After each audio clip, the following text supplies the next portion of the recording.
Dreamscape presents My Dead Husband by N.J. Moss. Narrated by Ella Lynch. 1. Your husband is dead. I'd think you'd have the decency to show some remorse. I held the phone to my ear, looking out the window at the sun rising over the sea. It glittered, and I thought as I let the news wash over me, it was quite beautiful this morning. Caden was gone. Suicide, Paisley had told me. That abusive, sadistic narcissist would be in the ground soon. And she expected me to be sad. "Hello?" my mother-in-law snapped. "Are you there?" I cautioned myself not to allow my smile to come across in my tone. Caden was evil. He'd sent stars of concussion glimmering across my vision countless times, had forced the sight of my own blood to become commonplace, had painted my body in deep purple and ice blue bruises. But he was still her only child. "Yes, I'm here. I'm trying to process it all." I had to leave for my bus, but it hardly seemed the best thing to say. I glanced down at the table where my half-eaten toast lay, next to the notebook I sometimes jotted ideas in. I'd sat down to this pre-work ritual with an estranged husband who refused to participate in divorce talk. Now I was free of him. It felt like a sharp-studded collar being removed from my throat. "He mentioned you in the note." There was unmistakable vindictiveness in her voice. Her sweet Caden could do no wrong. Shatter an orbital bone? Snap a wrist? It was fair game as far as she was concerned. "He said you drove him to it." The deranged urge to cheer whelmed up in me. I touched my face, as though Paisley had spirited down from Scotland and come to Weston, the small seaside town I called home, as though she was spying on me with binoculars, and I had to hide my smile. "Oh. Oh! Didn't you hear me, Ellie? He slit his wrists, and he said it was your fault. Surely that deserves more than an oh." I bit down 100 angry sentiments. Confrontation, of others, of myself, had never been something I was good at. It either never happened, or happened too passionately. Perhaps that was why it took me so long to leave Caden. Perhaps that was why I was swept along by him in the first place. "You've been kept out of the will, and you're not welcome at the funeral." Her thick Scottish brogue became grisly with rage. It was clear she'd expected something from me, some reaction, and I wasn't fulfilling my role. As if I wanted to be invited to the fucking funeral. "You should be ashamed of yourself. My son was nothing but—" I hung up. It was easy, placing my phone atop my notebook, where it instantly started to vibrate as Paisley rang me back. She needed to rant and scream and take metaphoric chunks of flesh as her twisted son had taken real ones. But there were hundreds of miles separating us, and Paisley wasn't the sort to drive down to England to make a point. Her son had been nothing but a monster, a smiling demon who raged and tormented the moment the doors closed. I refused to listen to her justifications. I was free. For the first time in years, life was good, untinged by the presence of Caden lurking behind every positive thing that happened to me. I didn't have to flinch every time a cupboard slammed, sure there was a fist soon to follow. "You didn't get the right pasta sauce." I didn't have to freeze when a floorboard creaked at night, awaiting a hand slithering under the covers. I didn't have to think, maybe he'll get bored, maybe he'll go crazy, maybe he'll come back and make me pay. Because even after he'd left, That fear was always there, turning shadows into attackers. With him gone, perhaps I could enjoy the good things, like my publishing deal. My book was going to be released in a few weeks, and I hadn't allowed myself 10 full minutes of happiness, because living with the aftershocks of Caden made enjoying anything dangerous. Any second it could be snatched away. But he's dead, I whispered, as though that would make it feel true. And then I laughed, giggling as I hadn't since I was a girl, before I learned I was a little broken, a little strange, a little susceptible to the dark corners of the mind. I gripped my sides and I stared at the sea, reveling in the delight of my husband's death. 2. I walked out the front door with a skip in my step, far more cheerful than I'd felt in a long time. My ground floor flat sat atop the tallest hill in Weston, giving me a view of the sea and snatches of the beach and the promenade.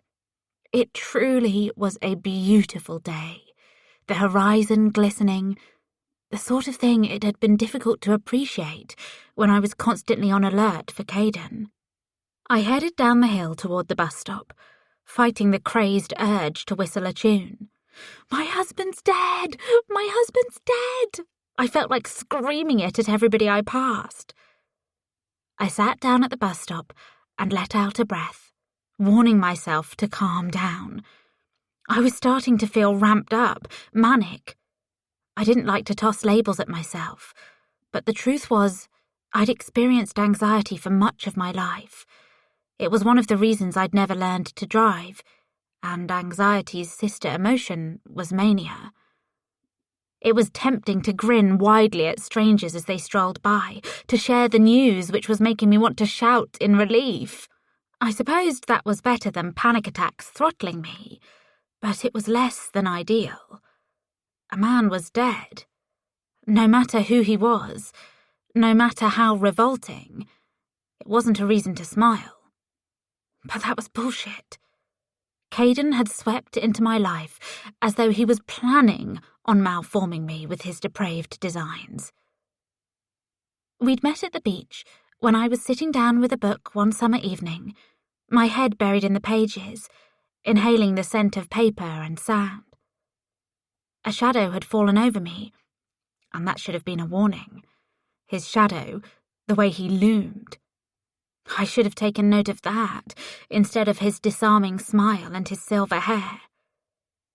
He was older than me by more than a decade, but he held his age well, as though it was a choice and not a necessity. His hair was swept aside and his eyes were bright blue. Stark, the sort of eyes that, I thought at the time, looked into me and liked what they saw. Nothing better than a good book on a sunny day. His voice was thick and alluring and deep. It was husky. I hated thinking about how badly I'd ached for it the first time he spoke to me. "Mind if I join you?" I should have said no. I should have leapt up and lashed my nails at him like a feral cat, spat at him, done anything to warn him away. But instead I blushed and nodded. Sure. I was flattered by his attention, this handsome older man. After that first meeting, I was lost. He did all the right things, made all the Hollywood gestures. There were flowers and dates, and then a few months into this whirlwind romance, he got down on one knee and told me how much he loved me. I never knew a man like me could feel this. I never knew these doors were inside of me. But you've opened up parts of me I never knew existed. Ellie Salter, will you marry me? Tears of unbridled happiness had flowed down my cheeks, and I jumped around in crazed joy. What a moron I'd been, allowing him to puppeteer me with such ease. I glanced up when the bus pulled into the stop, jolting me from my recollections. The past was often a pit for me, threatening to swallow me up. If I wasn't thinking about Caden, I was thinking about Theo, the first boy who'd ever stolen my heart. But I couldn't think about my childhood sweetheart for too long without thinking about the other thing, the confusing thing I never liked to steer near to. It was too complicated, too messy, too terrifying not to understand my own mind and memory.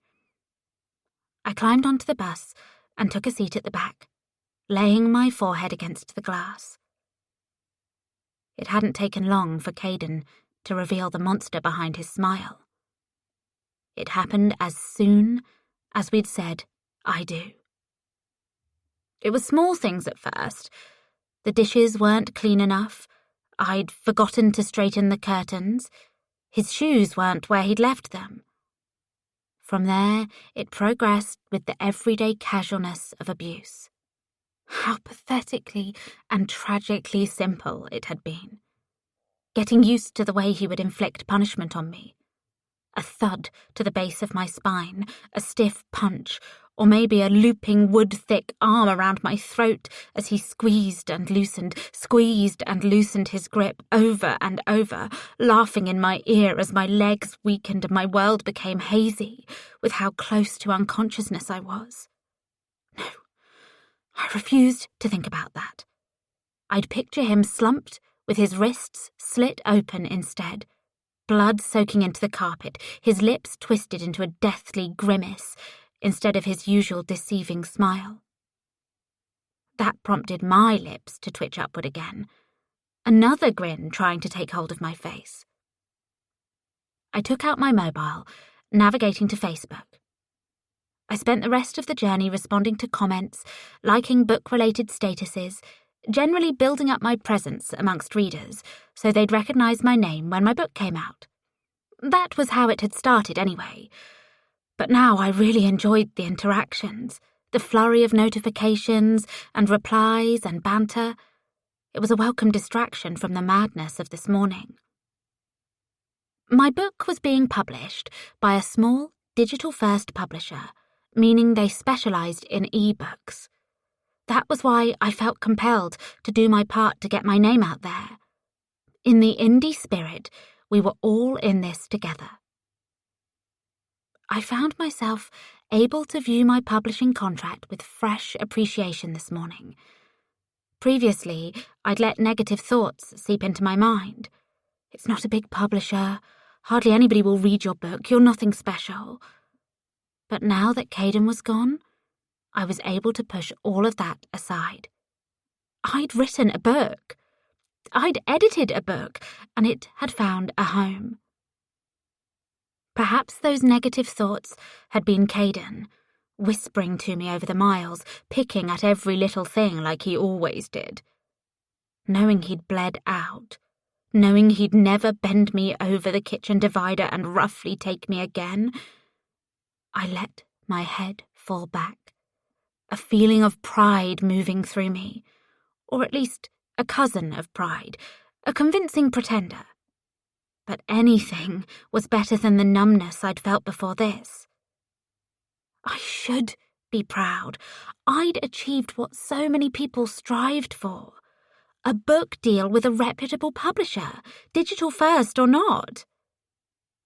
After sorting my social media stuff, I watched Weston drift by, wondering how Mum would react to the news of Caden's death. 3. I rounded the corner that led toward Mum's house. I always thought of it as her house, though I had lived there for my whole childhood. The moment I'd left home, Mum had renovated, as though she'd needed to put that period of her life behind her. She'd repainted the stucco exterior salmon pink, added hanging baskets, tall hedges that framed a gravel path, flower beds, ivy creepers, and on, wiping away any sign of what it had once been. I couldn't blame her. We'd lived there when Dad died. His death had triggered her psychosis, her schizophrenia exploding back into her personality when it had lain dormant for so long. I didn't understand why she hadn't moved, but perhaps she thought she could reclaim the piece of herself that had died with Dad. We rarely talked about such things. This was the house she'd fled one evening when I was 13, a bread knife in her hand, utterly naked, a fierce glint in her eyes as she stood at the end of the pathway. There had been no hedges to protect her modesty then. "I have to find them, Ellie," she'd said as I stood at the door, pleading with her to come inside. "Find who?" "They're watching me. They're watching us."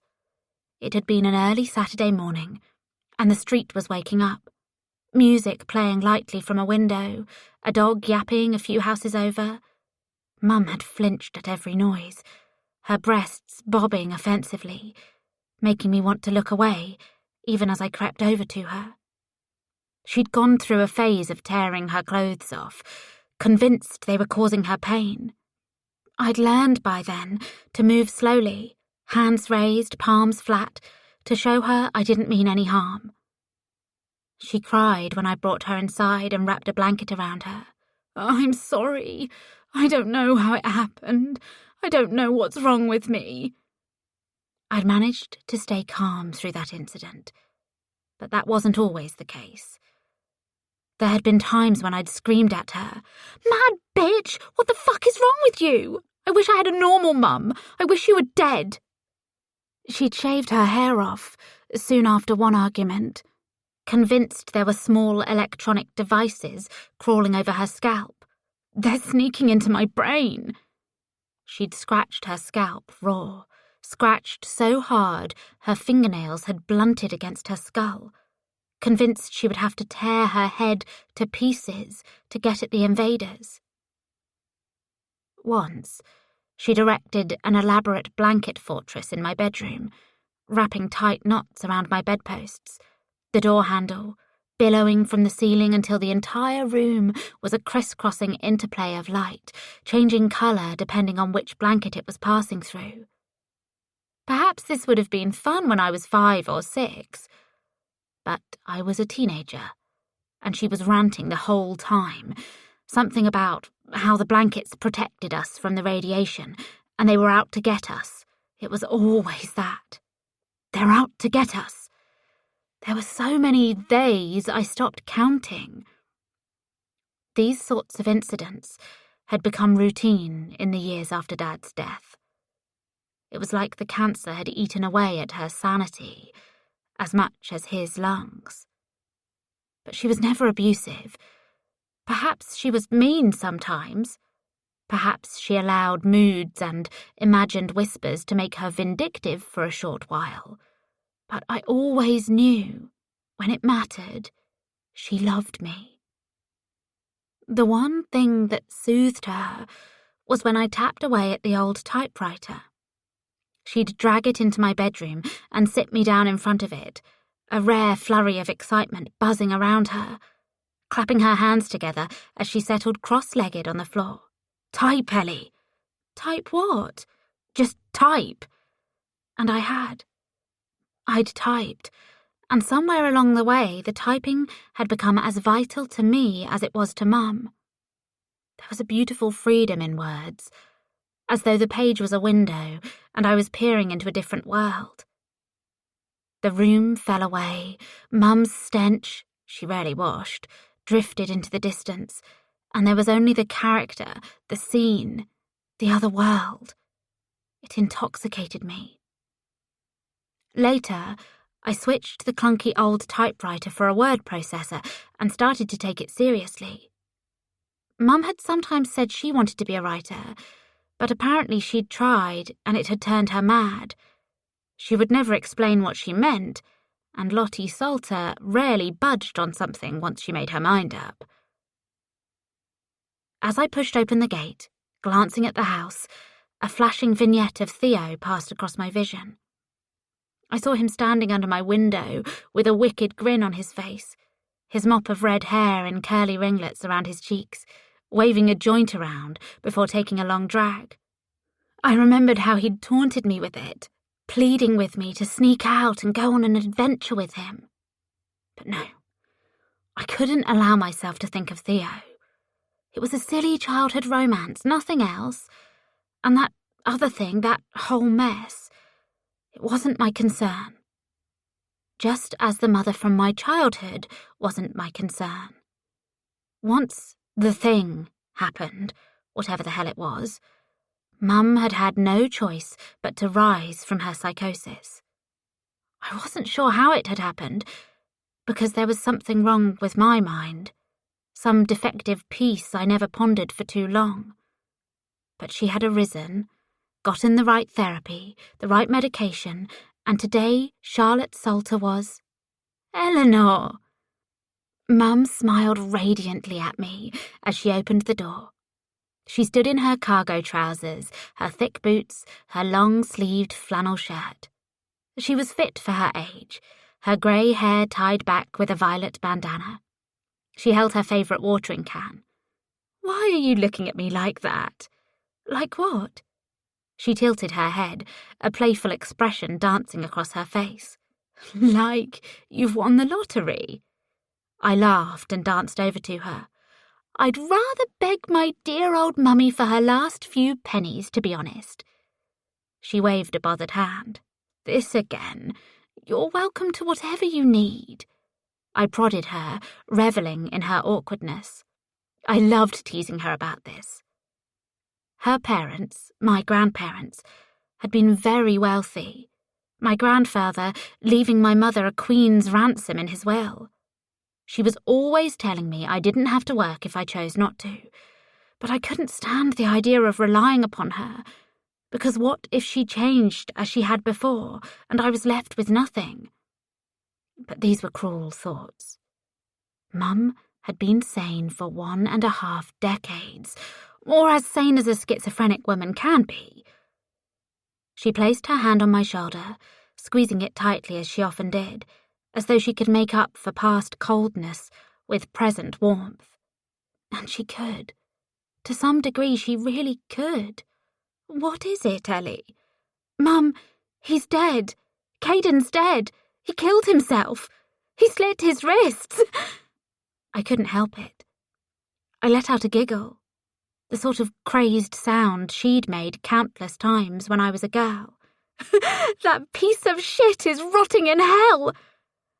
I expected her to clasp my shoulder tighter, for her face to crease into a smile. But instead, she took a step back. She scowled. "A man's dead, and you're laughing? What sort of daughter did I raise? What the fuck is wrong with you?" 4. I stared at her, stunned for a moment. Raised me? Fucking raised me? I raised myself, you psychotic bitch. I'd scream at her now, scream and surge forward, throwing 1,000 things in her face, things we were supposed to have put behind us. I'd tell her she was a terrible mother for making me feel small about this, for stealing this moment from me. But that was the old Ellie and Lottie, before we reconnected and made amends. I forced calmness into my voice. Maybe I shouldn't have smiled, but you can't deny this is good news. Her eyes flitted over me. I thought she was going to collapse into tears, her cheeks trembling. Caden was a monster.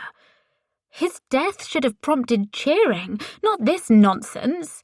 Finally, she nodded. "Of course, I understand that. Caden, he was... what he did to you. It was evil. I hated him. But I simply don't believe death is something to laugh about." There must have been more to this, because she'd exploded at me as she hadn't in years. She'd made a point not to, so she could make up for past instances. It didn't make sense. Caden and my mother had only met a handful of times. He'd flatly refused to make an effort with my friends and family. When they did meet, of course, he reverted to the old Caden, the charming rogue. Why did she care? I'd since told her the truth about my marriage. She knew the perfect son-in-law was a lie. She knew in broad strokes of bruise yellow and blood red what he'd done to me. She knew he'd forced himself on me many, many times. She knew he'd used my belly as a punching bag and my legs as a canvas, only he painted with lit matches. "You have to think," she went on in a rush. "If you let other people see you react like this, you could come across as the one in the wrong. People are strange where marriage is concerned, even when it's abusive. They expect the spouse to show some remorse, or at least some seriousness. Or at the very least, they don't expect laughter. I only have your best interests at heart, Ellie. But I'm sorry. I shouldn't have flown off the handle. Maybe I shouldn't have laughed. I didn't mean this. I'd rather be dancing on Caden's grave, not that I'd ever visit it. I'd rather squat down and piss into the dirt and say the vicious things to him in death he'd said to me in life. Maybe we should go inside? Yes, fine. Let me see to the plants and then I'll join you in the garden. I'll make us some tea. Yes, I'm sure that'll be fine. I walked into the house, forcing away the memories which tried to grab me. They didn't come from the decoration of the house. Mum had paid to have everything modernised, sleek, almost clinical, but from the structure itself. I remembered how I'd once kicked this wall after an argument, how Mum had stumbled drunkenly down the stairs and I'd just about caught her before she cracked her head, how she'd crouched at this window peering over the sill, hissing at me to get down. They could see us. They could always see us, whoever they were. But there was no they, only an unfair illness and a girl too young to understand how to deal with it. But I'd done my best, supported her in every way I knew how. And what was her response? To shout at me when my abusive husband did the world a favour and took his own life. Stifling a whirring of rage in my belly, I made the tea and carried the mugs out to the back garden, which was far more extravagant than the front. Long rows of vegetables sat in the middle, with countless potted plants at the edges, tactically placed between the flourishing bushes and lattices, a whole vibrant world. "Are you going to attend the funeral?" Mum blew on her tea. Or would that be too much? She'd returned to her regular non-judgmental self. I decided to let it slide, as we'd both learnt to do over the years. It was better than dwelling on every disagreement. Neither of us liked to drag things out, to argue, to hold grudges, which was probably why our arguments were chaos when we finally exploded. Chaos and calm, an endless cycle. I'd never claim it was healthy. No, Paisley said I wasn't welcome, as if I'd want to go. The woman is deranged. She has no idea how twisted her son is. Was. Parents always have a blind spot. I'm sure he didn't behave the same around her as he did around you. But I told her. When we separated and Caden went running back home. I got drunk one night, filled with Dutch courage. I rang her, and I told her the things he'd done to me. She refused to believe any of it. Mum reached over and touched my hand. My nails were going tap, tap, tap against the mug from trembling, as jagged vignettes stabbed into my mind. I saw Caden looming over me, a dripping tool in his hand. It had been a wooden spoon from the sink, and the dripping had been water, but in my memory it became blood. "Do you think I deserve to live in a pigsty, you lazy slut?" And then it had happened, as it always happened, little pieces of my dignity stolen with each strike. "I'm fine. I placed my hands in my lap, picking at my fingernails.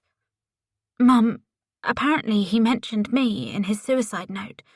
He said it was my fault, because I separated from him. How deluded can he be?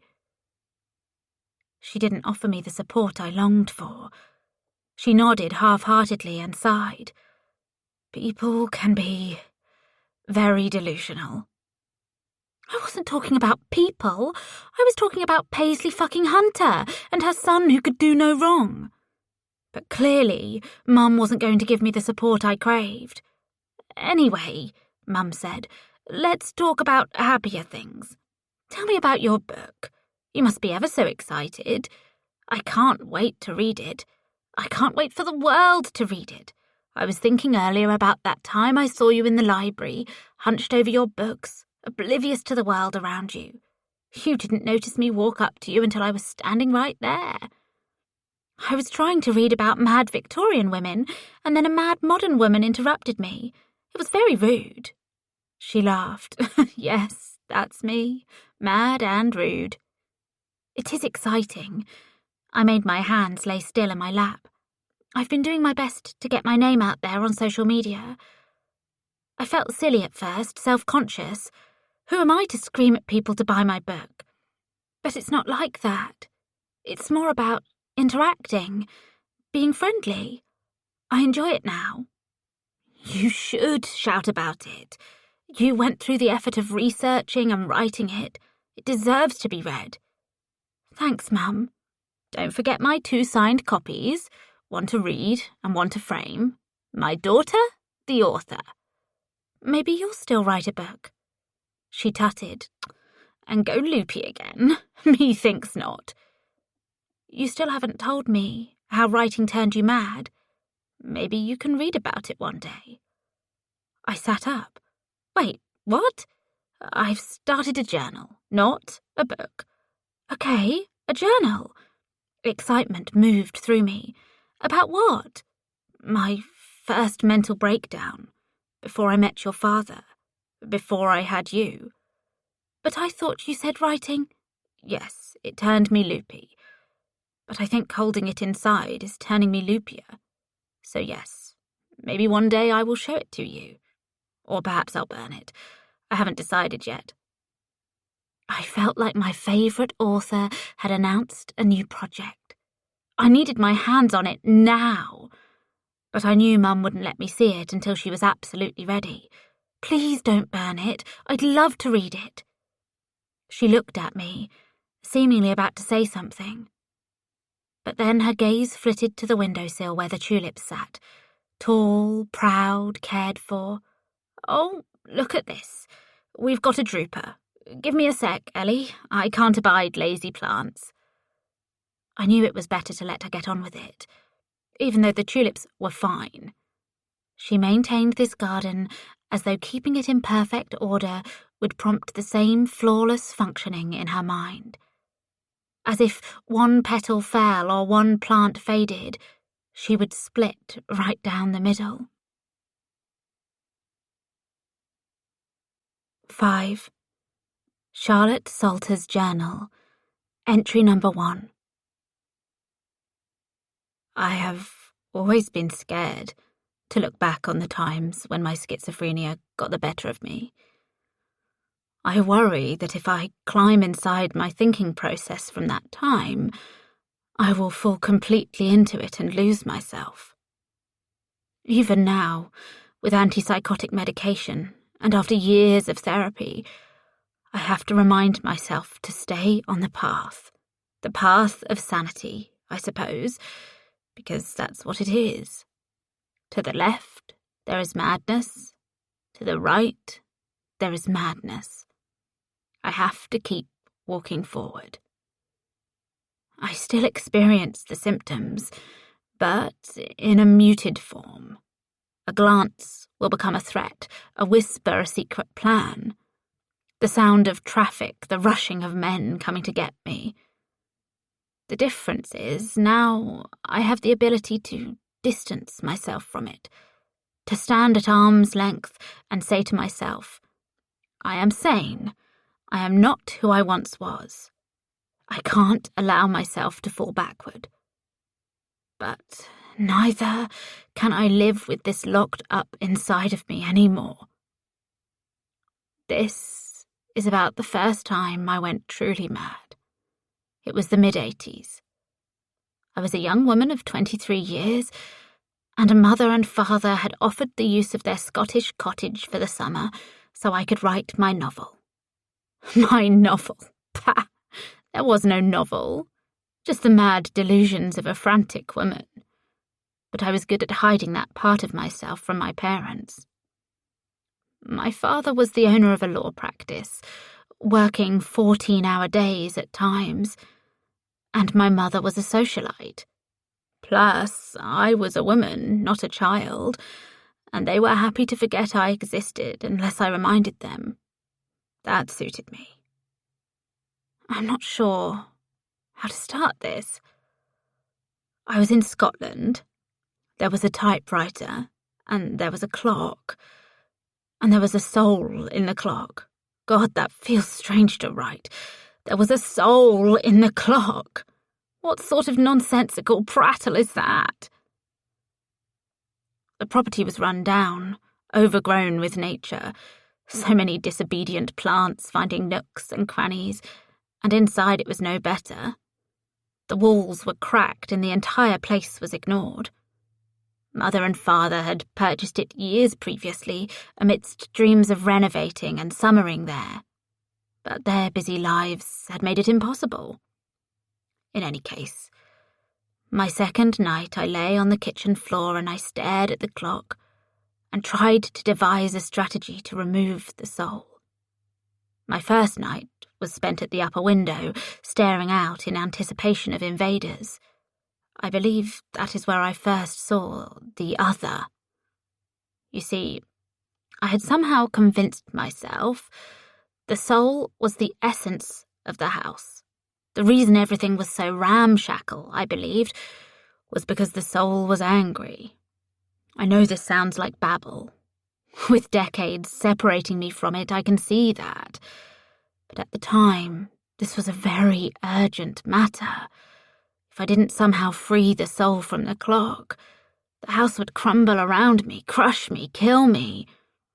And then my soul would become trapped, and I'd be forced to remain there for the rest of my life. My death, if that makes sense. I had to stop to do a spot of gardening. It is my medicine. Where was I? The clock. The soul. I took the clock outside, and I crushed it with a rock, smashing the glass face, and then I spread the shards in the surrounding fields.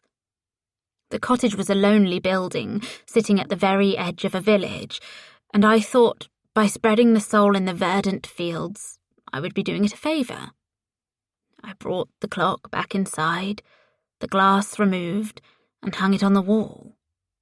It continued to tick, but there was no voice buried within the noise, no whispering. The whispers, the voices.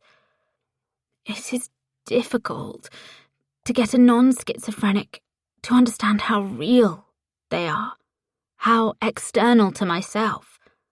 They were not whispering from inside my head. They were coming from across the room, from the clock, indecipherable at first. And then I heard another voice, nestled within the wind. Thank you. You saved me. But I have never saved anybody, because I have done evil things, terrible things, things for which there can be no forgiveness. 6. Good fucking riddance. I clasped my hand over my mouth to still my laughter, glancing at the door. It was the Monday after I'd visited Mum, and I'd been waiting to give Georgia the news in person. She'd been busy with her family all weekend, getting ready for a camping holiday, so it had to be at work. We were in the break room, and thankfully it was only us. You can't say that. Georgia tilted her head at me. She had a take-no-shit face, with wavy blonde hair and a tattoo of a butterfly peeking out from her shirt, an edge of the wing across her collarbone. "Learning about what that monster did to you, it broke me, Ellie." It was hardly a picnic for me either. But if I'd known sooner... "I'm sorry," I murmured, probably for the 1,000th time. One of the ways Caden had manipulated me was to cut me off from my friends. Georgia and I had hardly spoken while I was under his rule, but after I finally reached out to her, she helped me to work up the courage to leave him, standing by me every step of the way, helping me get a job. Caden had insisted I didn't work, preferring for me to stay at home and clean and sit around and drive myself insane with boredom. "You don't have to keep saying sorry." She glared at me, but her twitching smirk diffused it. "But come on, Els. You must be happy." "He killed himself." I glanced at the door again, but we were safe. "He mentioned me in the note, apparently. I should feel guilty, right?" I was thinking about how Mum had reacted, looking at me like I was poison. "Fuck no." Georgia placed her hands on my shoulders. "I don't want to hear that again, okay? The only thing you should feel guilty about is that you didn't get to slit that bastard's wrist yourself. God, I wish I'd been the one to do it." "Fine, but maybe keep your voice down?" She laughed in the maniacal way I recognized from secondary school. We'd known each other since we were 12, Georgia forming part of the gang that had dominated my teenage years. There was me, Georgia, a few others, and of course, Theo. But I didn't let myself think about him, because that led to the thing, that ominous, annoying taunt in my mind. "Good riddance," Georgia said, louder, cupping her hands around her mouth. "Hope you rot in hell, Caden, darling."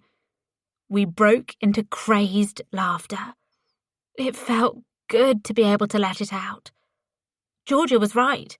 Killing him myself was the only thing that would make any of this better. I wasn't going to pretend just to protect Mum's weird, fragile sensibilities.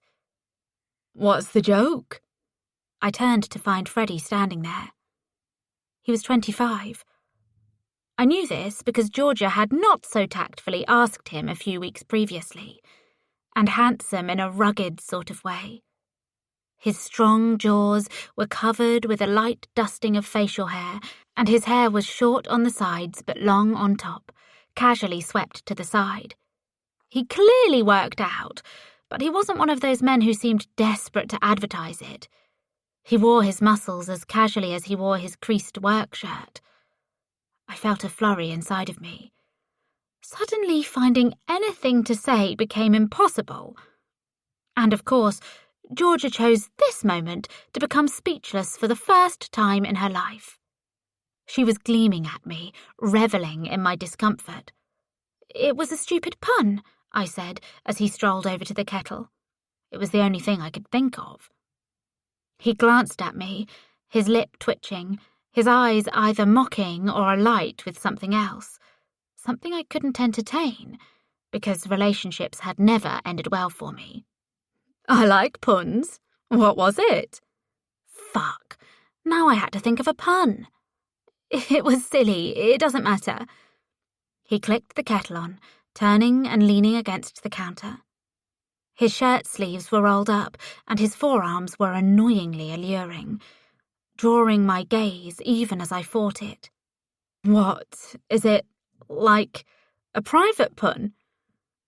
I tried to tell myself the fact he'd said "like" was a turn-off, that I could never be with a man who was several years younger than me, who said "like," who I was attracted to for his romance cover looks. But that was a lie, and I knew it. And I thought maybe he knew it too. "No." My cheeks were too hot, and I could feel Georgia still grinning at me. It was... Surely I could think of a pun. As a writer, as somebody who used words on a regular basis. This was getting ridiculous. I blamed it on the kettle's whining, getting louder and louder. and not the thought of how Freddie's prickly bearded face would feel against my hand. Suddenly, an old joke of Mum's came to me, gifted to me in those rare in-between places when she wasn't turning our lives into a madhouse. "I have a split personality," said Tom, being frank. He narrowed his eyes at me with a frustratingly indecipherable emotion, and then forced an obviously fake smile to his face. "Ah, I get it. That's funny, Ellie." The moment he turned to the kettle and started making his cup of tea, Georgia began to gesture at him and then me, holding her hands to her chest in a love heart shape. I waved frantically at her, mouthing, "Stop it," but my squirming only made her do it more. She abruptly stopped when Freddie turned, looking between us, perhaps wondering why Georgia looked as though she was about to burst. "Ladies," he said, strolling from the break room. "You are unbelievable," I hissed, shooting her a look. "God, that was better than TV.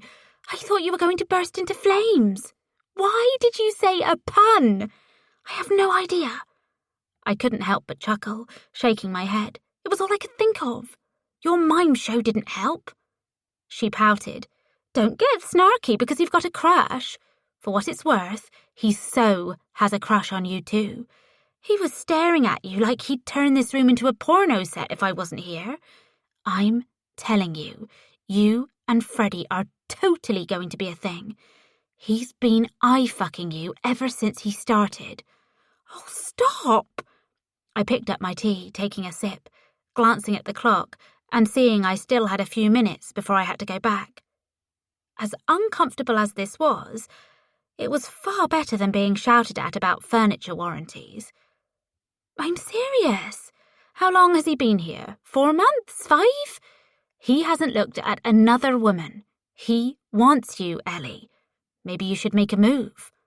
It would hardly be the most appropriate time." She tutted. "You've been separated from Caden for over a year. He's dead. He was an abusive monster.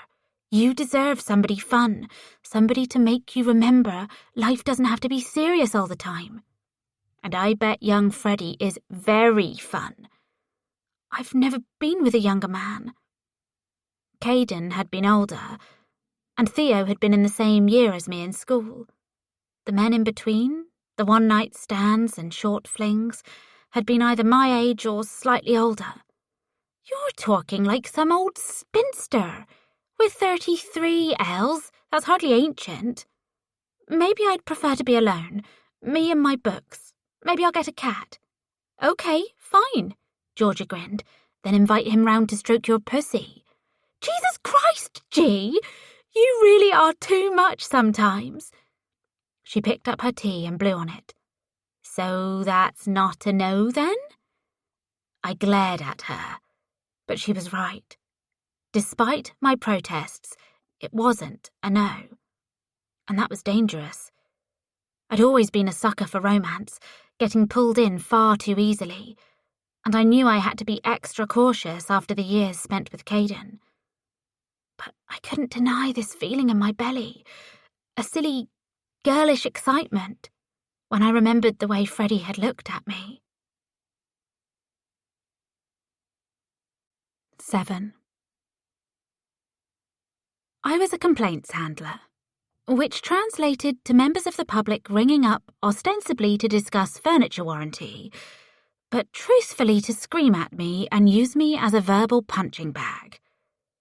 Georgia advised me to tune it out. They were probably angry at something else, she said, but it was often difficult.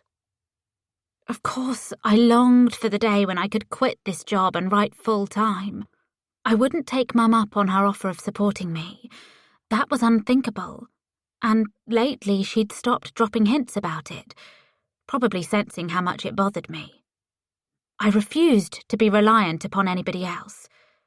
Digital publishing didn't come with an advance payment, but it did come with higher royalties than traditional publishing.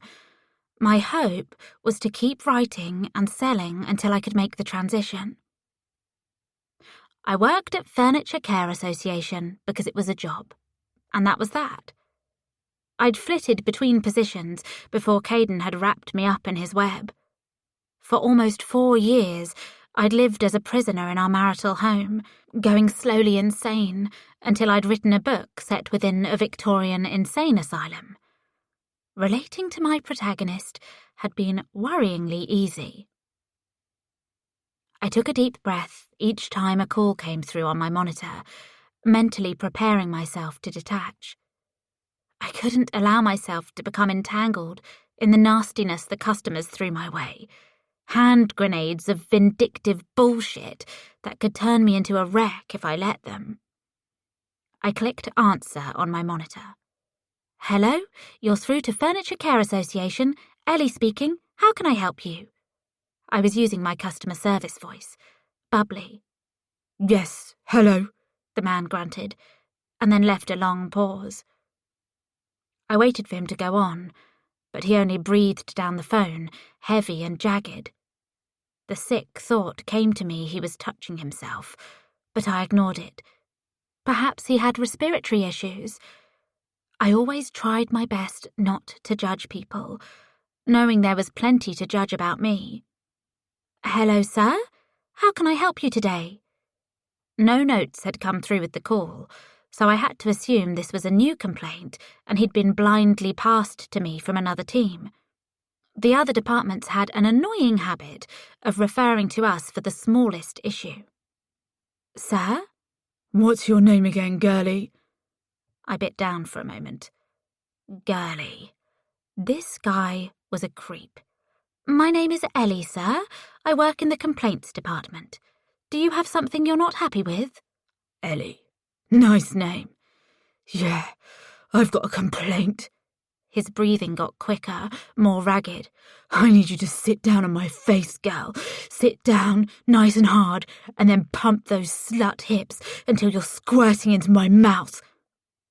I clicked end call and pulled off my headset, closing my eyes and doing a little self-talk for a minute or so. I told myself I didn't need to get angry, didn't need to get upset, didn't need to be human in any way. It was over. It was nothing. I opened my eyes to find Georgia looking at me over the desk partition. She was on a call, but she offered me a thumbs up. I smiled and nodded, giving her the okay sign, even if my heart was doing a jig in my chest. Caden had hurled words like that at me, endless torrents of his sickest delights. Moon, I have to fucking believe it. Let me know how close you are, baby. Make sure to cream on that deck. I want it soaked, Angel. Can you do that for me? I breathed. I focused. There was nothing I could do but carry on with my job. The day went on as usual. Monotonous, boring, an exercise in clock watching with me and Georgia pulling faces at each other every chance we got. She kept throwing a look to the other end of the office, toward the mailroom where Freddie worked. I glared at her, even if part of me enjoyed it, even if my overactive mind was imagining what it would be like to claw onto Freddie's forearms and see if they were as rock solid as they looked. The man called again at 3:30, using a different name, so I didn't get any advance warning it would be him. You want it? His breathing was unmistakable. I swallowed a sickly feeling. You were made for it. Sir, I said firmly, if your query isn't related to a warranty claim or a complaint, I'm afraid I'm going to have to hang up on you. That's an idea. Hanging. I'll choke your cunt neck as I take you raw. I ended the call again. Frantic energy buzzed around my body, urging me to scream or throw something or bolt from my chair. I'd never understand what twisted pleasure some men derived from this sort of behaviour, why it made them feel big to make women feel small. But I wasn't the scared, shivering state in Caden's bed anymore. I wouldn't let myself crumble. No sooner had I ended the call than another one came through, this time from a customer I recognised. I spent the next half an hour arguing with Mr. Patel about his 3-piece suite, an issue we'd gone over dozens of times before. We were waiting for some parts to be shipped from China, and he refused to understand how it could take 6 weeks, so he rang up every Monday to check if they'd arrived. When he learned they hadn't, he blamed me personally, and we went around and around in circles. Normally, I dreaded talking to him, but today it was welcome after the freak. But then, an hour later, another call came through from a customer I didn't recognise. I swallowed, my throat dry, my belly tight with nerves. "Hello, you're through to Furniture Care Association. Ellie..." Listen here, you horny fucking slut. "No, you listen." I slammed my hand against the desk, causing my keyboard to leap up, pens to jostle about. "If you say one more revolting thing to me, I am going to find where you live and call the police. Do you understand? You'll be arrested for sexual harassment, you sad fucking..." Ellie? I cringed at the sound of Nigel's voice, thrown at me from across the other side of the room. I turned to find him standing at the door to his office, his hand gripping the frame. Nigel took his job as seriously as a military commander, a man of around 50 with neat hair and a tucked-in shirt. He stared hard at me, and I resisted the urge to yell at him. He was so up his own arse, brimming with his own importance. It was pathetic. He was going to make me feel like dirt for standing up for myself. My office? I sighed in resignation, dropping my headset on the desk. Of course. Standing, I exchanged a quick look with G. She was staring at me in support, but there was nothing she could do. She was already on Nigel's hit list for a prank she'd played a couple of weeks ago. That was the sort of man Nigel was, treating a whoopee cushion with the severity of a landmine. Why did that dickhead have to choose me to call, of all the employees in this place? Perhaps it was related to my increased presence online, I reflected as I made my way across the office, dozens of eyes tracking my dreaded walk. Nigel was notorious for his rants, the power-tripping prick. Perhaps the caller had stumbled across one of my many Facebook or Twitter posts and Googled my name. The thought sent a nasty twisting feeling through me. That meant anybody could be watching me. 8. Nigel paced up and down his small, unimpressive office with his hands behind his back, behaving as though he was an army general and I was his troop. You have to understand how your performance reflects on the business as a whole. Yes, I get that. I sat while he stood, which I was sure he enjoyed. I don't know what came over me, but that customer... He spun on me. The customer is always right. Have you ever heard that phrase? Yes, I've heard it. And do you believe it? Frankly, no. No, I don't. But I shouldn't have sworn at him. In my defence, he was masturbating and saying very lewd things to me. Enough excuses, he roared, redness creeping up his neck and across his cheek. I sat back and settled in. I'd learned over time how best to deal with Nigel. Let him tire himself out. He'd rant at me for 5 or so minutes now, roaring at the top of his lungs to make sure everybody could hear, and perhaps that made him feel good when he went home to his family. Perhaps he bragged to them, "Had to put a couple of my troops in line today," and he'd ignored the disinterested way they glanced at him, the resigned way, because each of them wished he was somebody else, somebody less pathetic, less obsessed with himself. I knew I was being bitter, but I didn't feel guilty about it. I despised being forced to sit there and take his crap. Well, he smiled cruelly, reminding me of Caden, the way his eyes would glimmer before we began whatever game he'd invented that night. Don't you have anything to say? I shouldn't make excuses, I guess. You guess? More redness, more bluster. You guess? What the fuck is that supposed to mean? You've put the whole company in jeopardy. What do you think happens if word gets out our complaints handlers, who are supposed to be the friendly face of the company, talk to our customers in such a despicable way? I sighed. Oh, he folded his arms, tapping his foot. Am I boring you? Knock, knock. He wheeled around at the interruption, his hands trembling as he paced across the room and pulled the door open. What? I reckon that's enough now, mate. It was Freddie, his Midlands accent pitched low. She's got the point. You don't need to make a song and bloody dance of it. Warmth rose inside of me, followed by an acid tinge. He'd ridden to my rescue, and part of me wanted to thank him. But there was another part, a resentful part, that screamed he didn't have the right. We were nobody to each other, and I had to keep it that way, or else Theo, or else Caden, or else everything would turn to shit, like it always did with men. Not that my feelings about it mattered. Freddie was about to get the mother of all tongue lashings now he'd entered the arena. Nigel said. I sat up. Nigel never sounded unsure. He was an idiot and took himself far, far, far too seriously. But I'd never heard him say, What does that mean? Freddie snapped.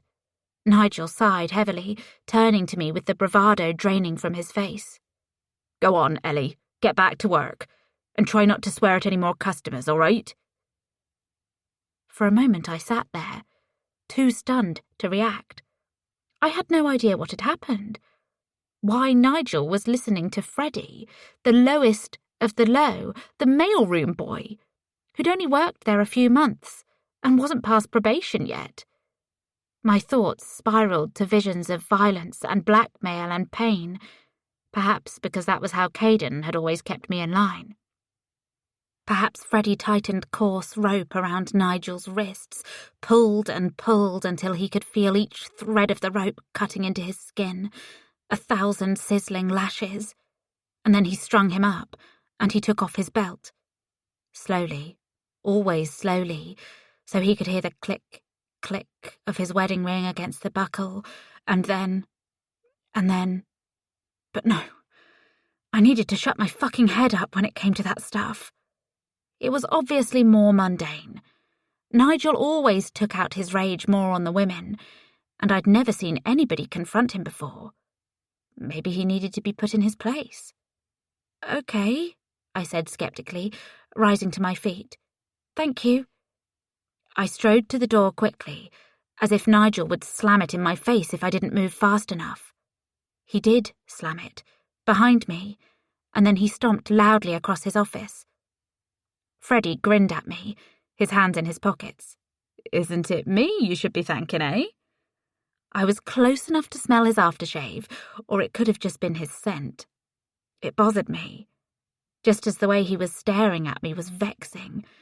I could feel people peeking over their desks at us, snatching glances, as though this was a rom-com and they were viewing a budding romance. But I wasn't going down that road again. I stepped forward, lowering my voice to a hiss. Save your gestures. I don't expect them and I don't need them. I hurried across the office and dropped into my chair, exchanging a look with Georgia. What the hell? Her expression said. Why aren't you being chewed out right now?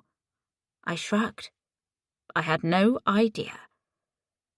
I already regretted snapping at Freddie. I was replaying the conversation in my mind, wishing I'd reacted differently, hoping I hadn't upset or offended him. I knew that was a problem, something I needed to solve. I didn't care about Freddie Jenkins, or his muscular forearms, or his aftershave, or his perceptive, captivating eyes, or anything about him. Even if he'd ridden to my rescue like a knight in shining armour, or a knight in a devilishly crumpled suit. I did not want him. That was my story, and I was sticking to it. 9. One of the first traditions I reclaimed after leaving Caden was reading at the seafront. I refused to allow the fact I'd met him there cloud the enjoyment it brought me.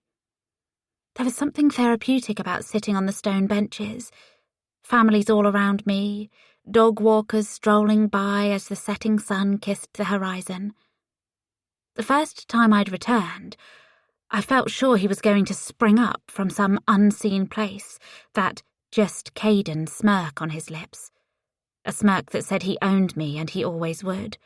I was his property. He could do whatever he wanted with me. I brought out my Kindle. I was plotting a historical fiction novel set within a medieval convent, and I was reading quite a dense book for research. It required lots of concentration. I stared and willed the words into some kind of order, but my attention wavered, my thoughts moving over what a strange day it had been. I still didn't know what to make of the pervert who'd rung up and asked for me specifically. But more confusing was the way Nigel had crumbled the moment Freddie confronted him. Within seconds. Poof, and I was free. Or if my thoughts didn't stray to work, they flitted over to Caden and his gaping wrists, the carmine tatters they must have been when Paisley found him. Did it make me happy she was the one who'd discovered his corpse? And if it did, was that really so wrong? My Kindle screen had locked while I stared at the ocean blankly, like the catatonic mental patients who'd populated my first novel. I was about to swipe it open when I noticed somebody swaggering over to me, something bunched in their hand, and for a mad moment I was sure it was a bomb of some kind. It was the intent with which they walked, ready to throw, ready to do harm. The man was either homeless or cared very little about hygiene. I tried to withdraw judgment as he got closer, but there was no denying how rough he looked. It was difficult to tell his age with the dirt crusting his skin, the lankness of his hair, the emptiness of his eyes. He stopped just shy of me, and I saw the apparent weapon was really a crumpled-up newspaper. "Spare any change, Ellie?" "I'm sorry, but I didn't carry cash, because I had no need of it these days. I used contactless payments for most things." But he'd said my name. Like he knew me. I tried my best, I mean no harm smile, and nodded to the newspaper. The local had been kind enough to offer me a space to publicise the release of my book. "I take it you saw the article?" "Yeah, I saw it. I read the whole fucking thing, because even a piece of filth like me can read, darling." His tone was bitter. He took another step forward, and I found myself sitting upright, staring him in the eyes, the same way I'd learned to do with Caden. I couldn't seem scared, because he'd like that. "I'm sure you can, but I don't have any money." "A big old publishing deal, and you can't give an honest man a couple of quid. You uppity fucking cunts are all the same." Anger pulsed inside of me, but it was buried deep, beneath layers of fear and restraint and certainty I'd lose if I chose to play his game. "I don't think I deserve to be spoken to like this. I'm leaving." I gathered up my bag and walked toward the closest group of people I could see, a family of 4 crowded beneath a pop-up tent. It was a warm evening, the sun taking its sweet time setting, and thankfully the beach was busy. "Stuck up whore!" the man yelled after me. I walked as quickly as I could without drawing attention. Bizarrely, shamefully, I felt embarrassed, even if I'd done nothing wrong. I imagined sprinting back there and spitting in his dirty, disgusting face for making me feel small, or chopping his cock off and shoving it down his throat. But instead, I walked, my work shoes clicking loudly on the promenade, trying to convince myself everything was fine and there was no danger of my drumbeat heart getting out of control. That fucking prick! That animal! What right did he have to talk to me like that? To make me feel like nobody? There were so many little Cadens in the world, treating people horribly and getting away with it. It drove me insane. I didn't consider finding another spot on the beach and returning to the book. There was no point. It clearly wasn't my day. I headed toward the bus stop, ready to lose myself in my writing, the one thing which always made everything else drift away. 10. There was something magical about sitting down at my desk with my fingers poised over the keys. It would have been smarter of me to live in a one-bedroom property, considering that my wages weren't fantastic. But I loved having a place that existed solely for my craft. I loved the print I'd hung above my desk, a watercolour of a forest at night, the trees silhouetted by steely moonlight. I loved how empty it was. My desk, the chair, and my computer. There were a few more prints on the walls, nature scenes, nothing distracting, but there was no more furniture. The only messiness was my paperbacks, piled up in the corner. It was a land of zen, of concentration, separate from the discarded clothes and dirty dishes and general lifeness of the rest of my flat. I played some soft jazz and opened up my files. I liked to have my chapter outline on one side of the screen and my manuscript on the other, so I could refer to it whenever I needed to. And then, heaven, oblivion, nothing but me and my characters. Their worries became my worries, their reality mine, and there was no person called Eleanor Salter. There was no Caden, and there was no whisper turning to aggravated groaning when I told him no. There was no, "Come on, honey, put some effort into it." There was no tightening of my spine when he brought a forkful of food to his mouth. No tragic relief when he told me I'd done a good job tonight. There were no shattered plates, and there was no rape, and there was no violence, and there was no shame that I should have acted sooner, should have saved myself the moment he revealed his true nature. There was this word-made world, and nothing else. The rest of life ceased to matter. That was what writing was, why I loved it, why I could be locked in a windowless cell and still find solace if I had a strong cup of coffee and a word processor. Time bled as I wrote, as it always did. 2 hours passing in what felt like 2 minutes. I only stopped when my rumbling belly told me I should probably eat something. That was another good thing about becoming obsessed with stories. For me, it was one hell of a diet tool. I saved what I'd done, backed it up, and closed my eyes. My brain felt tired, well used, which was good. Hopefully, I wouldn't have to replay the events of the day endlessly when I tried to sleep. I pushed away from the desk and stood. I turned. Caden stood at the window, grinning from ear to ear, staring right at me. 11. His bright blue eyes stared at me, into me, the same way they had when he loomed at the beach and changed my life with that ensnaring smile. I stumbled backward, letting out a jagged breath. And then he was gone. As suddenly as he'd appeared, he'd vanished, as though turning to smoke. I blinked and realised there were useless, pathetic tears in my eyes, the sort of tears which had never helped me before, which had probably made it all the more fun for him. "Go on, Ellie, cry on that deck." Memories stabbed me as I paced through the flat, charging to the front door like my life depended on it. And perhaps it did. Or, at the very least, my sanity was at risk. I had seen him, hadn't I? Or maybe I was tired, overworked, overstressed. Maybe the coward victim part of my mind agreed with Paisley, blaming me for Caden's suicide, and it was throwing up phantoms to torture me. I pulled on my shoes roughly, cramming my feet into them.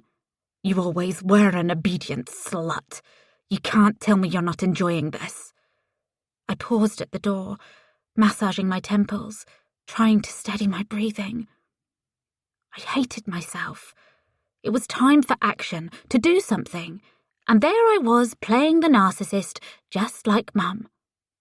An onrushing panic attack was more important than chasing Caden, apparently. I breathed slowly, calming down, wishing I could just be normal. What did it matter? If he'd been there, he was long gone. Or he was waiting out there for me, a knife tucked up his sleeve, ready to do to me what he'd pretended to do to himself. I breathed slowly, measuredly, counting in for 10 and out for 10. Once I'd managed to bring myself under some sort of control, hating myself every second for being a psycho who needed to remember to breathe, I unlocked the door and pushed it open. I did a quick circuit of my ground floor flat, around the small communal garden area that nobody bothered with much. I thought about looking at the grass to see if he'd left any footprints, but the window to my office was on the roadside, on concrete. I peered down, trying to detect any scuff marks, a cigarette butt, anything to prove Caden had been there. There was nothing but a bare patch of stone and a creeping feeling up my spine, a whispering at the edge of my consciousness that I had gone mad before and I could do it again. "Stop," I whispered, clenching my fists as I walked back toward my flat. "Stop." Saying it aloud was a way to push back the rising memory, to stomp on it until it was bloody and stopped fighting. I never allowed myself to so much as glance at that corner of my mind, lest the monster within get encouraged by my gaze, stirring and cannibalizing every part of me until there was nothing left. I hurried inside and locked the door, using all the locks. I normally took some solace in the satisfying metallic noises they made, but this evening all I could think about was the way Caden had stared, face distorted by glass and light, so that he was part Caden and part my reflection. Part Caden and part me. As I wandered through my flat, turning on every light, I thought about that. Part Caden and part me. It was entirely possible I'd seen my own reflection in the glass and then, fueled by fear and anger and maybe a touch of unfair guilt, I had superimposed that evil bastard's face. If Caden had faked his own death, I couldn't imagine him having the self-restraint to simply appear at my window with a smile. He was the sort of man who needed immediate, violent gratification.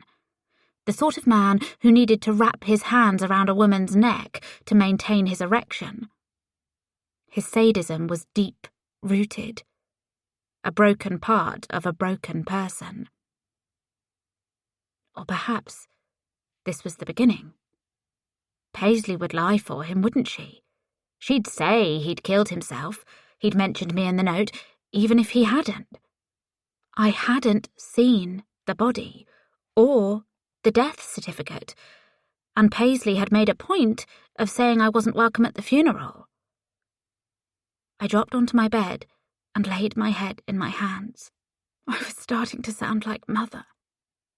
It was the way she'd ranted in the weeks following Dad's death, covering our living room walls with printouts from various news websites where people had miraculously recovered from cancer. "You see?" She'd waved her hands manically. "He wants to make us happy. And when you are happier than when you realise what you lost, it isn't lost. It's right there. You get it, Ellie? You get it." It wasn't a question at the end. It was a statement said with a tinge of anger, the rage incomprehensible to my young mind, but I'd grown to understand it as I grew older. The fear of madness had always gnawed at the edges of who I was, had always made me question myself, which was why I couldn't let myself devolve into conspiracy theories where Caden was concerned. It might turn me the same way as Mum. A wall covered in haphazard research and a head filled with absurd untruths. What was more likely? Caden had faked his death, only to sneak down here and grin at me for a moment or two? Or I'd seen my own reflection in the glass and had freaked myself out, the same way I had dozens of times before. There was a hole in my childhood, a Theo-sized hole, an entire year of my life missing. One day I was 14, and then I was 15, and I was left with no idea what the past year had held for me, except that Theo and his family had moved away, and Mum had somehow returned to something like her old self. When I awoke from that fugue, that year of amnesia, the world's longest blackout, whatever the fuck I called it, when I awoke, I knew Mum was expecting me to argue with her.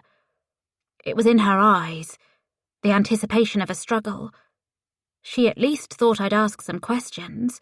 Why am I in a mental hospital? What happened to me? Where is Theo? What is going on? But I never asked, because the pain in my mind, the screaming voice that told me to look away from that year to whatever happened to me, it was too sharp. That was the thing I sometimes thought about, the shotgun blast to my memory, eradicating whole pieces of me. Georgia must have known, but she never said anything. I was homeschooled for my final year, and then it was off to the world of part-time jobs in Bristol, to one-night stands, to drugs and partying and pretending I was happy when I was anything but. I could have found out. I could have made Mum tell me. I could have done some research with my old classmates. But I never had, and I never would. Whatever it was too terrible, too painful even at the edges. It was worth sacrificing an entire year of my life to never have to look at it. My mind had deemed it necessary to lock it away deep inside, a Pandora's box that could never be opened, otherwise it might wreck me. And that was how I knew with absolute certainty that it was far more likely I'd imagined Caden in the glass. 12. Charlotte Salter's Journal, entry number 2. There are some things about schizophrenia we will never talk about, because it's not something other people will understand. One of these things is how madness can sometimes be fun. There were times in the midst of my psychosis when I could harness whatever was happening to me, and I could use it. At least, I thought I was using it. It was probably using me all along. I am not talking about madness like sweet Eleanor went through. I was thinking of that earlier, when I was searching the attic for some of my dear late husband's photographs. I felt sure there were some up there, but I stopped when I came across it. Or maybe it should be a capital I. It. Like the Stephen King book. But there was nothing clownish about this photo. It was of Ellie in the midst of her psychotic break. Her hair in disarray, staring at the camera as though she's afraid her eyeballs are going to fall out of her face. I still feel guilty for taking that photo, which is why I never sent it to that poor boy, Theo. I should have burnt it. I should burn it. But there's something sick about burning a photograph of one's own daughter. I've put her through enough without setting her on fire. Does she hate me for never telling her what happened? Why she broke with reality? Here's what the doctor said, more or less. Psychotic breaks, madam. He was a proper sort of gentleman with a stiff back and a pointy nose and big glasses. They are, or they can be, a defense mechanism of sorts. The mind is skilled at protecting its vehicle from harm, even harm from itself, if you see my meaning. Of course I saw his meaning.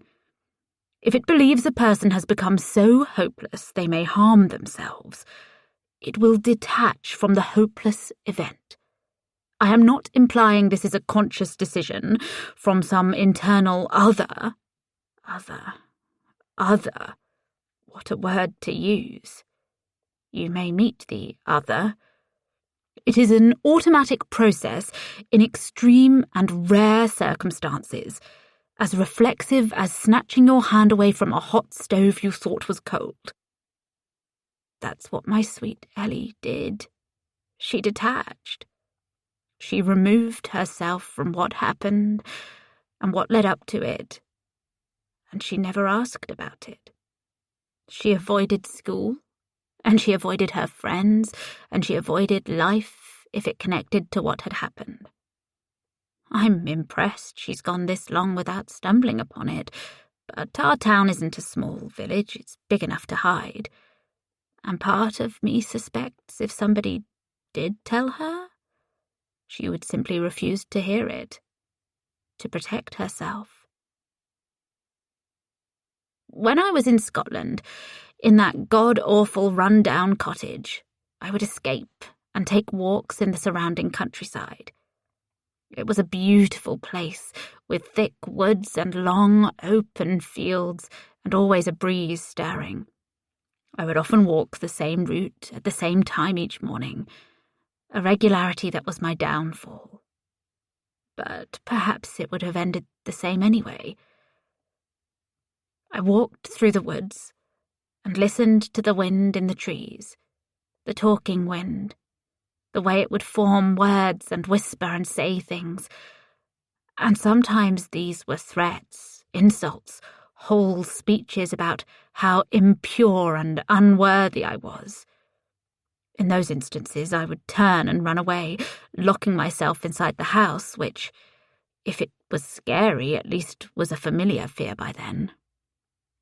But other times the voices would be my friends, laughing along with me as I hung from tree branches, goading me as I sprinted through the woods. I would sit cross-legged on a tree trunk and close my eyes like some meditating monk, and I would let them filter into me and give me ideas for my book. I felt sure I'd tapped into some magic way to write a book, a new method that would launch me into superstardom. I know how ridiculous that sounds. Magic indeed. But that is the mind of a schizophrenic, or at least it was my mind when my illness was at its most potent. I believed I was the centre of all things, that everything was spinning around me. I was above God and nature and everything, everybody. I was too good for the regular rules, for the law, for common decency. Oh, yes, I was the special young woman in the woods, the fairy woman, skipping around with her magic voices and her unrealistic dreams and her supreme self-belief. And it was wrong, what I did. How it ended, where it led me. It was wrong. It was wicked and evil, and I wish I could take it back. But sitting there in the woods, with the voices of my friends around me, I felt strangely at peace. I felt, I dare say, more me than I'd ever felt before, or I've felt since. How odd that I was able to block out the rest of it, tear whole pages from my mind. right until the very end. Which makes me something of a monster, considering what came after, who came after, and the pain I inflicted. When I set out to write this journal, I promised myself I would be completely honest. And that's a promise I intend to keep. But honesty comes in shades. I am going to be honest to my experience, to the order in which things happened to me, not the order in which they truly occurred. In the mind of the psychotic, these are often very different things. For the first time in my life, I am going to tell the truth about what happened between me and my daughter's husband. 13.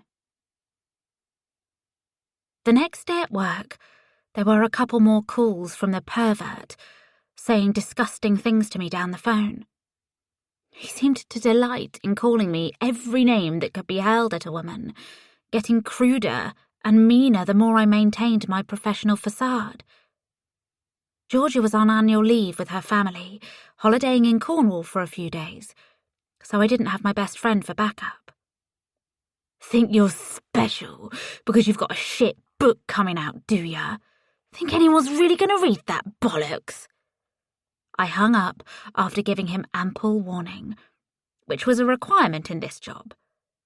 We didn't have the right to satisfyingly slam the receiver down. All I could do was click end call with as much passion as I could muster.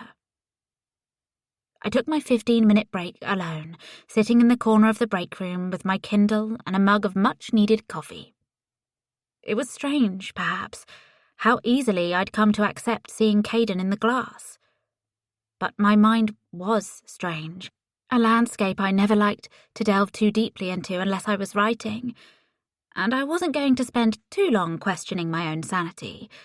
I might not like the answer. I looked up from my Kindle when Freddie swaggered in, moving with that casual confidence that infuriated me. He slinked over to the kettle, moving like a jungle cat or something, as though he had all the time in the world. With his back to me, I was free to study the way his shirt pulled tautly from shoulder to shoulder, the way his muscles twitched at his smallest movements. He was waiting to explode into action any second, and my mind flooded with all the actions he might perform. I imagined him spinning on me with that annoying smirk, his eyes glimmering. "You want this," he growled in my mind. "Stop fighting it." "Getting a good look there?" He spooned coffee into his mug. "I'm happy to pose if you've got anything special in mind." "What?" I stared at my Kindle. "I have no idea what you're talking about." He turned to me, folding his arms. Why couldn't he roll his sleeves down?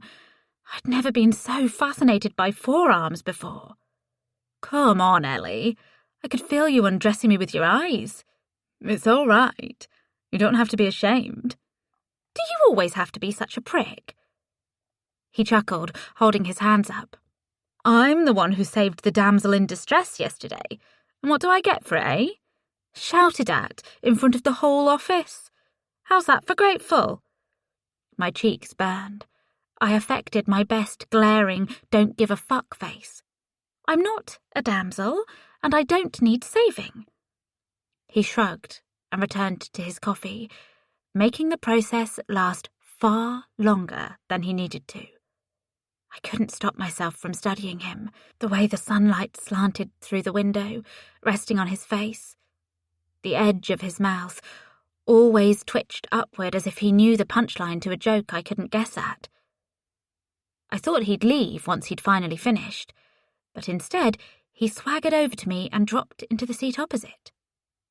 We exchanged a look. His smirk widened, and then he took a long, slow sip of his coffee, keeping his eyes on me the whole time. It was so weird I couldn't help but laugh. He grinned and laid his mug down. "Mission accomplished." "What? Your mission was to stare at me like a freak?" "To make you laugh. And I succeeded." I rolled my eyes and tapped the Kindle's screen, turning the page. Good for you. What are you reading?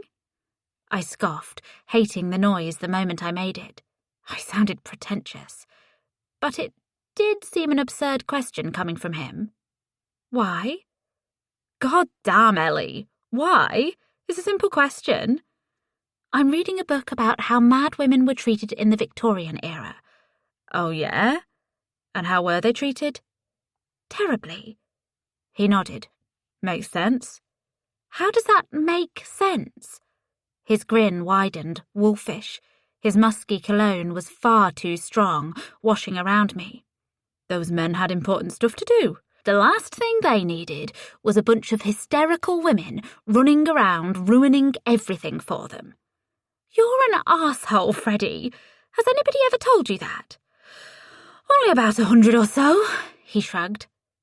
I wished I could care as little as he did. So, when are you going to let me take you for a drink? I laughed, hating the sound. It was the same way I'd laughed when Caden had stared down at me that day on the beach, when he started his nice Caden routine, turning on the charm to crumble my defences. It was my flirty laugh. There was something here, something primal and urgent, and I was trying to fight it, but it was difficult. I might be a tad old for you, but thanks for the offer. Come on, Ellie. I'm 25. You're 33. How is that so bad? I guess you've been talking to Georgia. She said you were worried about the age gap, and I had to subtly make you understand I didn't give a damn. Here it is, my subtle hint. I don't give a fucking fuck about our age gap, all right? You're beautiful, you're funny, you're interesting. Let me take you for one drink, Ellie. I made a mental note to send G a vicious text and royally ruin her good mood in Cornwall. But I couldn't deny the truth. His words were sending feelings flurrying around my body, waking up parts of me I'd promised to put to sleep after Caden. The thing with Theo, waking up after a year with no idea where he was or what had happened, was bad enough. But Caden had been worse. I couldn't risk myself with another man, not so soon. One drink. He laid his elbows on the table, staring hard. I'm not going to pounce on you. I'm not going to pressure you. It's just... Come on. You must know I like you. I haven't exactly been subtle. I turned my gaze down, resenting the flush moving across my cheeks. I guess you're not very subtle in general, are you? Nope, he chuckled, and I'm not ashamed to admit it. Life's too short, says the boy. The age thing again. God damn, if it makes you feel any better, I'll invent a time machine so we're the same age. I giggled. I had to stop. And how would you go about doing that, For you, I'd find a way. I mimed, gagging. Do those lines work on your other girlfriends? My other girlfriends? Girlfriends, I corrected. Forget I said other. But my sweet damsel, I don't think I can. It seems to me you're keener on this than you're letting on. I groaned. But it wasn't a leave me the hell alone noise. It was the groan of a woman who was interested, and I couldn't stop myself from smiling at him. It was one date, one drink. Surely I was allowed a little fun after all I'd been through. I wouldn't let my guard drop. I'd die before I let another Caden into my life. I don't understand why. Why what? He leaned closer, our hands almost touching on the table. His eyes pinned me in place. I loved the way he was looking at me, with total attention. Why I'd want to take you out? I bit my lip. I nodded. I wasn't the most drop-dead gorgeous woman in the world. I wasn't the smartest. I wasn't the most successful. I was definitely not 25 years old anymore.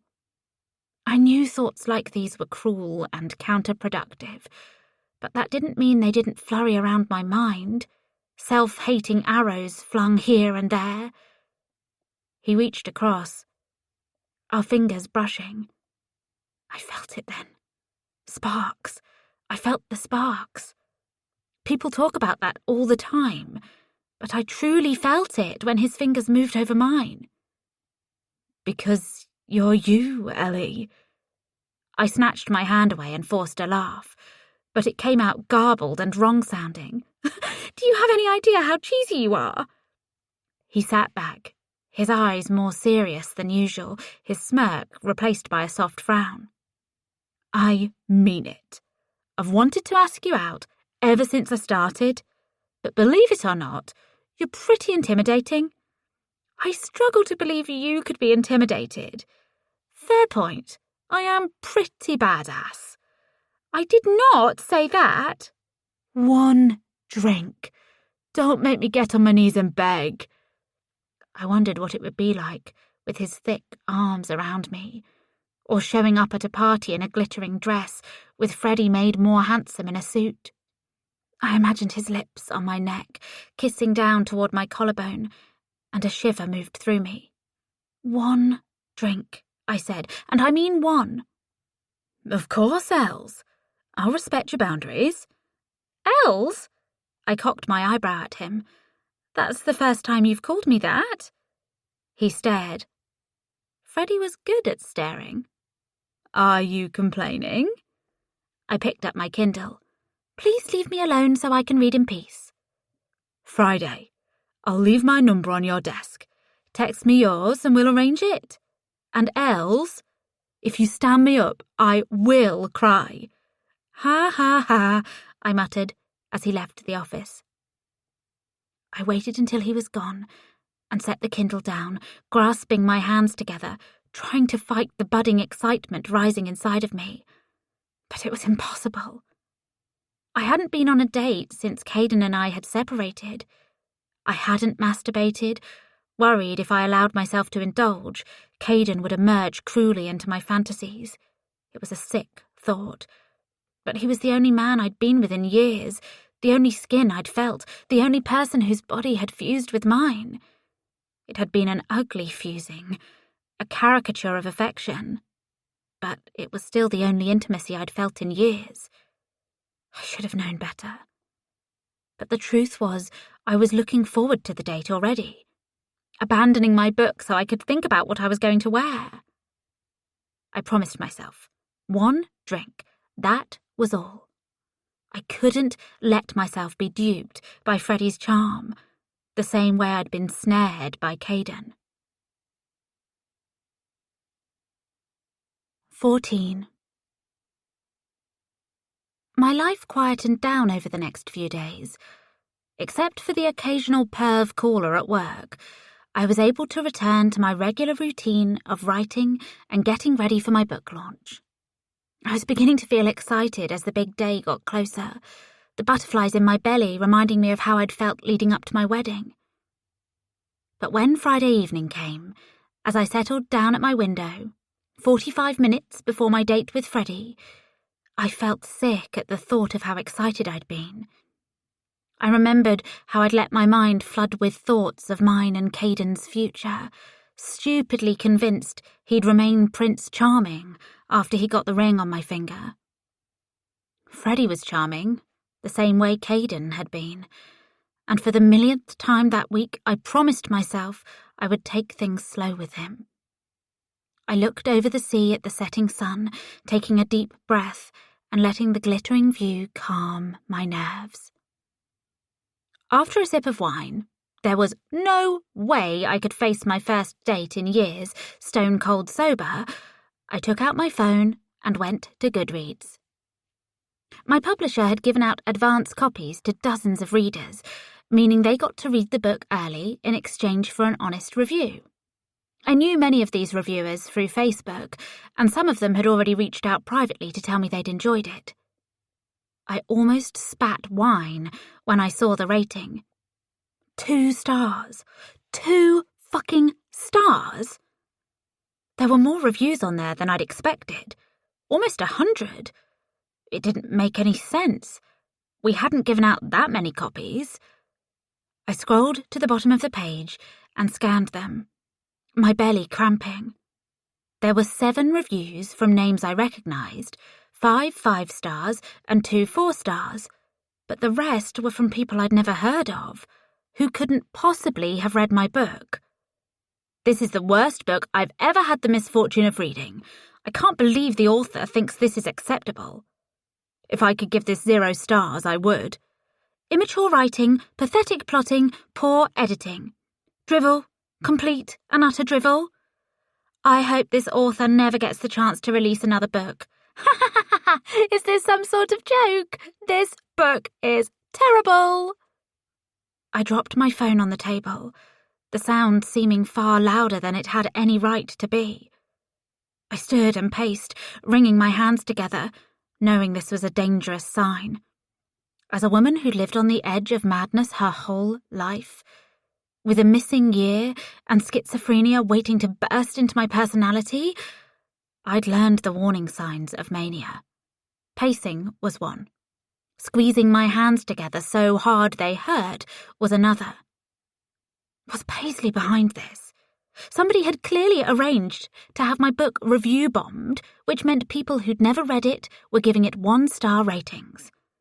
It had happened to a few authors who'd been in scandals, but I hadn't done anything wrong. I hadn't made a fool of myself publicly. I could imagine Paisley rubbing her nicotine-stained hands together as she read these. I could imagine Paisley and Caden sharing a bottle of wine as they read them out loud to each other, laughing in that strange way they had, that too-close way. They'd always had a bizarre relationship. One Christmas, Paisley had kissed her son on the cheek when he'd brought in the Yorkshire puddings, but the kiss had lingered far too long. And then afterwards she'd licked her lips and given me this skin-crawling look as if to say, "He was mine first, bitch. He'll always be mine."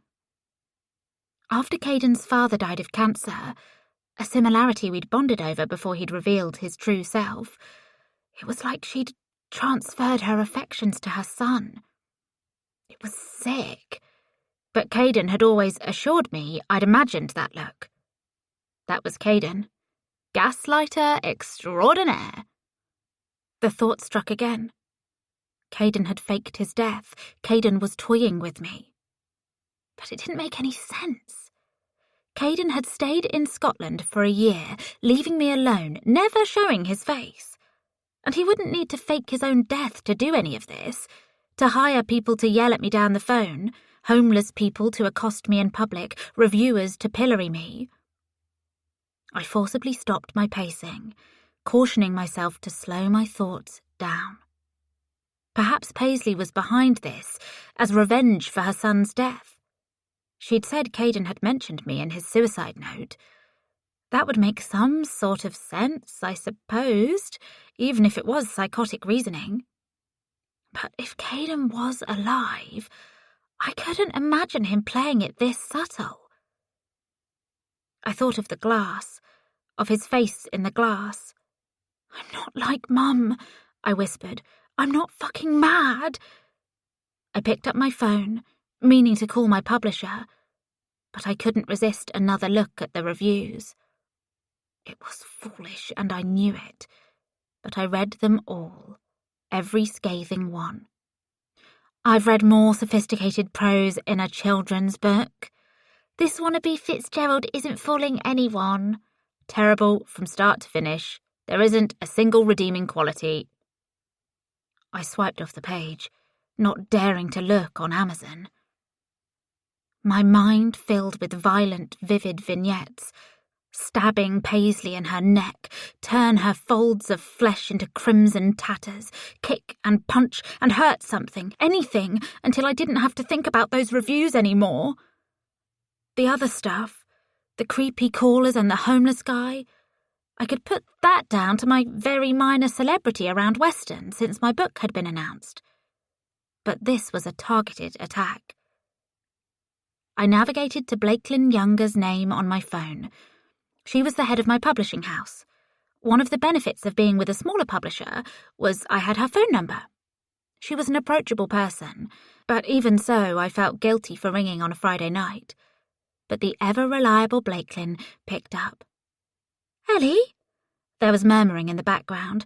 A cork popped, and somebody clapped. "Hello, can you hear me?" "Yes, I'm sorry to ring so late." "No worries, what's up?" "Have you seen my Goodreads page?" There was a pause as she walked outside, a door opening and closing, causing the background noise to become more distant. "No, I don't tend to. We have so many authors. Why, is something wrong?" I quickly told her about the 1-star reviewers. "They haven't read it, have they? Did we give out more advance copies or something?" No, we only give out 50. It's impossible these people have read it. I don't understand why anybody would do this." "Neither do I." I laughed humorlessly. "I haven't done anything. Online, I mean. A scandal. Not that I can think of." A man's voice rose in the background. "Come on, Blakey. The cake's ready. We need you to blow out the candles." "Oh, God. Is it your birthday?" She laughed dryly, with perhaps a touch of annoyance nestled within the sound. Or maybe I was imagining that part. It wouldn't be the first time my mind had played tricks on me. "Yes, but please don't feel guilty. When I told you I'm on call 24/7, I meant it." "No, I'm sorry." I hadn't released a book yet, and there I was bothering the boss on her birthday. I shouldn't have called on a Friday night. "I'll look into this first thing on Monday. I have no idea what's going on. Give me some time to get caught up, and we'll knock it on its head, whatever it is." No way. I couldn't leave those reviews up for an entire weekend. But making a fuss had never been something I was good at. It was like the times I'd imagined telling somebody, a teacher, a friend, about what was happening at home when I was growing up. I simply couldn't summon the words. "Of course. Ellie, I mean it. We'll sort this." "Come on," somebody yelled in the background, a woman's voice this time. "It's okay." I paced over to the window, laying my forehead against the glass. "I'm sorry." "You don't need to apologise. We're here for you. I mean that, Ellie. We've got your back." "Thank you. That really means a lot. And happy birthday." "Speak soon. I'll let you know the second I've got a handle on this." She hung up, and stupidly, I turned right back to the reviews. Even if I knew Blakelin was right, even if I knew there was no chance these people had actually read my book, each word stung.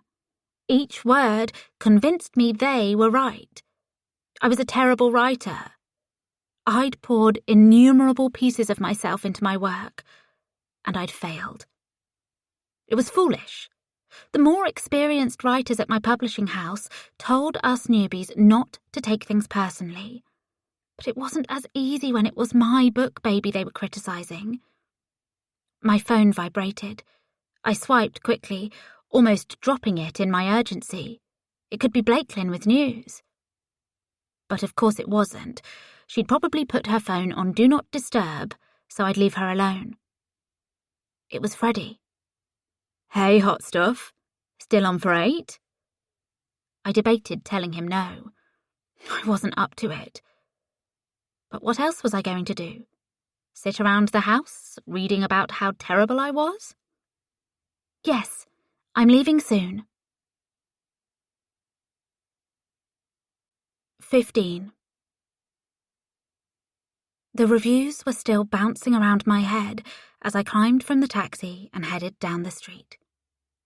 The seafront was busy this time of the evening, legions of partygoers heading toward the myriad bars that lined the promenade. When the weather was like this, pretty much perfect, and the bars were packed, it was easy to imagine I was abroad. It reminded me of the time Caden and I had gone to Turkey, in the early days, before he revealed the teeth behind his smile. We'd jaunted through the shallows together, hand in hand, with my stupid, naive giggles filling the air and his deep laughter making me feel loved, hopeful for the future. I hated it, where it would lead. Spiderweb patterns of pain across my thighs and my belly and my back, always places people wouldn't notice. But he was dead. Dead. And perhaps his sick mother was taking it out on me. I wondered how Paisley had arranged the reviews. Had she paid for them? Ellie. Freddie walked out behind me, grinning. He'd had a shave and a fresh haircut, shorter on the sides now. The top swept over in a way that made me imagine running my hand through it. Lost? I returned his smile as best as I could. Sorry, I was miles away.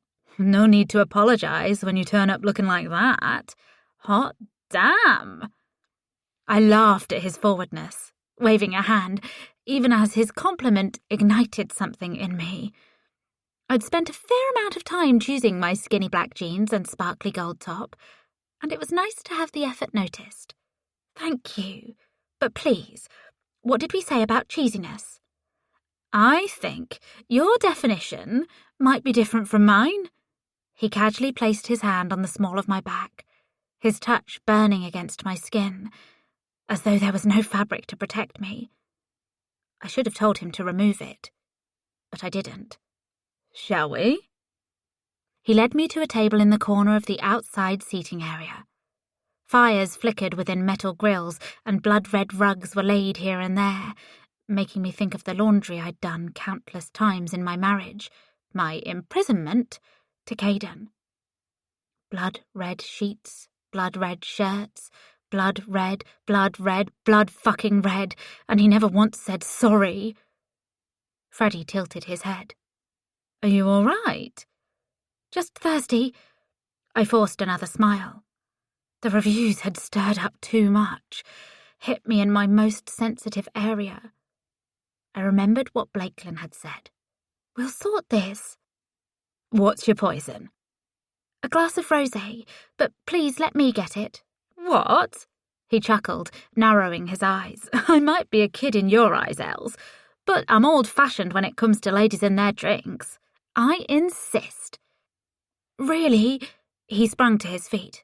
Back in a sec. I watched him go, studying the way he held himself. He was wearing a denim shirt and chinos, and he wore it well.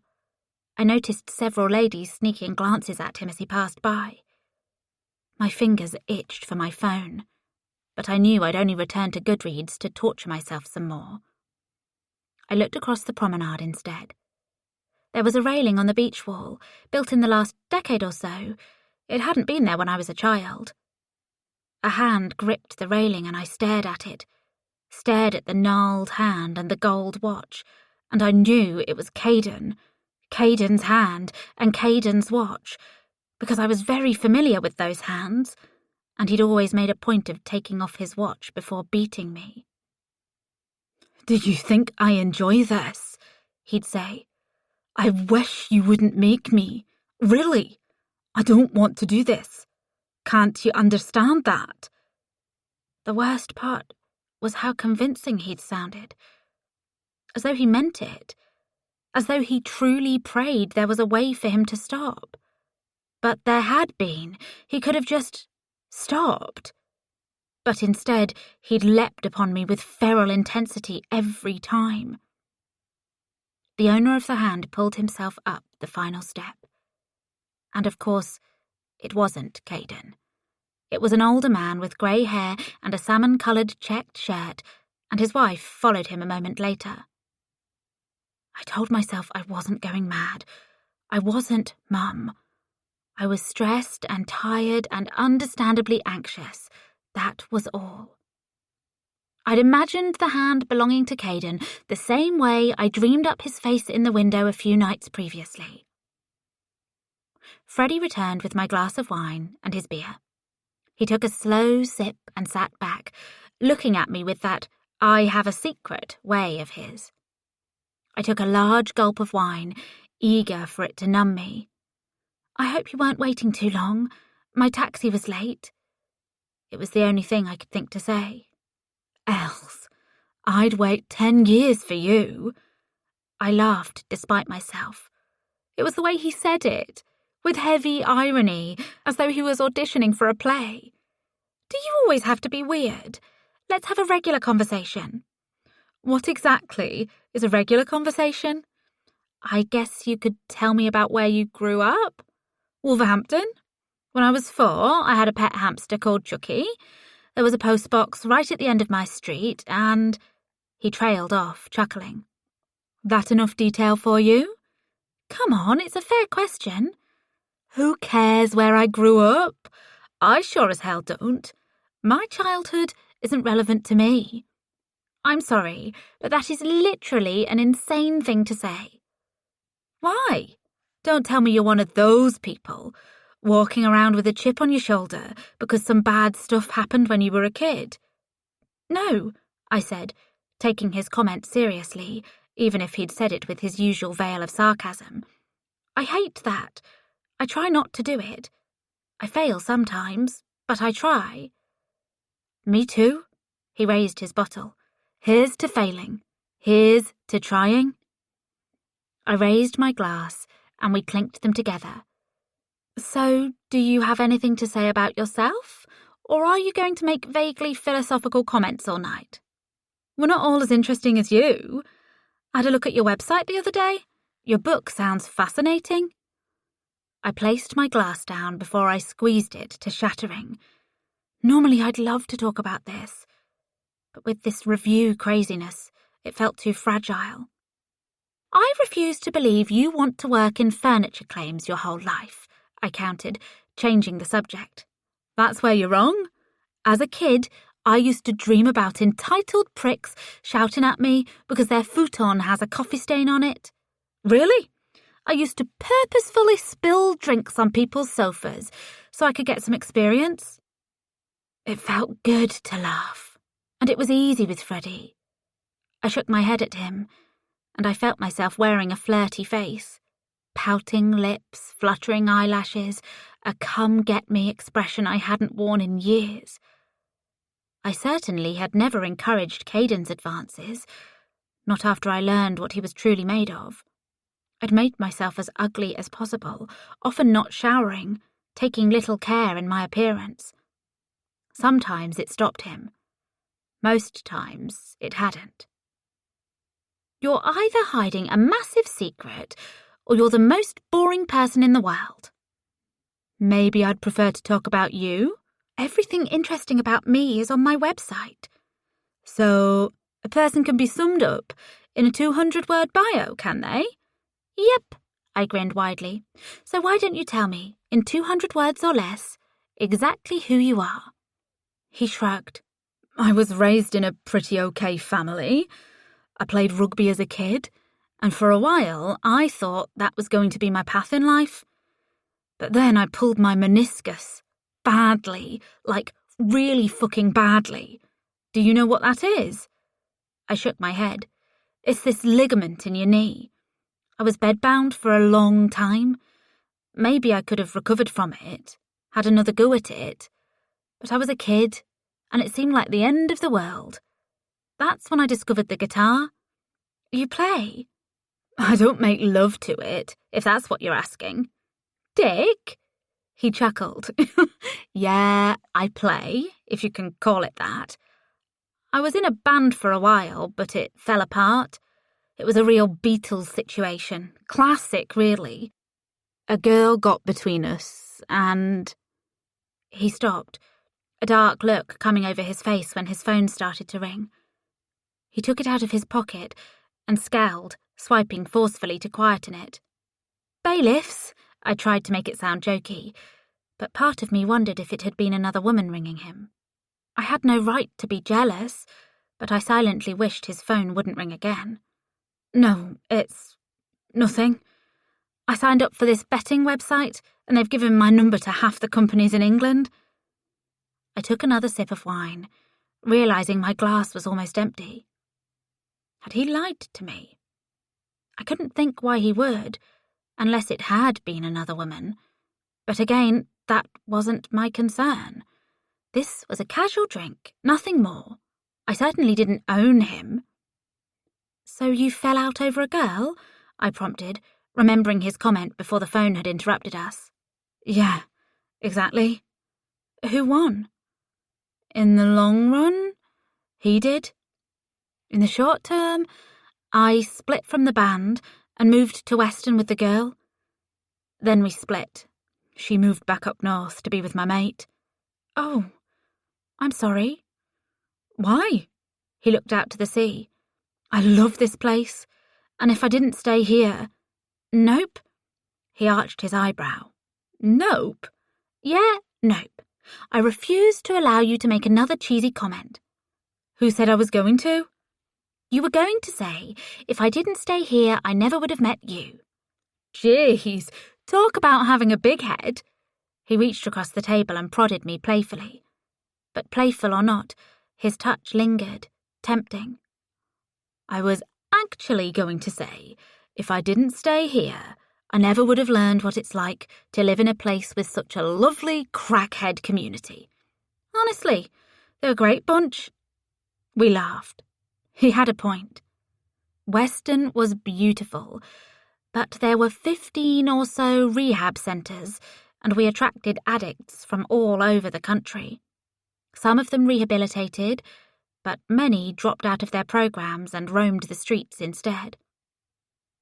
Our gazes met. There was a definite moment, a definite understanding between us.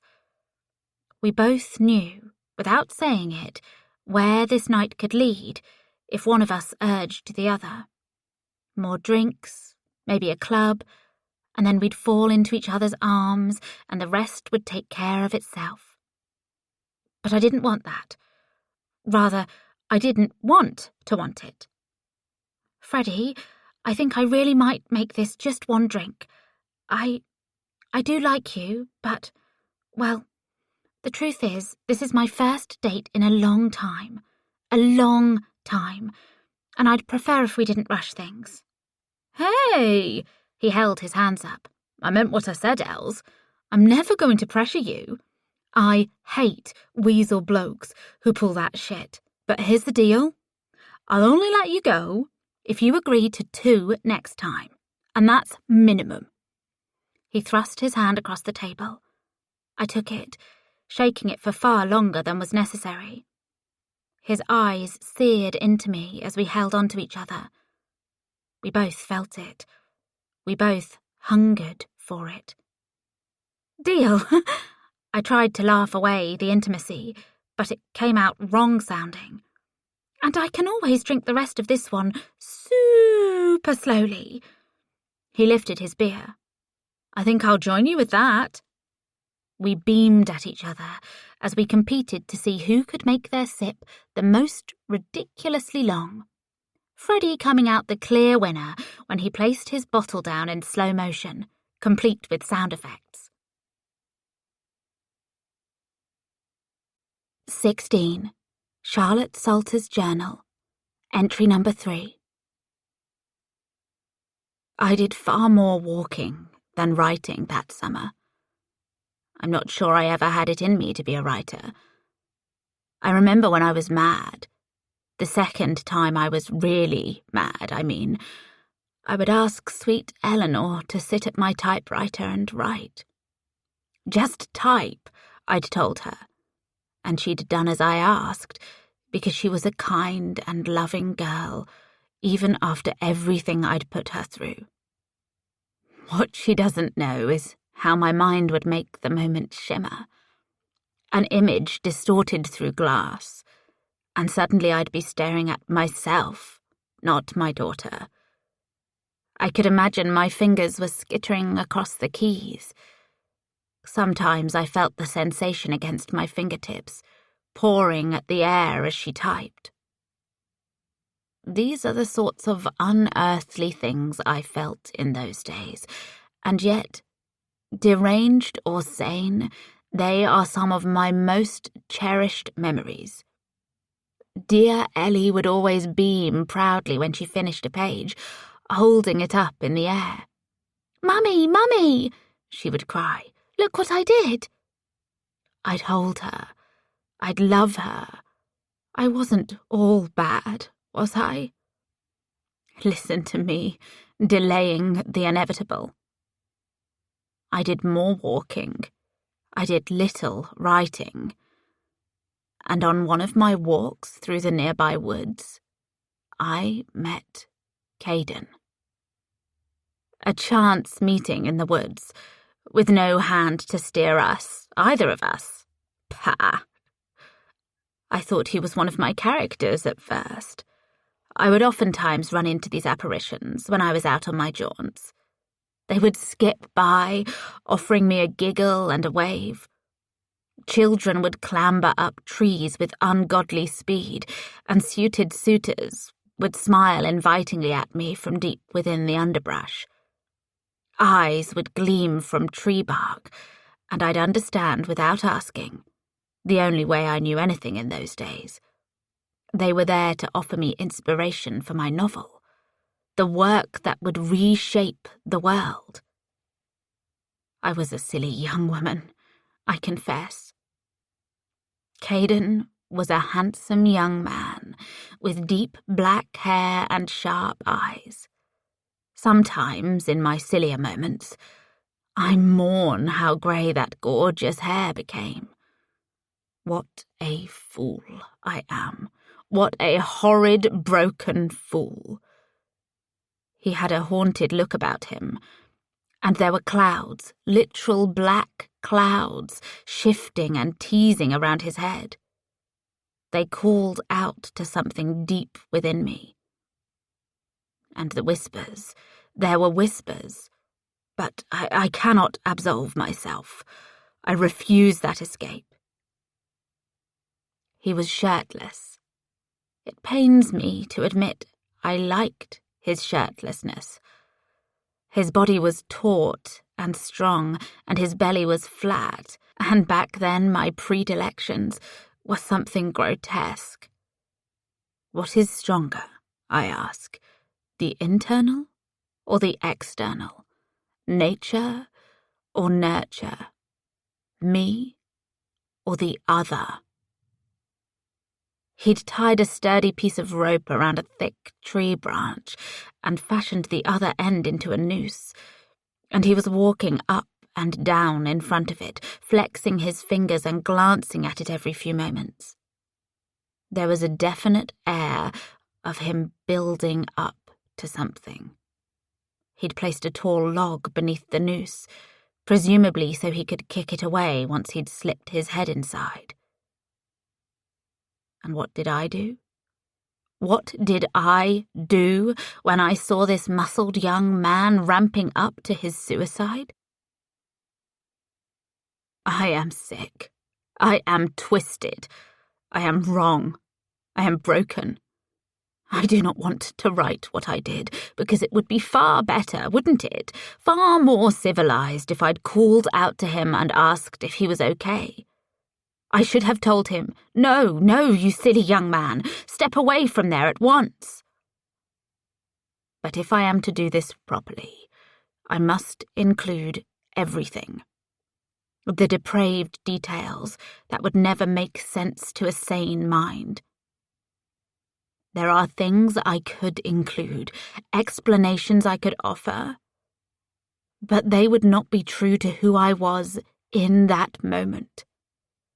In that moment, it was just me and the boy, and I was excited, grinning and salivating. So here is what I did. I watched him pacing, and I watched the interplay of light against his muscled body, and I slid my hand into my knickers, and I touched myself until I dragged a sad orgasm out of me. And then I kept touching myself, lost in the strange allure of it, obsessed with the way he was pacing, and then it was like the pacing was directly connected to the functioning of my hand through some ethereal force. And as with everything else, I did not question this.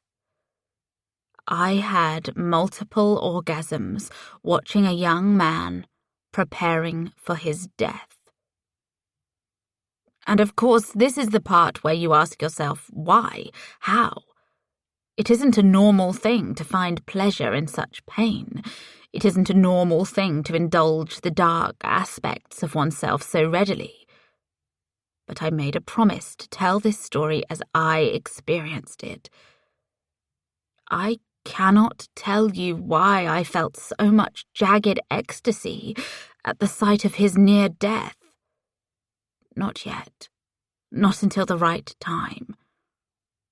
Or is that an excuse? A way to justify this reprehensible thing? Oh, how I rubbed, how I stroked, how my wet cunt pulsed and the shivers moved through me. I do not like to curse, not usually. But that's what I was. A sad, pathetic, ugly monster with a sickeningly wet cunt and a sickeningly shattered mind. Do not think I am setting myself up for redemption, for, despite the circumstances that might later be revealed, there is no excuse for what I did. There is no excuse for any of it. People make small talk with me in garden centres, and I have civilised lunches with ladies I met at bingo, and I visit the library twice a week to restock my reading material. All of this is to say I am a regular older lady. I believe, if such a thing exists. On the outside, my shell is the same as any other. I am rambling. God, I hate it. I hate that I did that. My whimpers of release eventually alerted him to my presence. His expression turned immediately from savage and ready for death to a convincing smile, so convincing I felt sure I'd mistaken the noose's purpose. He looked far too happy. "Are you okay over there, lady?" he said, and his accent was delightful. It was thick, despite his youth, confident, despite his desire for self-destruction. I emerged from the forest, moving like I was the queen of the world. I had supreme self-assurance in those days, unearned and undeserved, but it was there all the same. I held my head high and tipped my nose up as though my knickers weren't soaked and sticky. I was a pretender, even to myself. "Says the man with the noose," I said to him, and he said to me, "This isn't a noose, it's for pull-ups, look." He leapt up and gripped onto the rope and started doing one-armed pull-ups, grinning at me all the while, in that way of his. That uniquely Caden way, as though the rest of the world was not a passing thought in his mind. He casually switched hands and did some more, and I could see he knew the effect he was having on me. I ducked my head and sprinted straight at him. It was the sort of deranged thing that seemed entirely logical to me at the time. He laughed and dropped down, but not quickly enough. I was a fast girl in those days. Before he could say a word, I had him pinned against the tree. My hands were clasping his face, and I brought my lips close to his. But I did not kiss him. I held him there, and I stared into his eyes, and I smiled very widely, very strangely. I asked him to tell me why he planned to kill himself. I said if he didn't tell me, I would dig my fingernails into his neck until he had no neck left. He laughed. And there was hunger in his eyes, sweet and vile hunger. He told me his father was away for work much of the time, and his mother was... And then he paused. He looked past me into the forest, as though she might be standing there, as though she might be watching. "She tries her best," he said to me after a long time. "But her best isn't exactly something I enjoy. Get my point?" A little bitterness there, an arrow flung. But it would never hit its mark. It was an impossibility. I let go of his face and stepped back. I think I get your point. In fact, right then, it flooded into me. What his mother did to him. How she crept into his room and rode him as he wept. At the time, I knew this was divination, transcendental knowledge touching me. At the time, I thought I could read minds. What's your name, lady? I told him I was called Lottie. He smiled in that perfect, terrifying way of his, a smile that would compel anybody inclined toward the male sex, that would drive anybody feral, as it drove me into animal thoughts, into carnal obsession. I had a very high sex drive in those days, and his smile was encouraging me greatly. But I was also the daughter of two very proper parents. I'd been raised to never make the first move with men. I believe this is the only reason I didn't kiss him right there. I'm Keaton, he told me, and I think you've given me a reason to live. 17. So, how was it? Georgia asked, smiling at me over the top of her coffee mug. I glared at her. It was the Monday after my date with Freddie, and she was back from her holiday in Cornwall. I hadn't rung to confront her about scheming with Freddie, mostly because I was secretly glad she'd done it. Not that I'd ever let her know that. I blew on my tea. It was nice.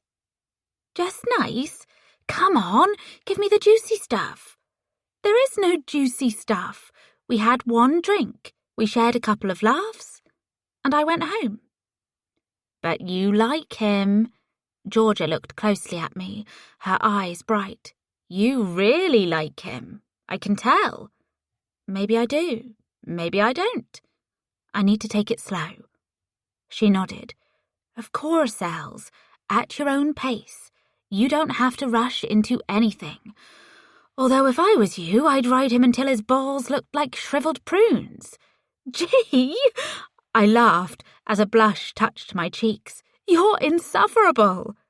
She grinned. Yes, I am. But seriously, I'm glad. You deserve to have a bit of fun. She was talking about Caden, of course, and the hell I'd hidden from her.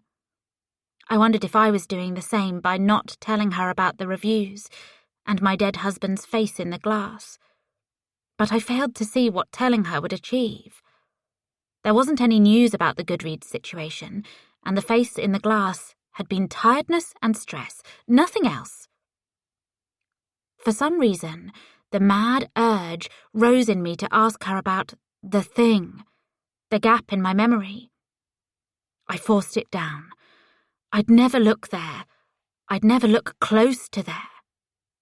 Am I interrupting? Nigel strode into the break room, hands behind his back. Ellie, a word. My office.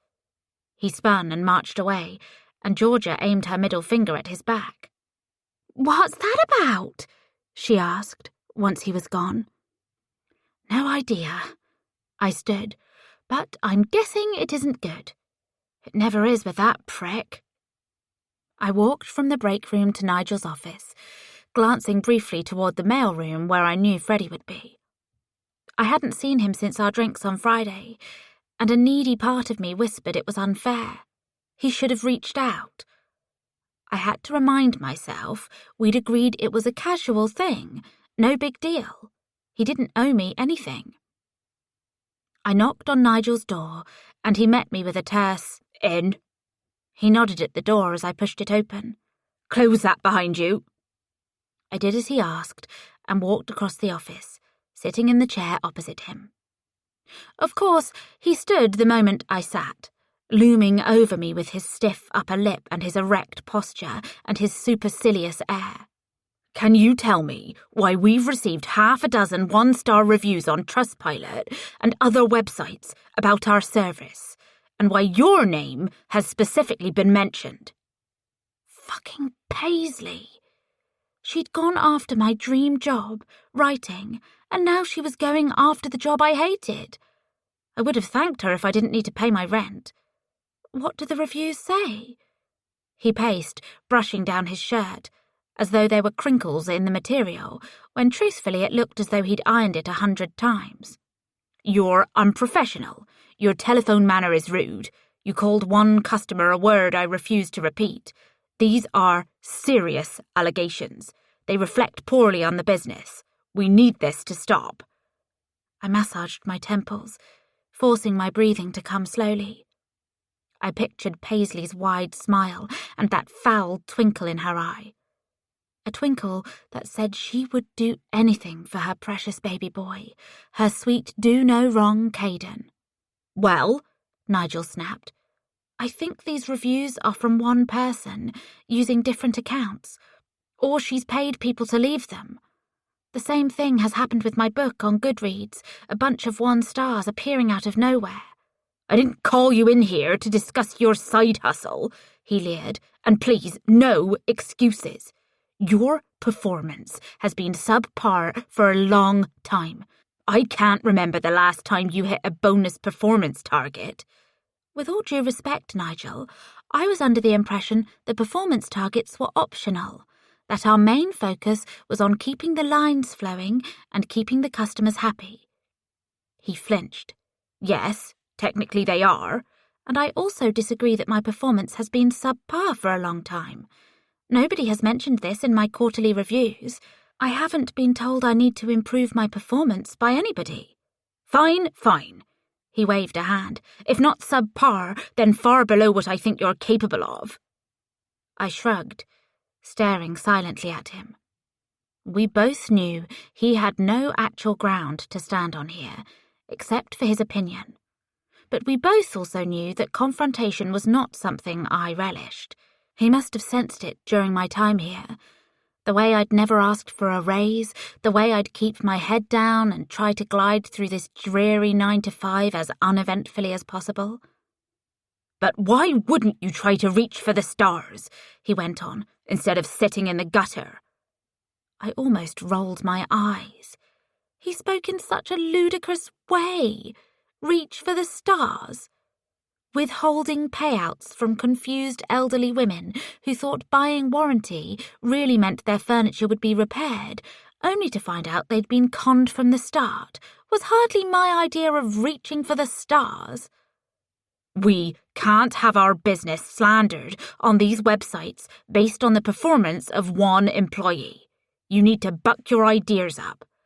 Nigel, honestly, the same thing has happened with my book. I think somebody is... This has nothing to do with your book. He swiped his hand through the air. Nobody wants to hear about your goddamn book. It distracts the other employees. It makes them think... He left it hanging. But I knew what he meant. It made them wonder if they could pursue their own hobbies, instead of letting this place grind them down. Laying my hands on the table, I looked at him as steadily as I could. These reviews are not genuine. The same thing has happened elsewhere. They don't accurately reflect the opinions of our customers. It doesn't matter. He gritted his teeth, released them. It seemed to pain him simply looking at me. Why? They're on the website. Other customers can see them. Whether or not they're real is beside the point. I wasn't going to get anywhere with him. I'd have to go to the source. I'd have to ring Paisley, which would be torture, considering I'd hung up on her the last time we spoke. She'd love making me squirm over that. But I had no choice. My book, my work, and I'd bet on her being behind the weirdos ringing me up, and maybe she'd paid that homeless man to accost me. Or was that paranoia coming out to play? This sort of thinking was too conspiratorial for my liking. Fine. Maybe not the homeless man, maybe not the pervert callers who'd thankfully decided to leave me alone for the time being. But she had to be behind the reviews.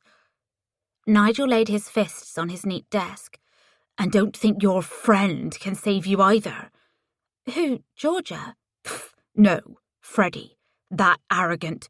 Don't think because he can get away with his bollocks, the same applies to you. Why is Freddie allowed to get away with his bollocks? Nigel dropped his gaze, making me feel like I'd gained ground. Maybe an inch or two. He isn't. He doesn't. But that was a lie.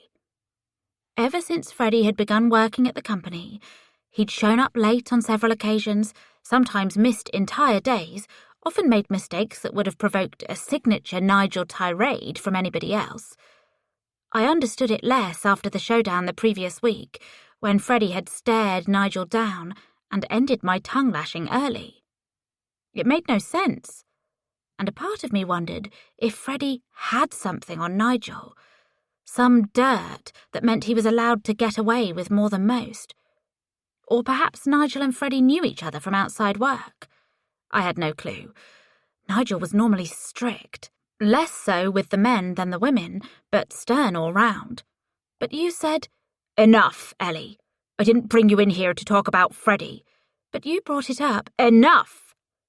We met eyes for a moment, something unreadable glinting across Nigel's expression. Perhaps I could have pressed the matter, dug and dug until I was at the heart of the issue. Perhaps I could have tried harder to work out what was really going on. But unfortunately that was not in my nature, though I often wished it was. Sort those reviews, he said finally. If you're telling me the truth, prove it. Get them removed. I will. I left his office quickly, my heartbeat hammering far too insistently.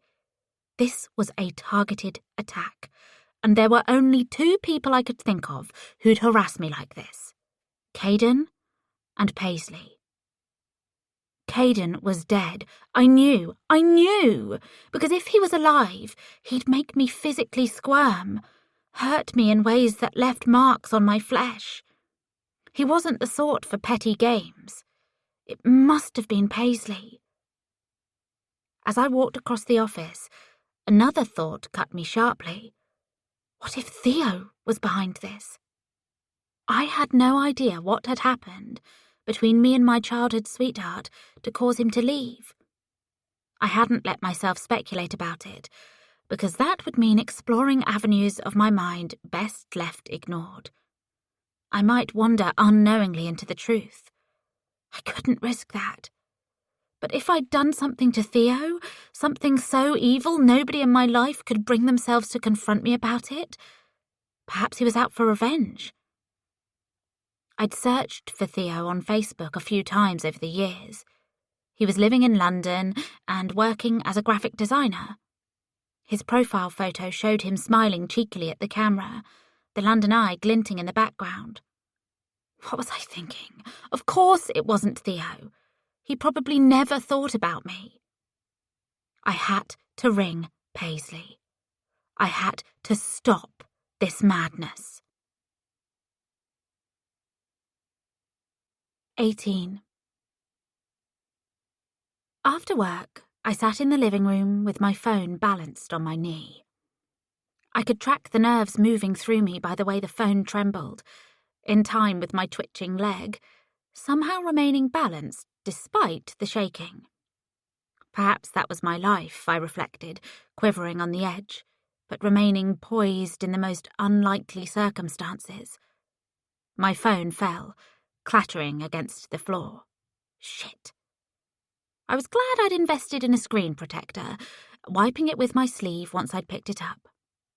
I knew I had to ring Paisley and get to the bottom of this, but the idea of speaking to her made me feel sick, physically sick, bile churning in my stomach. We'd only met a few times during the years I'd been married to her son, but each time she was more vicious than the last, looking at me like I was her competitor rather than her son's wife. Caden had told me I was conjuring it up, that there was something wrong with me for letting my mind go there. But she looked at her son like a toy. I knew I hadn't dreamt it up. I navigated to her phone number, going to my call history to find it. I didn't have her number saved. If I had my way, I'd eradicate her and her son from my life forever. I put the phone on loudspeaker and stood up, pacing up and down the living room, my chest getting tighter with each successive ring. "Aye," she snapped, answering. "Paisley, it's me. It's Ellie."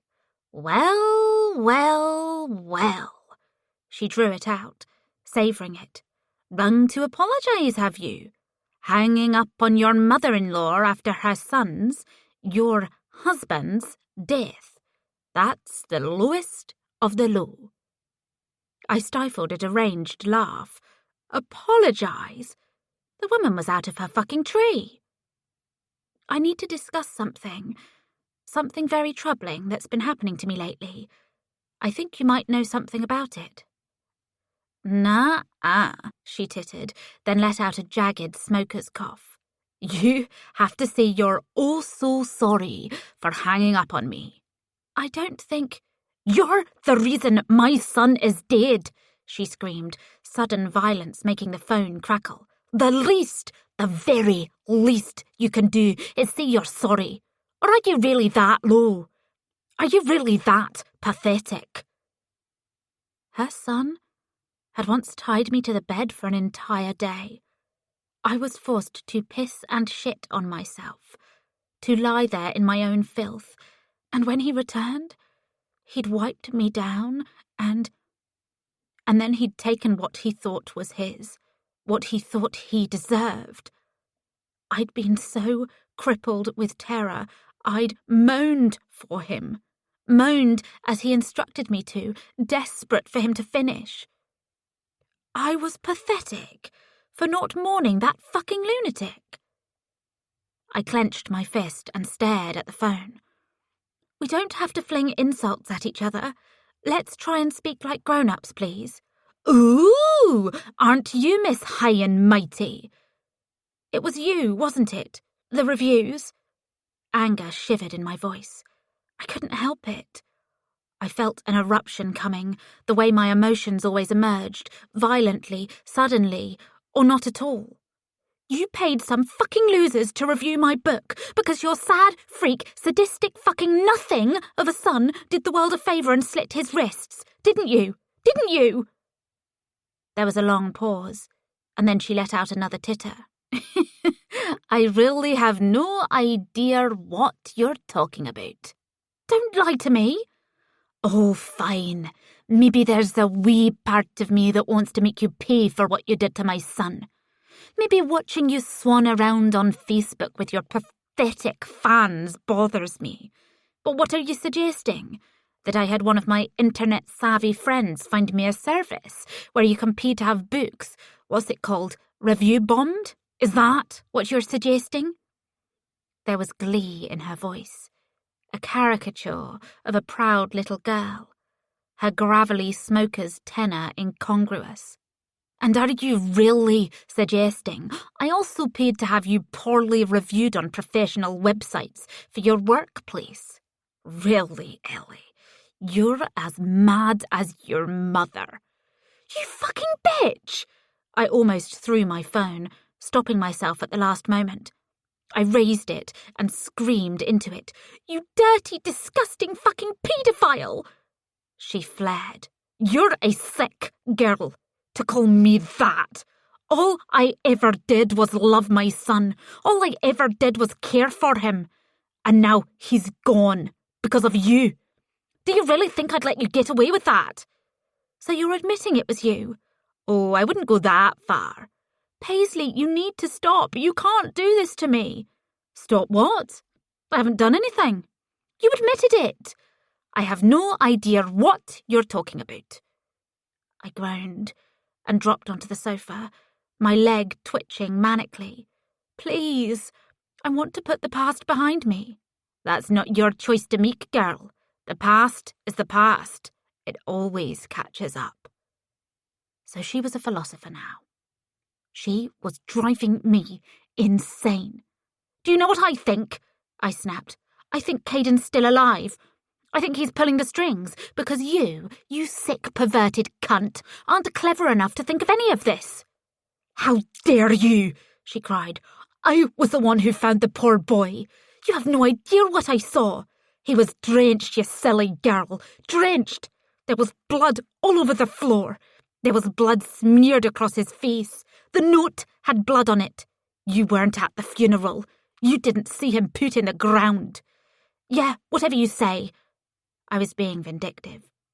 And yet part of me honestly doubted what she said.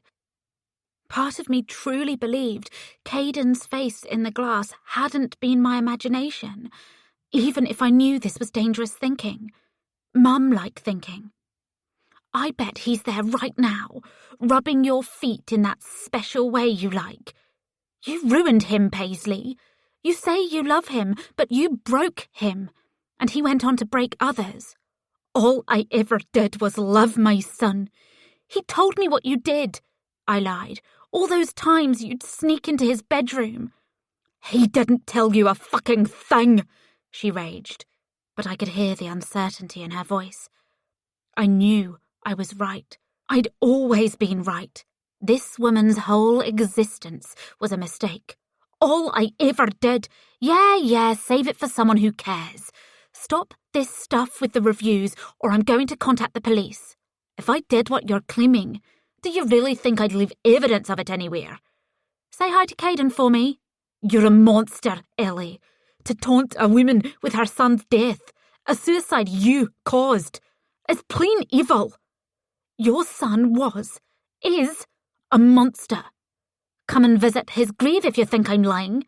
Maybe you can't accept what you did. My sweet Caden only ever wanted to do good. You deserted him. That's the worst thing a wife can do. I escaped an abusive bully. Stop the review bombing or there will be consequences. I'm hanging up. There's nothing you can do, girl. Nothing you can do to stop what's coming. What's that, Paisley? If your rapist son is really dead, don't you dare call him that. What the fuck could you possibly do to me? You'll see. Oh, how you'll wish you said sorry. I hung up and tossed my phone onto the sofa cushions, leaning back and letting out a groan. I stared at the ceiling, at a spot of damp in the corner, a few flecks that would soon spread and corrode the whole flat if I didn't do something about it. The phone call hadn't gone as I'd planned, except I was now fairly certain Paisley was behind this. But she'd given no indication she would stop, and my threat of ringing the police was a bluff, because I knew they could do nothing. They would take my statement and promise to look into it, and if Paisley had done a passable job at covering her tracks, they'd find nothing. That was if they looked into it, which they probably wouldn't. Was paying for a book to be poorly reviewed a crime? I wasn't sure. I didn't think so. I closed my eyes and saw Caden staring at me, his gaze searing through the darkness of my eyelids, his smile vicious and victorious. Even in death, the bastard was winning. 19. I tried to focus on my writing for the rest of the evening, but sitting at my computer was difficult. It was too easy to open the internet browser and torture myself by combing over the reviews.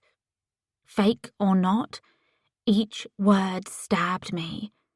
Their very existence was a bad sign for my novel's success. It wasn't as though a potential reader would know they were fake. This whole thing was not something I'd ever dreamed of having attached to my first book's release. Dragging more words out of myself felt impossible. I couldn't get to that place, the flow state, the not thinking, just writing mood where the words would begin to pour out of me. I was the sort of writer for whom contemplation was death. I couldn't ponder or overly think about what I was doing, or I'd end up dissecting every word until there were no words to dissect. It might have had something to do with how I'd first started, hammering at Mum's typewriter as she goaded me on. Just write, just keep writing. I pushed away from the desk, spinning idly in the chair. I'd pulled the curtains shut ever since Caden's face had appeared, intent on not letting it happen again. "Visit his grave if you think I'm lying," Paisley had said. Was she telling the truth? If I drove up to Scotland, would there be a grave marked Caden Hunter? Hunter? Perhaps the most fitting name ever given. I sighed. I stood. My mind was spinning far too quickly. It wouldn't settle. My publisher hadn't contacted me, so either they were busy or they were still looking into it. My phone buzzed from the desk. Freddie had sent me a text. "Thinking of you." I smiled as warmth shimmered through me. I tried to fight it. I was done with romance and men and the heartache it brought, but I couldn't deny how special that was. After the day I'd had, Freddie found a way to make me smile. That mattered. It was significant. I texted him back. What did I say about being cheesy? He wrote back almost immediately. "Nothing cheesy about the truth. Want to hear something else that's true?" Go on. "I may or may not have something to confess." What do you mean? I pressed send and wandered into the living room, closing the office door behind me. I knew I wouldn't get any writing done that evening. It didn't help that my subject matter was madness and delusion, a theme that felt far too close. I poured myself a glass of wine and took a small sip, dropping into the armchair as Freddie replied. "I'm not sure I can tell you, Els. You might be offended." Now I have to know. I stared as the 3 dots teased me, vanished, and then reappeared. "Let's say it involved thinking of you in some less-than-professional situations." Tingles moved over my body, up my thighs, swirling in my belly. I hadn't felt this in years. I hadn't let myself feel anything like this because it would risk leading to other things. But when the choice was between obsessing about Paisley's sick games and sinking into the searing lust Freddie prompted in me, I found myself itching to be close to him, wishing he was there with me. It was bad, and I wished I could fight the feeling. Instead, I took another sip of wine, made the sip longer, tipped the glass up until I'd emptied it entirely. I wasn't much of a drinker, and immediately my head got cloudy, my body more receptive. The idea of sinking into this feeling less intimidating. I wrote back, fumbling a couple of times before clicking send. What situations? "Do you want specifics?" I slid my hand slowly up my leg, wondering if this was it. The first time I'd touch myself in years. The first time I'd allow myself this release. Yes, Freddie, I want specifics. 3 dots appeared, vanished, appeared again. I imagined him lying on his bed, shirtless, his young, fit body throbbing with as much need for me as I felt for him. I imagined him laying his torso against me, feeling the hardness of his chest, feeling his hot breath on my neck. "All right, Els, but only because you asked nicely." We both lost control, texting each other frantically, the scenario getting dirtier and steamier and so hot in the end I could hardly stand it. I rubbed myself furiously as my blurry gaze moved over his words, each one coming in quicker than the last, like they were thrusts instead of texts. He was there, fucking me with his promises, letting me forget about Caden and Paisley and Theo and my shattered memory and my sabotaged career. All I had to think about was Freddie, about the things he was going to do to me, and the pulsing wetness between my thighs. In the end, I was a gasping wreck, collapsing back onto the chair with my legs twitching, vibrations moving through my body. "Please tell me you just finished." I smiled tiredly down at my phone on the armrest. Picking it up, I typed a reply. Maybe. Did you? Yeah, I fucking did. God damn, we need to do that in person. Calm down. We haven't even kissed yet. I like the look of that yet. Don't get ahead of yourself, young man. That was a one-time thing. 3 magic dots. Then came his reply. Yeah, right, Els. We'll see about that. I should have told him no. I meant it. This would never happen again. But it was a lie. After the pain Caden had caused, it was good to feel sexual and desired, to be a woman instead of a punching bag and a slave and all the things my husband had made me. Caden was dead. He was fucking dead. And it was time I allowed myself a little happiness. 20. Blakelin rang the next morning, my phone vibrating from beside the small notebook I sometimes jotted ideas in. But this morning there had been no ideas. My gaze fixated on the sea and the gathering silver clouds, my thoughts going over and over everything that had happened. I snatched up my phone. Hello? Ellie, she sighed. We've had roughly 50 of the reviews removed. They were connected to new accounts, probably made just to leave the reviews, but the rest came from legitimate accounts, with review histories, and several of them are disputing the removals. So what happens now? I asked, unable to hide the anxiety in my voice. We're going to keep working at it, but it would be good if we knew why this was happening. A light rain was tapping against the window, and for far too long I watched the path the raindrops made down the glass. I had no desire to tell my publisher about my husband, about his mother, about any of this messiness. I wanted to appear like what I aspired to be, a professional author. Ellie? Yes, I'm here. Sorry, the book is good, right, Blakelin? What they're saying, these reviews, they're not right, are they? I hated how pathetic I sounded. I hadn't intended to ask the question, but it arose from some deep place inside of me, hungry for affirmation the same way I'd been as a girl at Mum's typewriter. Ellie, it's a fantastic book, but that won't matter much if we can't get these reviews sorted.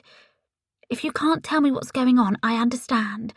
But if you know who's behind this, I'd appreciate it if you tried to remedy the situation. I'm not sure I can. I reached up and swiped a bothersome tear from my cheek. I spoke to the person who's behind it, who I think is behind it. We didn't exactly end the conversation on good terms. There was a long pause. I was sure I could hear her grinding her teeth. That's not good. I won't lie to you. This could be very bad, and not just for this book. I didn't bother to ask what she meant, because I knew. Of course I knew. If this book performed poorly, they wouldn't accept another from me. Because publishing was an artistic endeavour, people often forgot it was a business, and like any business, they needed a return on their investment. We'll keep working on our end, she went on, but please fix this. Whatever you have to do, however badly you have to grovel, it'll be worth it in the long run. I'm assuming this is a personal issue with somebody? Yes, my mother-in-law. She laughed dryly, sounding for a maddening second like Paisley, mocking me. I cautioned myself to calm down. That was the us versus them thinking that had led Mum to build intricate forts in the house, interwoven worlds of blankets, drawing the curtains against imagined invaders. Jesus, that's insane! Why would she possibly do this? It was my turn to laugh, without a hint of humour. The truth? My estranged husband committed suicide. That's what you think, Caden whispered from my mind, but I'm out there, waiting, watching. I pushed on, and she blames me for it. I'm sorry, Ellie. Really, I take it you don't get along. That's one way to put it. It's going to be tough, but Please try to make her stop. I've never seen anything like this before. All these reviews coming from one person. The new accounts make sense. She could have created those by herself. But the verified accounts? Maybe she paid them. She must have. It's fucked up, Ellie. It's really fucked up. Agreed. Please try and sort this. I will. I'll try. But what if I can't? What happens then? The book releases with those reviews. Not everybody reads reviews, so I'm sure you'll still move some copies. But it will definitely have an effect. We'd prefer for them to be gone. I would prefer that too, of course. But I found it incredibly unlikely, considering how Paisley and I had ended our call. The names I'd flung at her, the viciousness we'd exchanged. It was much better, instead, to think about how mine and Freddie's text conversation had ended. After the sexting, we'd spent the next hour talking about everything and nothing, about music and books and films and silly jokes. It was nice to forget for a while, but I couldn't avoid my problems forever. There was no way around it. For the sake of my career, I was going to have to apologise to Paisley. 21. Charlotte Salter's Journal, entry number 4. The voices were always there, whispering and taunting and encouraging and telling me to end my life. They rode the breeze and they crashed between my ears when I listened to music, even classical music without lyrics, and they buzzed on bees' wings and pitter-pattered in rainfall. Always. Always. Except when I sat down at my typewriter. Then they would vanish, deserting me, and I'd be left with a blank page and a feeling of profound failure. Except sometimes there was another voice, the worst of the wicked bunch. You really think you can write, you silly whore? You stupid mental bloody bitch? You really think anybody wants to read this drivel? The voice belonged to 2 hands. 2 vicious, thick hands, which would tear up my pages and toss paper petals into the air. I often wonder what sort of person I would have been had this peculiar illness left me alone. If I had lived in that cottage as a sane woman, with the inner will to clean myself and my surroundings up. I was living in squalor and barely eating. Sometimes I would roam the woods and pick up mushrooms and berries and gobble them down like some medieval vagrant. And sometimes this capricious gorging would make me ill. But I had no choice, I thought, because going to the local shops was anathema to me.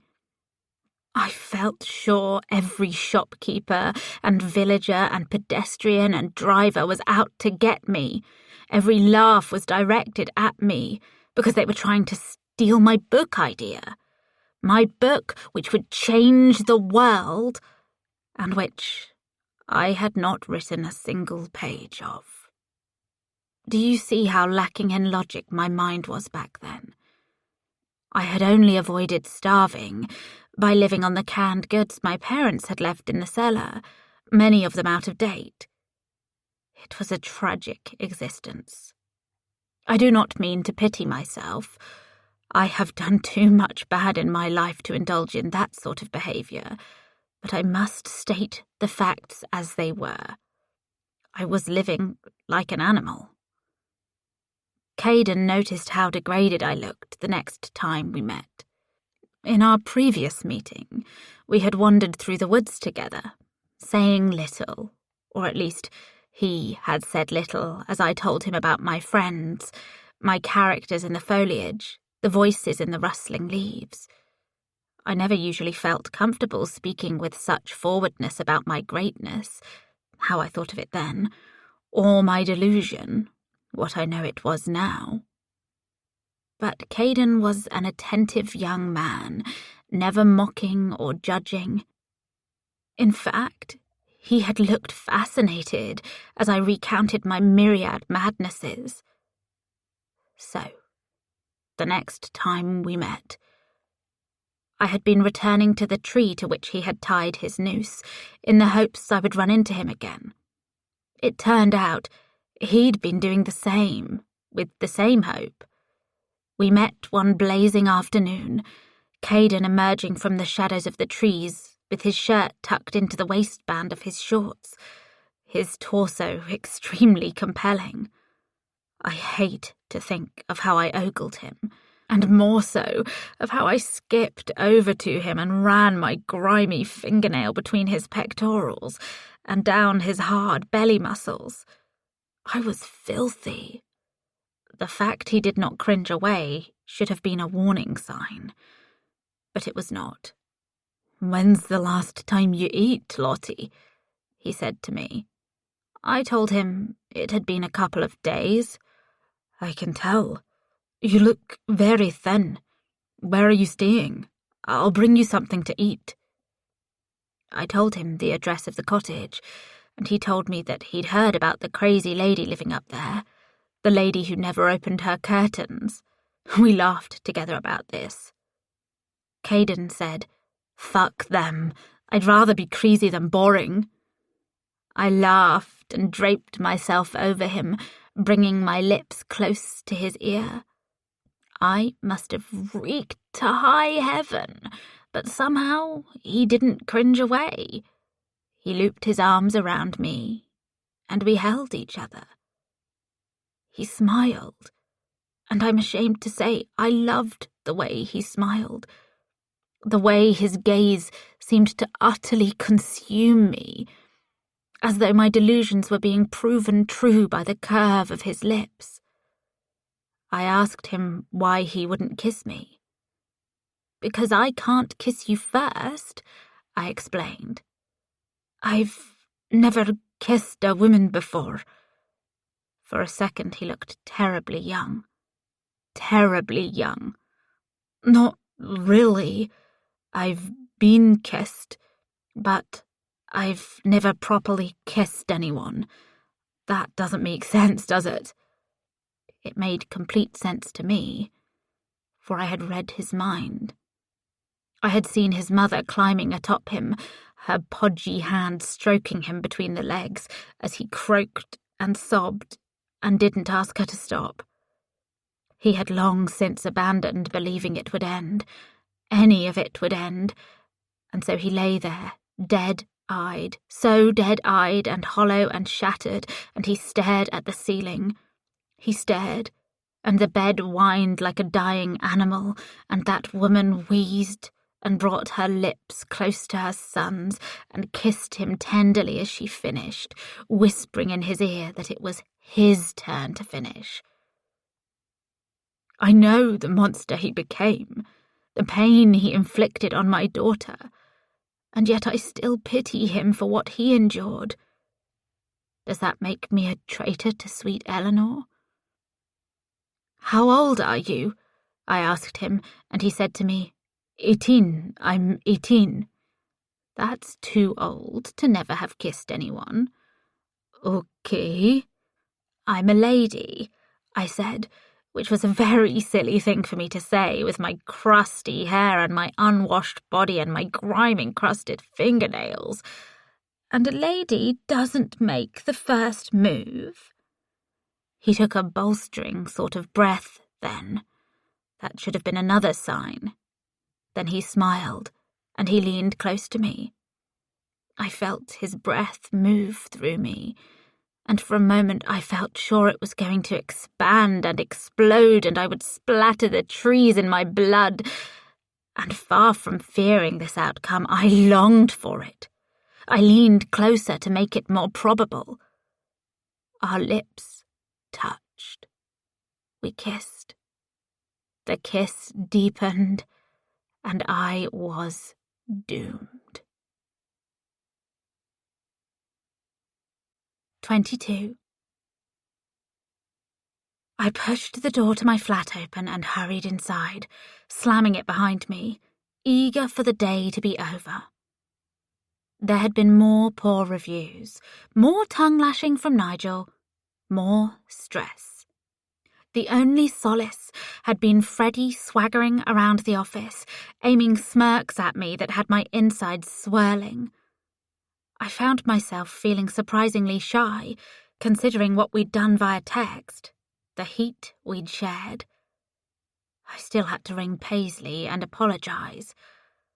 I'd told myself I was going to do it at lunchtime, and then my afternoon break, but I kept putting it off, giving myself an hour's reprieve until an hour had turned into an entire day, and there I was.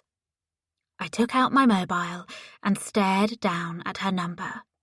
This was going to be absolutely insufferable. But I'd wanted to be a writer for as long as I could remember. What had started as a bizarre exercise in madness for Mum's benefit had become a smouldering passion that had always seemed out of reach. I had to say sorry. It was a simple word. I didn't have to mean it. I pressed call and walked around the flat, into my office where the curtains were still shut. Sunlight glowed through them, turning the room a copper shade. I needed to get some blackout curtains. Complete darkness, a perfect place to hide from Caden's phantom. Hello? Paisley grunted. Yes, Paisley Hunter speaking. She had an old-fashioned landline without caller ID. I almost hung up, taking my chance, letting her assume it had been a mistaken call. But I had to do this. It's me, Ellie. I'm calling to apologise. I dropped into my desk chair and picked at the leather arm with my free hand. The material was scarred and flaky from where I'd stabbed at it before.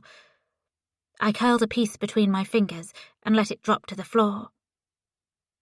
She was indulging in an overlong pause. I had no choice but to wait.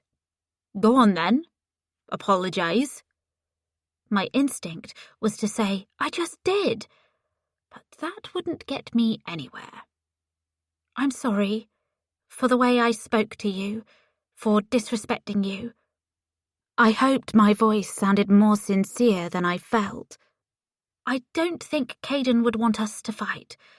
Whatever else is true about him, he loved us both. Lies, lies, lies. But if I had to say Caden was the most honourable man in the world to get her to leave my book alone, I would. Very nicely said, but I'm afraid I don't accept. I bit down. My teeth hurt. I bit down some more. Why not? Oh, there are lots of reasons, you silly girl. Things you could never guess. Things you wouldn't believe. What the fuck does that mean? So much for being civil. My voice flared. You're not making any sense. Not once did you say you were sorry for my son's death. Blah, blah, blah. Sorry for this and that. But what about my sweet Caden's suicide? Any opinion? A gunshot went off. The window smashed and the curtains fluttered. A hand grenade tumbled into the room. I screamed and leapt to my feet, dropping my phone. Shards of glass were everywhere. No, not a grenade. Of course not a grenade. A brick. It sat amidst a bed of glittering glass. Somebody had thrown a fucking brick through my window. Without thinking, I spun and made for the door. This had gone far enough. This was simply too much. I couldn't take this shit lying down anymore. I threw open the door, ran down the hallway, burst onto the street. A man was running toward the end of the road, wearing a black jumper with the hood pulled up, black trousers, chunky black combat boots. I knew it was stupid. As I ducked my head and sprinted after him, I knew I was making a mistake. 23.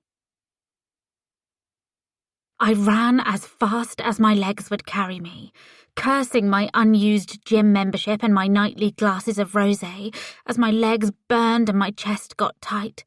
But I was fueled by rage, powerful, all-consuming. I kept running. The man, at least I assumed he was a man since he was tall and wide-shouldered, ducked around the corner and ran toward the entrance to the nearby park. "Stop!" I yelled idiotically. What the hell did I think I was going to do if he did stop? "Fucking stop!" He kicked open the park gate, whining on its hinges, still swinging back and forth by the time I reached it. Though it was still bright and the evening was warm, this park wasn't central to the town and it was up a steep hill, so it was dead quiet despite the weather. I grabbed the gate and threw it open, standing with my hands on my hips, looking from the children's play area to the pond to the small copse of trees. The public toilets were off to my left, reeking of piss, and I wondered if he was hiding in them. I walked around the building. The doors to the toilets were locked and required 20 pence to access them. I didn't have any change on me, but maybe the brick thrower did? I circled the rest of it, checking behind, but it was clear he'd gone, whoever he was. I walked through the park, urging myself to turn and go home. The fucking prick! What if I'd been standing next to the window? The brick could have struck me in the face, done me serious harm. I thought about the figure in black, his hood pulled up, the shape of his body and the motion of his gait. I knew I had to stop letting my mind skip off to unhelpful places, but I couldn't ignore the notion it was Caden. He'd been around the same height, the same width, the same everything. Though Caden was older than me, he was fit for his age, vain like any narcissist, and he easily would have been able to outrun me. I wandered through the park, over to the pond, standing at the edge and willing myself to calm down. The water held the sunlight, bouncing and shifting.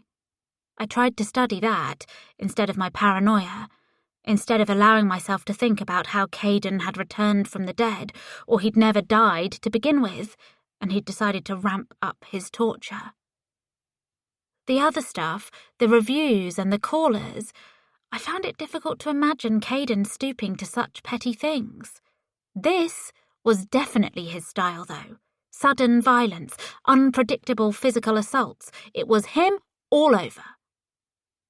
The first mistake I'd made was chasing the man.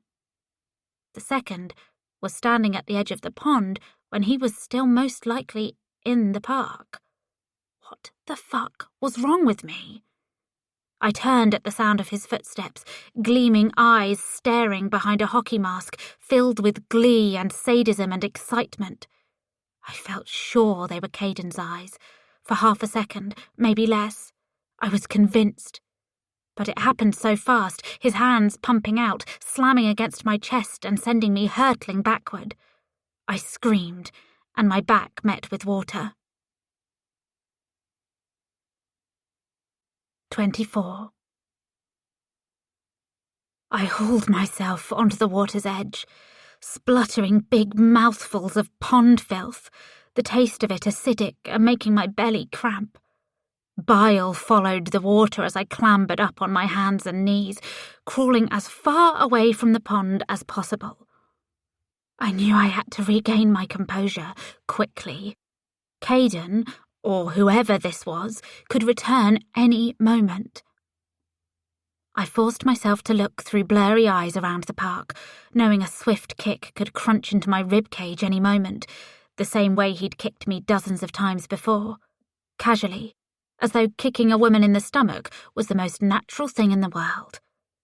My skin tingled in anticipation of a hand coiling around my neck, dragging me to my feet, his groin pressed against me as he whispered sick untruths in my ear. But the park was empty. I stood, breathing made difficult by the tightness in my chest. His hands had left painful imprints on my skin, my ribcage throbbing with the force of the impact. He'd attacked me confidently, savagely, the same way Caden had over the years. I left a dripping trail of pond water behind me as I trudged wetly out of the park, glancing behind me every few moments to make sure the attacker wasn't following. Tears stung in my eyes and sobs cracked in my throat. I tried to fight them. I told myself my crying years were behind me. I ducked my gaze when a lady stopped on the other side of the road, glancing at me like she'd be willing to offer help. Maybe she was in on it. Maybe the man in the hockey mask, Caden or whoever the fuck he was, had hired her and she was going to lure me someplace he could torture me some more. I couldn't risk it. I forced my mind to confront the practicalities of the next few hours. I would have to ring the police and give them a statement. I'd need to board up my window and remove my valuables from my office, locking the door to the rest of the flat, and then contact my landlord to arrange the glass to be replaced. And I'd need to find some place to stay. I knew Georgia would happily let me crash on her sofa. She'd probably offer me her bed, kicking her husband out and sleeping on the floor. But she had children, a family, a life. I wouldn't impose. It would be better to stay with Mum until the window was replaced. But even with a new window, would I ever feel safe in my flat again? First, Caden's face staring at me. Now this. I dreaded to think about what came next. 25. The sun had long since set when I climbed from the taxi, shouldered my bag, and walked up the lane to Mum's house. I hadn't told her why I needed to stay, beyond the fact somebody had vandalised my flat. I hadn't mentioned Caden, or the pond, or the reviews, or any of it. I wasn't sure why. Perhaps I thought if I ignored it, I could pretend it wasn't happening. I'd spent the last few hours talking with the police and my landlord, giving my statement and making arrangements to have my window replaced. My landlord, while mostly a decent-seeming man, was a cost-cutter and had mentioned he knew a bloke who could help him fix this. He'd implied it might take a while, which bothered me, and hinted I could always sort it out myself. The police had said they would follow up on the assault. They seemed like they were taking it seriously. But the officers had also mentioned that, without witnesses and CCTV, it would be difficult to find this man unless he'd done similar things to other people in the area. They'd asked me if I had any idea who it could be. I'd said no, I had no clue, because saying, yes, it was my dead husband, seemed too absurd. But these were concerns for the next day. That evening, all I wanted was to collapse and forget any of this had happened. Mum walked onto the porch, wearing denim dungarees and an earth-stained shirt. Her bandana was lilac, and her reassuring smile was tight, as though there was something lurking behind it. But that could have been paranoia playing tricks on me. Oh, Eleanor. She pulled me into a hug, wrapping her arms tightly around my shoulders and squeezing me close. I'm sorry. I can't believe anybody would do this. We stayed like that for a time, her hand on my neck, stroking softly. I began to sob, hating the jagged sound of my pain even as I gave myself to it, as I buried my face in my mother's shoulder. She murmured soft, reassuring words and then smoothed her hands down my shoulders and took a step back. How about some tea, Doesn't tea always make things better? Sure, that sounds nice. I placed my bag on the kitchen table and sat down, resisting the urge to pick at the glossy veneer. She'd bought it at a charity shop and had spent several weeks restoring it, covering it in swirling, intricate patterns. It was the sort of thing she never would have had the attention span to pursue when she was ill, and normally the sight of it heartened me. But that evening, all I felt was dread, bone-deep fear. I pictured the eyes within the hockey mask, the way they'd beamed at me, pleased with what he was about to do. I couldn't remember the colour. If they'd been Caden's bright blue, it had happened too fast. Mum brought the tea and sat next to me, reaching over and squeezing my hand softly. I'm sorry, Ellie. I'm so sorry. It's not your fault. I moved the finger of my free hand around the rim of my mug, over and over, as if by focusing on the heat and the motion, I didn't have to think about Paisley and the rest of it. It's one of those things, I guess. Things you could never guess, things you wouldn't believe. That's what Paisley had said to me on the phone. Before the brick, before the chase. I had no clue what she meant. It's awful. I wish I could turn back time, make it so it didn't happen. You're acting like you threw the brick. There was unfair viciousness in my voice. She was reminding me of when I was a girl, and whatever happened, she'd find a way to reroute it back to herself. The window will be replaced, and it'll be like it never happened. But you've been through so much. I wasn't sure if she was talking about my childhood, the missing year in my memory, or my marriage to Caden. But it didn't matter. It was too painful to talk about any of it, to think about any of it. Do you have anything stronger here? Some wine, maybe? I don't keep alcohol in the house. Oh, it interferes with my medication. Yes, I remember. She let go of my hand and drummed her fingernails against the table. But I can always run down to the garage. It's only a short walk. No, I'm fine. I'll drink this and try and get some sleep. It's been a long day.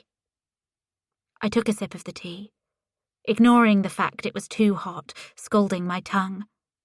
Focusing on the burning heat was better than the tightness in my chest, the thoughts flurrying around my mind. The eyes in the hockey mask, the maybe Caden eyes, staring, savouring, planning. 26. Mum hadn't preserved my bedroom the same way some parents did. The year after I moved out, taking my first admin job in Bristol, which would lead to years of flitting between jobs and partying and generally being young and achieving little, she'd turned it into a guest room. Sometimes her friends would sleep over, ladies she'd met at bingo and through the local gardening club, but that evening it was empty. Dropping onto the bed, I stared at the ceiling, replaying the shove over and over. My skin felt too sensitive, my clothes rough. I didn't want to strip down, in case I had to make a run for it, in case the man in the hockey mask returned.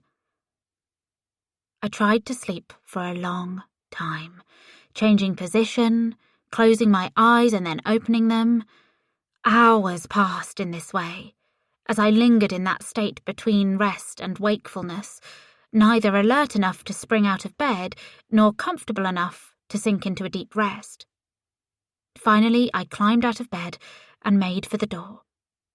I'd make myself a strong coffee, sit myself at the table with my laptop open, and drag some words out of me if I had to. I opened the door quietly and crept down the stairs, hoping I didn't wake Mum. But she was already awake, sitting at the dining table, her head buried in her hands, with a mountain of letters laid out before her. There were so many.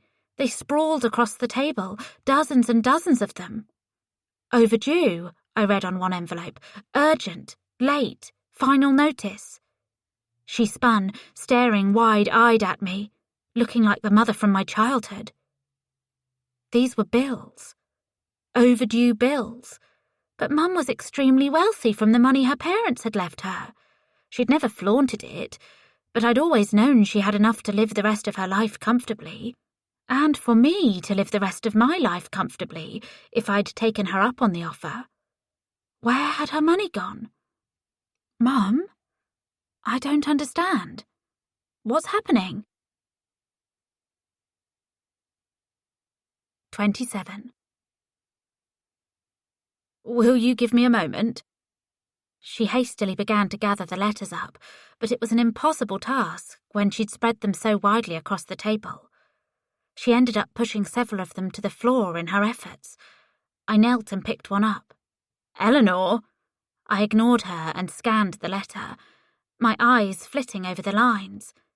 Lines that told me Mum was several weeks behind on her electricity bill, and she needed to rectify this immediately.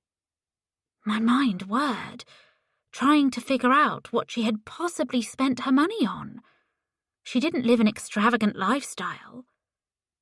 She leapt up and snatched the letter from me, her hand trembling as she replaced it on the table. I asked for a moment. This is my house. Respect my wishes. I don't understand. Why aren't you paying your bills? I'm sorry, but that's none of your business. You have the money, don't you? Mum, you have the money. That is none of your business. Her hair was down, not tied up with a bandana as it often was, so it fell in tangled waves to her shoulders, as though she'd been running her hands through it. She seemed older than usual somehow, as though the stress had aged her. Her lip curled and she pointed her finger at me. How many times do I have to ask you? Mum, if I give you a second to clear away these bills and then come back in here, that doesn't erase them from my mind. Please don't get sarcastic with me. Then explain what the fuck is going on. She threw her hands up, turning to address an imaginary crowd. Oh, she's swearing at her own mother. How delightful. I forced myself to slow down. I knew I was too close to the edge, primed from all that had happened the past week, ready for a fight. And even if Mum didn't deserve my rage, I knew I could too easily aim it at her. I'm sorry for swearing, but surely you can see how this would be a bit of a shock for me. I thought you were okay for money, with your inheritance. Your inheritance, you mean? The old meanness returned to her eyes, reminding me of innumerable times she'd directed the same glinting cruelty at me. Please don't pretend this is about me. I've never taken your money. I cautioned myself to lower my voice, to stay calm, but my next words came out ragged and far too loud. I've never asked for your fucking money, and that's a good point. You're always offering to help me. Just last week you said you'd help me quit my job if I wanted to. Why would you say that if you didn't have the money? But if you have it, why haven't you paid your bills? That is none. I'm your daughter.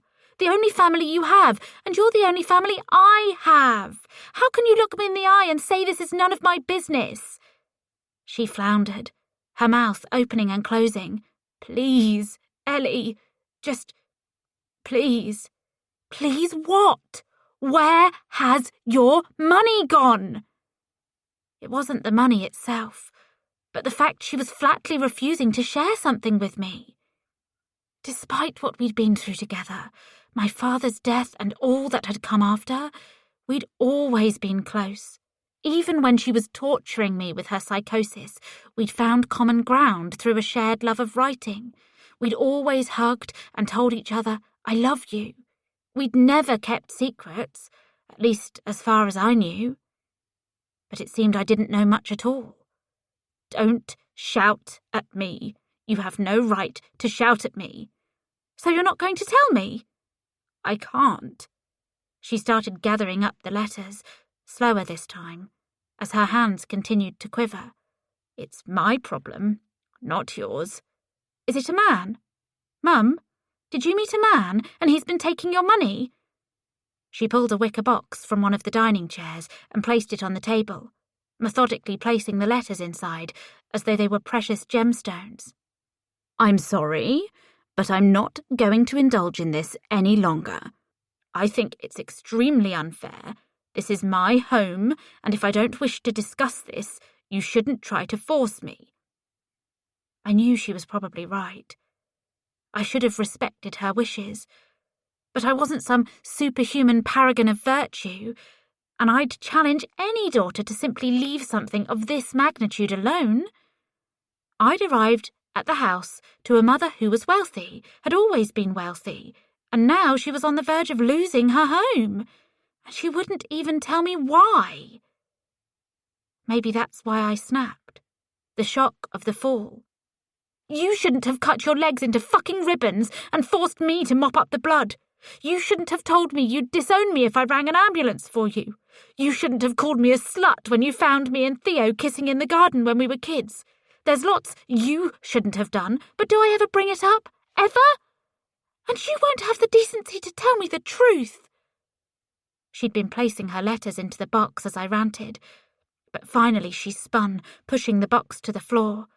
The letters spilled out, and her face bloomed crimson. How dare you throw that in my face?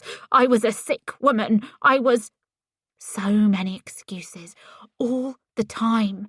So many retreats from what she'd done. Where is your fucking money? You vicious girl. What's wrong with you? It's my money. If I want to give it away to charity or burn it or do anything else with it, I will, because it's mine.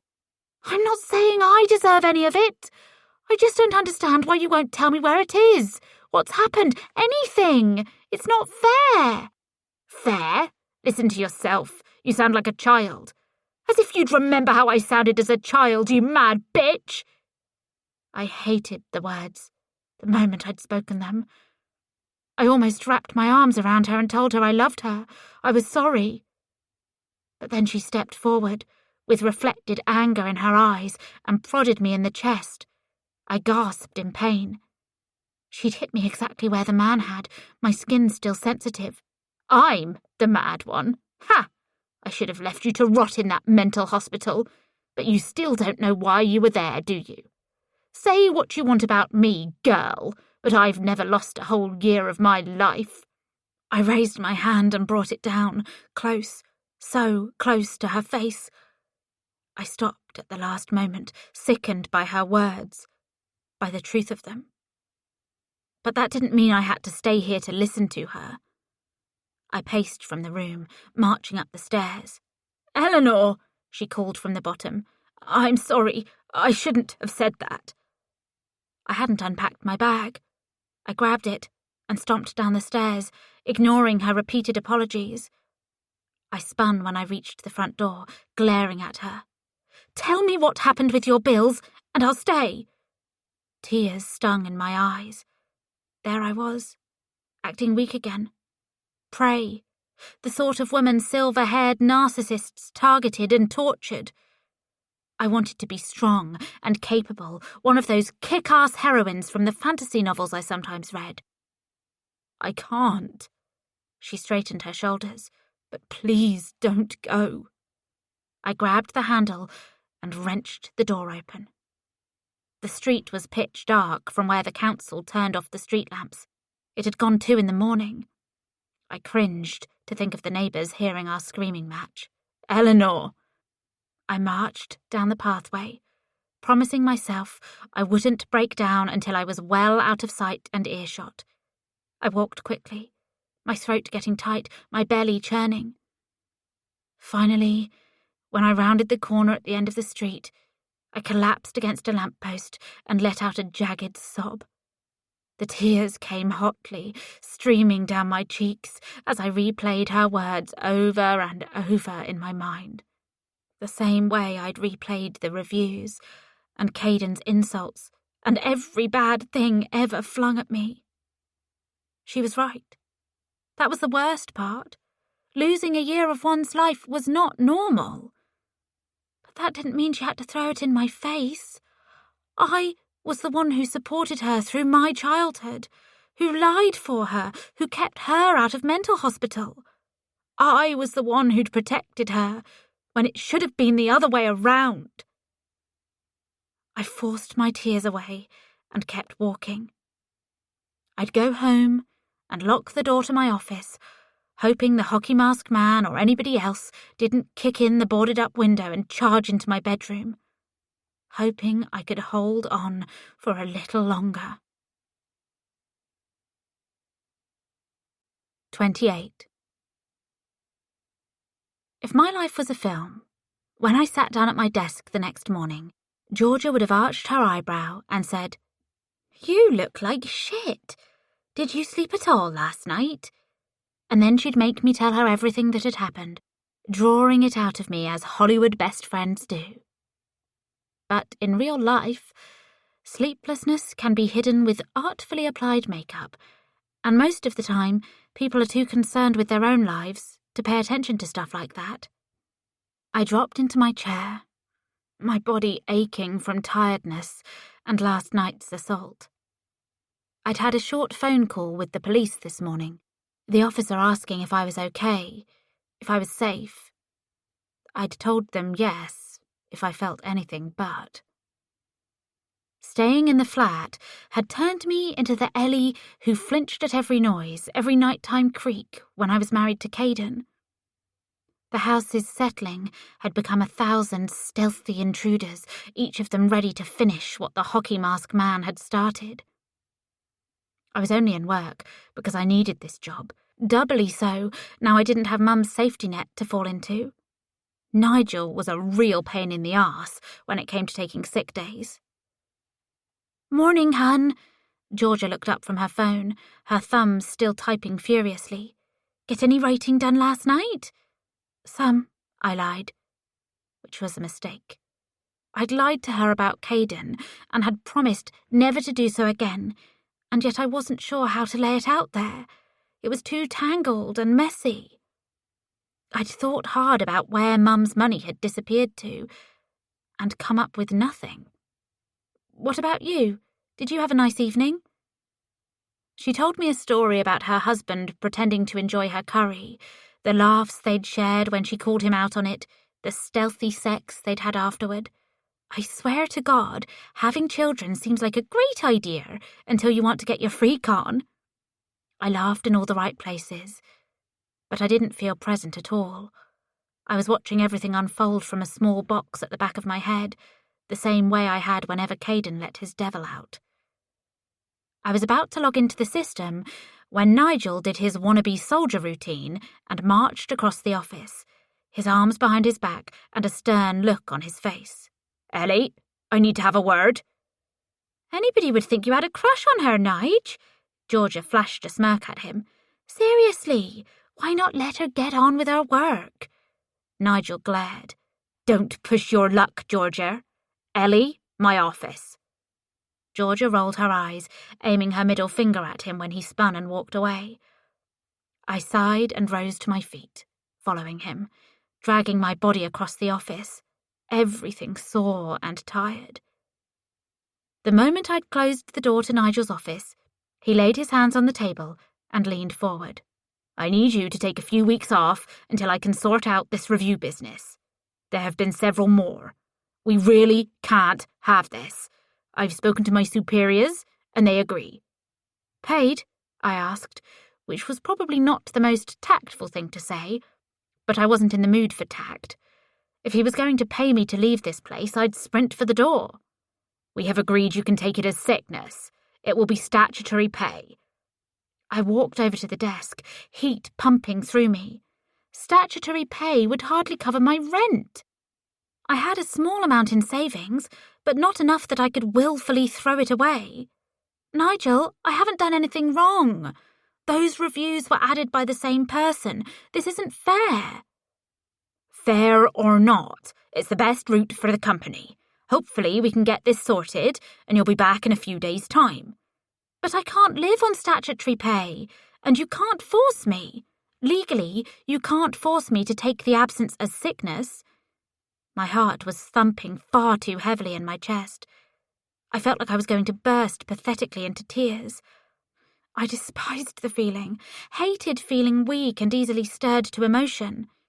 But it had been a tough few days, and this was only making it worse. "No," he said after a pause, "but there are provisions in your employment contract relating to the company's public image. If we feel it's necessary, we can use those as a basis for a disciplinary meeting and fire me. You'd fire me for something I didn't do?" I thought perhaps there was a glint of something in his eye. Regret, maybe. But I could have been imagining it. Mostly he was ice.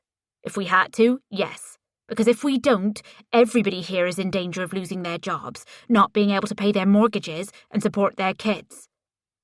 I turned my face away so he wouldn't see the tears rising in my eyes. Perhaps legally you can do this, but how the fuck are you going to justify it to yourself? Ellie, don't swear at me. But how? I demanded. You know those reviews aren't from genuine customers. Do I? Yes! I pawed at my cheeks, leaned over the desk, forced my gaze to return to his. It doesn't make sense. All this time working here, and nobody's ever left a negative review where I'm specifically mentioned, and then, after one incident, dozens start flooding in? It doesn't make sense. We can't have an employee here who reflects poorly on the company. In your contract, it stipulates you make every effort to ensure this doesn't happen. I have made every effort. No, you have not, because those reviews are still up. I almost groaned, screamed, kicked the fucking desk. How could I explain to him about Paisley, about how utterly impossible she was to negotiate with? How could I explain to him about the way Caden had torn up my insides over and over so I'd gotten used to the sight of blood in my piss? How could I explain about the hateful way my heart would light up every time he smiled, because it meant he might not hurt me that evening? I need this job. If I have to take it as sickness, at least give me full pay. I can't do that. We're not doing well as it is.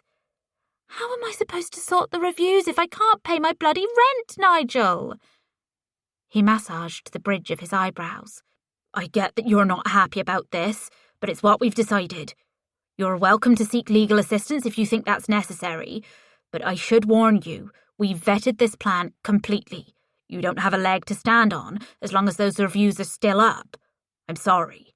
Are you? Are you sorry? I hissed. I don't think you're capable.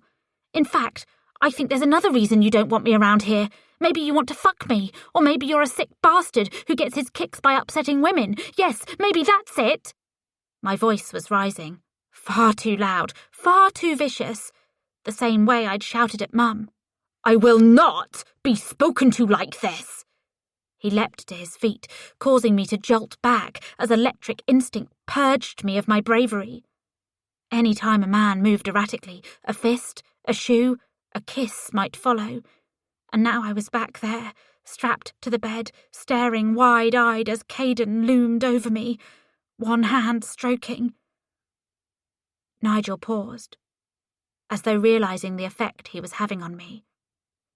Perhaps there was some humanity in him after all. Go home, get some rest, and get those reviews taken down. That's all you can do. Maybe. I turned away and made for the door. Or maybe I'll hire a lawyer. See how ironclad this contract really is. I wouldn't advise it, he called after me. You'd only be wasting your money. I left the office and took a sharp left, making for the toilets. I managed to keep myself together until I pushed my way inside. The moment I knew I was alone, I ran into one of the stalls and dropped onto the toilet seat, burying my face in my hands and sobbing. I fought the crying, even as I collapsed into it, as it wrecked me. I knew it didn't help a damn thing, but I couldn't stop. The pervert customers, Caden's face leering in the glass, the homeless man on the beach, my book reviews, the work reviews, the hockey mask man and the brick and the cold pond water rushing around me, Mum and her secrets I'd never dreamed she'd keep from me. Ellie? Georgia was outside the stall. Can I come in? I cleared my throat. Yes. Oh, Ellie, what happened? She knelt down and smoothed her thumb over my cheek, the same way she had when we were kids, and I'd had a falling out with Theo. What did he say? I told her quickly. Her features grew grimmer the more I spoke, until she sprung up and slammed her hand against the wall. That piece of shit! It's not your fault some losers have decided to leave those reviews. I'm going to speak to him. No, G. I stood and touched her wrist. You need this job. Come on. You know what he's like. He'll make your life hell if you take a stand on this. I couldn't put her family at risk. Her husband, her kids, her normal, happy, beautiful life. It's such bollocks! She folded her arms. Yeah, but that's life. Well, it shouldn't be. I laughed dryly. I'm not going to argue with you on that one. 29. I left the office once I'd wiped the last of my tears from my cheeks, walking down the cobblestone pathway toward the main road. Then I heard footsteps behind me, running loudly on the stones, and I turned, certain he was back, but this time he'd do more than push me into a pond. Freddie stopped and stared. For a second, I thought he was angry at me. His features were twisted and his eyes blazed. Georgia just told me what happened. Fuck, Els. That's out of order. I shrugged, finding it difficult to meet his gaze. That was how I knew I really liked him. Despite everything, I was acutely aware of how tired I must have looked, especially since my crying had ruined my makeup. I can't do anything about it. It doesn't matter. I can do something about it. Wait here. I won't be long. Freddie, you can't. But he'd already spun and made toward the office. He threw open the glass door so aggressively, I was surprised it didn't smash. I had no idea what he could say, but Freddie did seem to have a strange relationship with Nigel, getting away with more than any of us. He'd saved me from that tongue lashing, but I doubted he could help me with this. I sat on the wall, kicking my legs, feeling like a teenager waiting for her boyfriend, waiting for Theo. He'd had a wall outside his house, and I'd often sit on it while he got ready, and then he'd emerge with a cheeky smile on his freckly face, running his hand through his curly red hair. Sorry, Els, but you know I have to look beautiful for you. I pushed thoughts of my childhood sweetheart away. They wouldn't help me. Plus, they could lead to that. Say what you want about me, girl, but I've never lost a whole year of my life. Els, Freddie swaggered over, grinning. Not sure if you'll be grateful or annoyed, but you're back in the game. Get your headset on and get ready to deal with self-entitled pricks. Wait, what? Are you serious? He took a short bow. Come on, don't act so surprised. I'd do anything for you. But I don't understand. What did you say? I told him I had a cousin who worked for a big newspaper, and if he pulled this shit, he'd end up plastered all over the country as a bully and a sexist. That made him change his tune pretty damn quickly. I threw myself forward, flinging my arms over his shoulders before I had time to doubt myself out of the gesture. Thank you. You don't know how much this means to me. He smiled warmly, his hands casually resting on my hips, reminding me of our sexting session and the steaminess we'd exchanged. Let me take you out tonight. A few drinks, a few laughs. We can rant about what a prick Nigel is. And maybe, if you're very polite, I'll offer you a kiss. I slapped his chest playfully. You're a dick. Is that a yes? The alternative was to go home to a flat, which, if my landlord's lukewarm response had been anything to go by, was still vulnerable to any passing stranger in the street. Or maybe not a stranger, maybe Caden in a hockey mask. I knew I'd be safe with Freddie. I knew he'd protect me if anybody tried to hurt me again. It didn't once occur to me that Freddie might be the man in the mask. Yes, but you have to let me pay this time. He smirked. I can't promise that, Els. 30. I arrived at the bar early. The idea of skulking around the flat wasn't appealing to me, especially since my landlord had said it could take 1 or 2 more days to arrange to have the window fixed. I'd tried to argue with him over the phone, but I felt deflated from the previous night And that day, overtired and overstressed. It was better to be in public, sipping a rosé as I watched people walk down the promenade, stifling the thought that somebody was going to run up behind me any second. I couldn't stop looking over my shoulder every time somebody walked by. My gaze was drawn to a family of 4. The mother was a young woman, probably in her mid-20s, with a pixie cut of jet black hair and a profoundly contented expression on her face.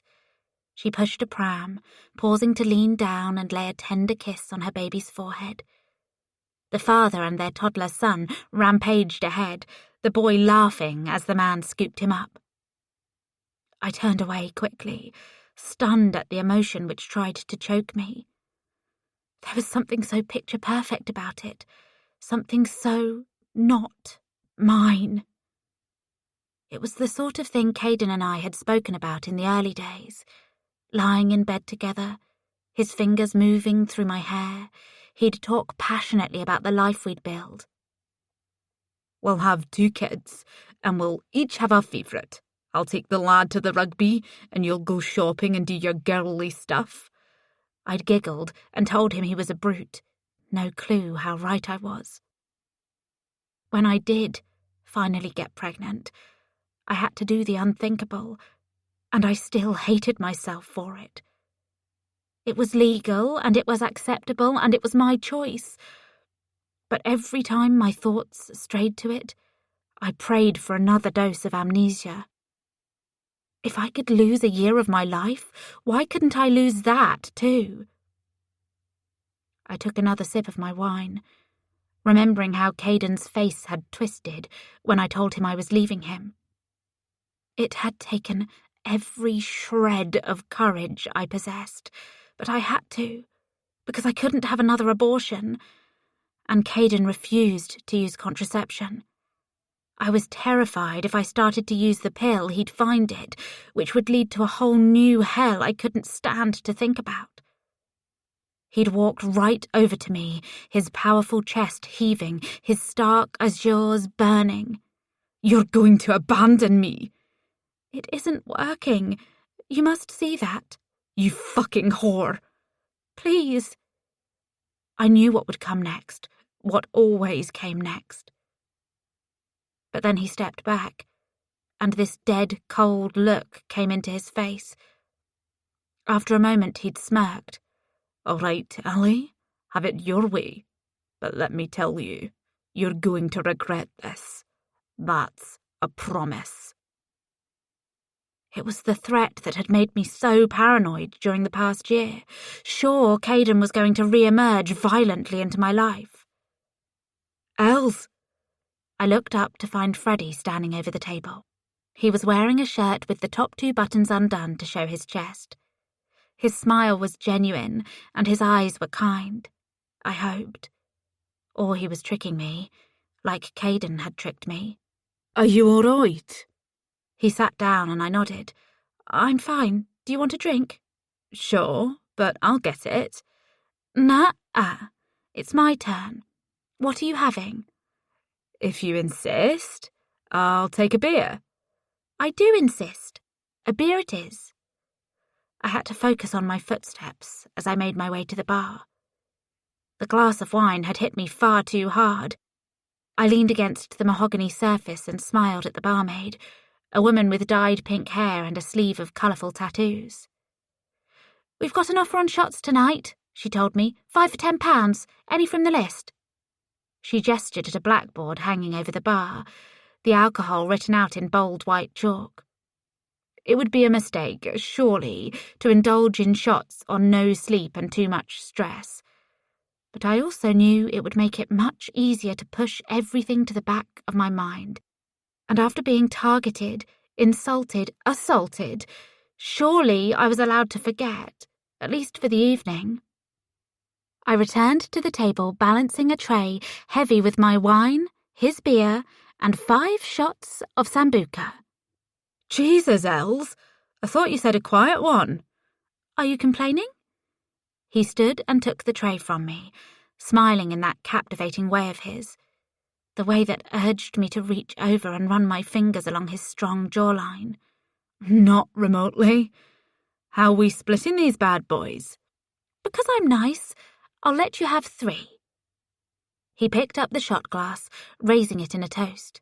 Here's to getting unnecessarily obliterated on a weekday. I laughed.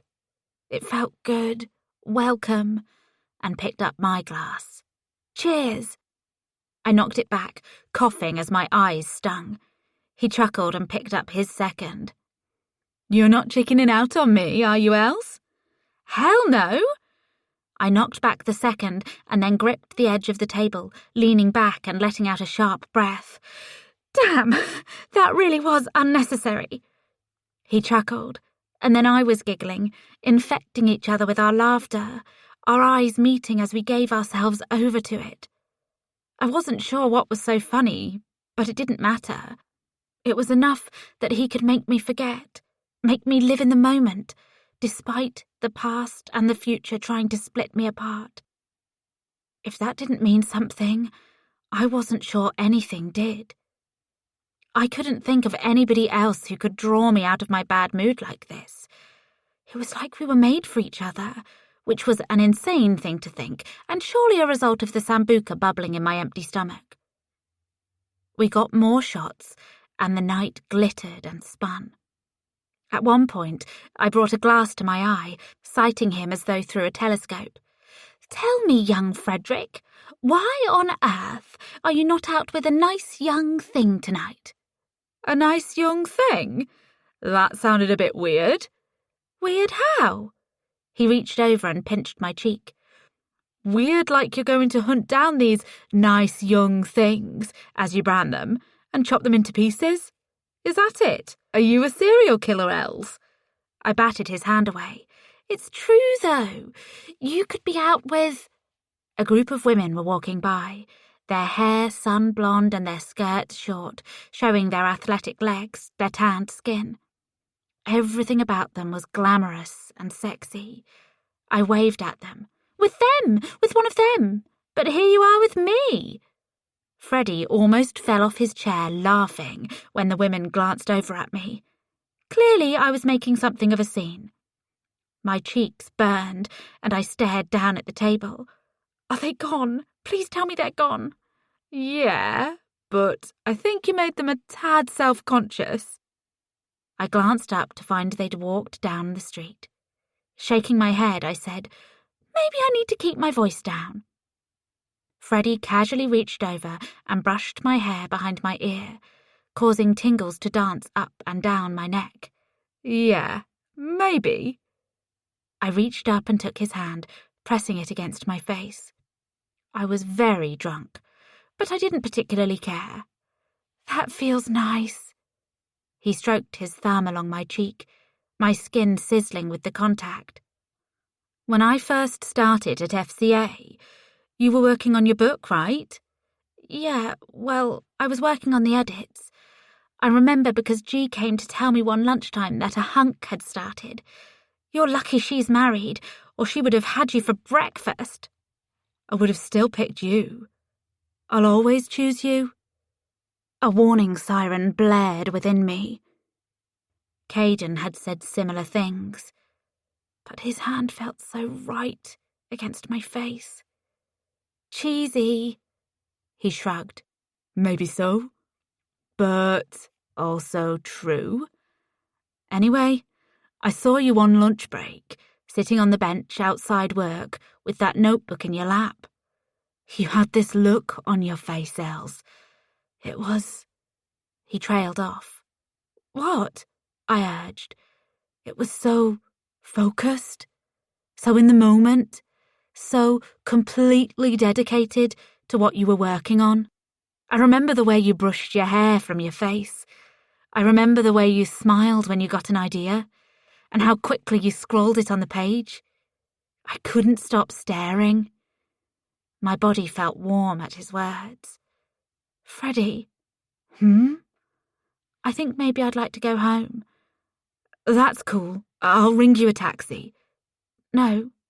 I kept my eyes closed. Even with the alcohol, I couldn't say this as I gazed at him. I think maybe I'd like you to come with me. Oh, He paused, and then his voice rose. Oh! Yeah. Suddenly I felt his breath on my face. I could smell the shots, the beer, but I didn't care. He was leaning across the table. I kept my eyes closed, firmly closed, and then his lips were on mine, and I was moaning, and he growled through the tight press of our mouths. Our tongues flared and went to war. Come on. He stood and took my hand. We need to get out of here. Now. 31. Our hands were greedy as we strode from the taxi toward my flat. I fumbled with the keys in the door, and we both laughed. And we kept laughing. We couldn't stop. Then, once we'd slammed the door closed behind us, there was no room for laughter. I leapt at him and wrapped my legs around his waist, gasping as he kissed my neck, as his hands got tight on my arse and everything became intense, important, vital. There was no fumbling, no awkwardness. Our bodies knew what to do, and we gave ourselves over to the lust. We climaxed together, our eyes locked, lips close, but not fused in a kiss.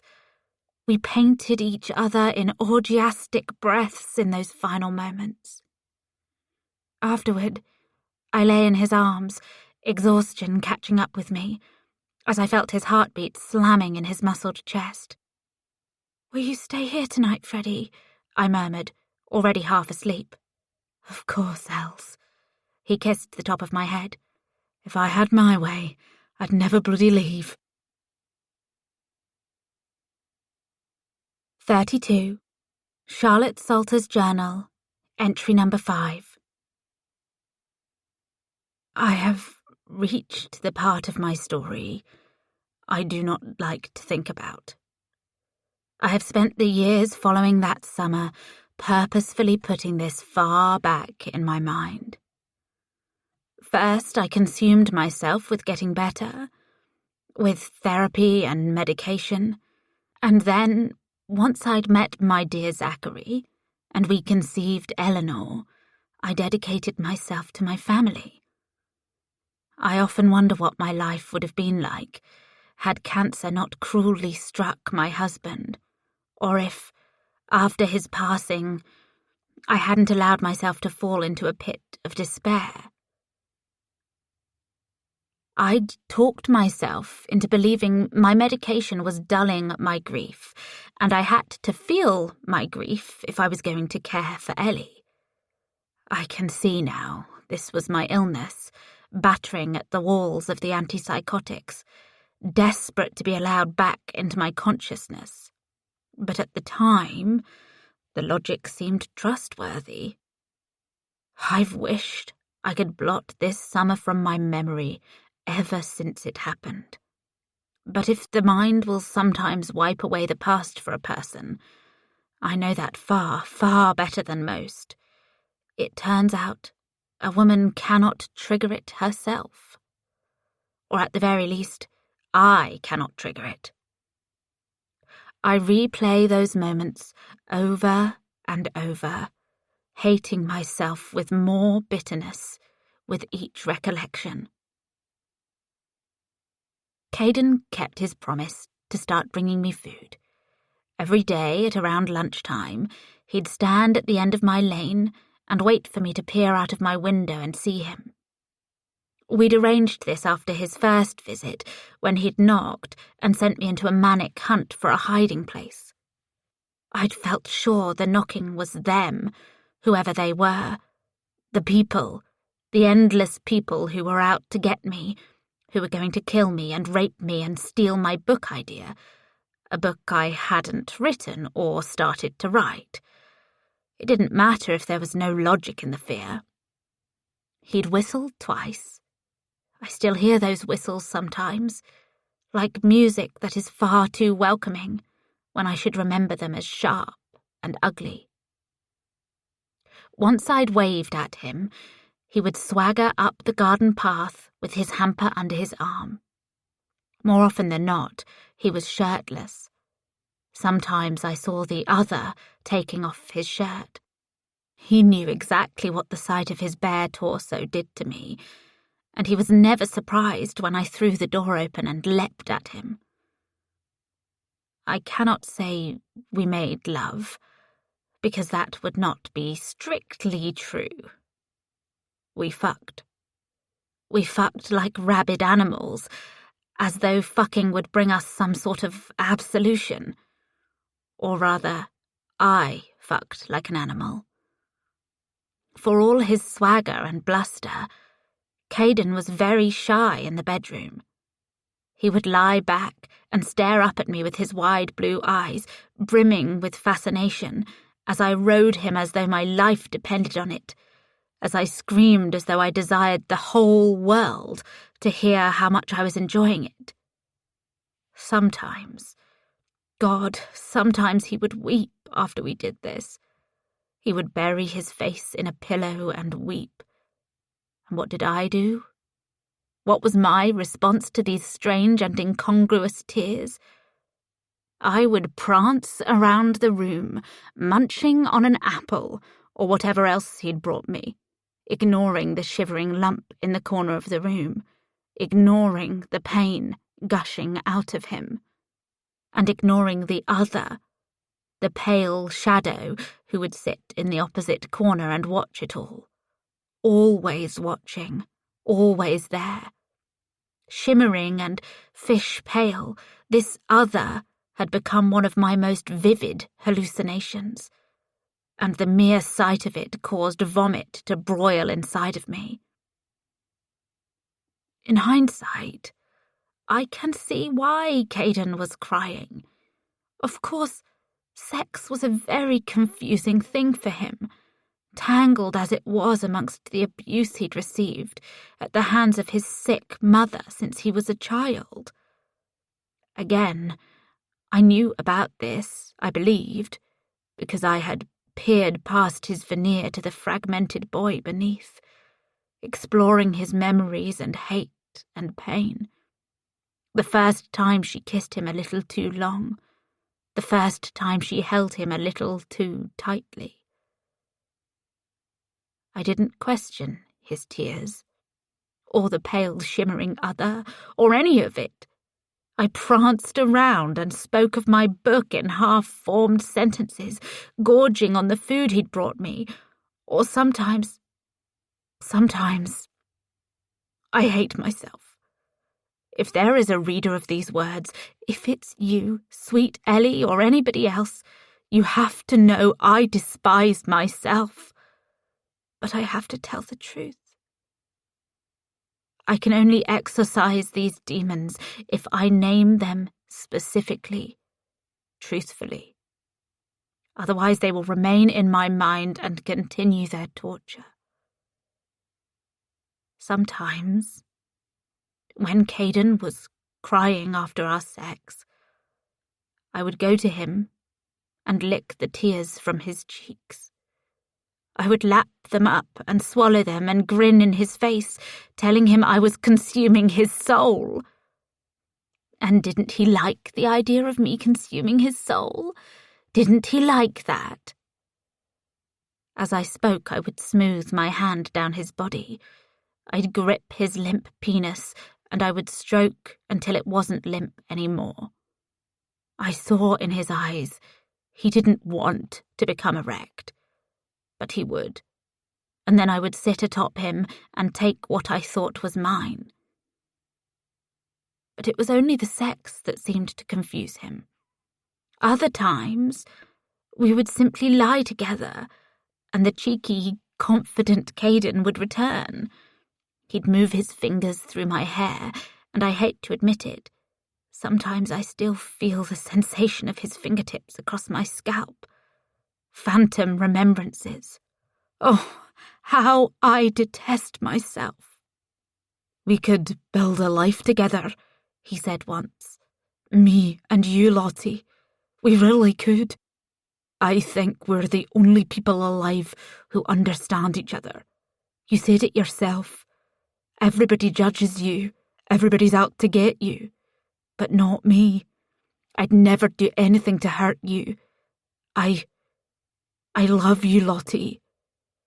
I sprung up and placed my hands on his chest. Say it again. We said it together. I love you. I love you. I love you.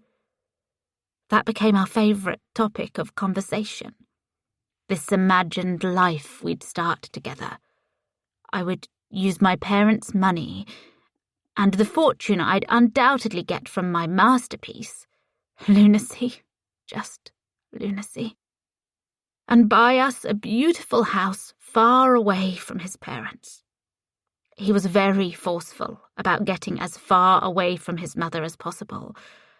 And always, when we lay together or spoke of our future, the ceaseless watcher would be absent, sinking away, drifting beneath the waves of the other voices and fledgling unrealities which populated my existence.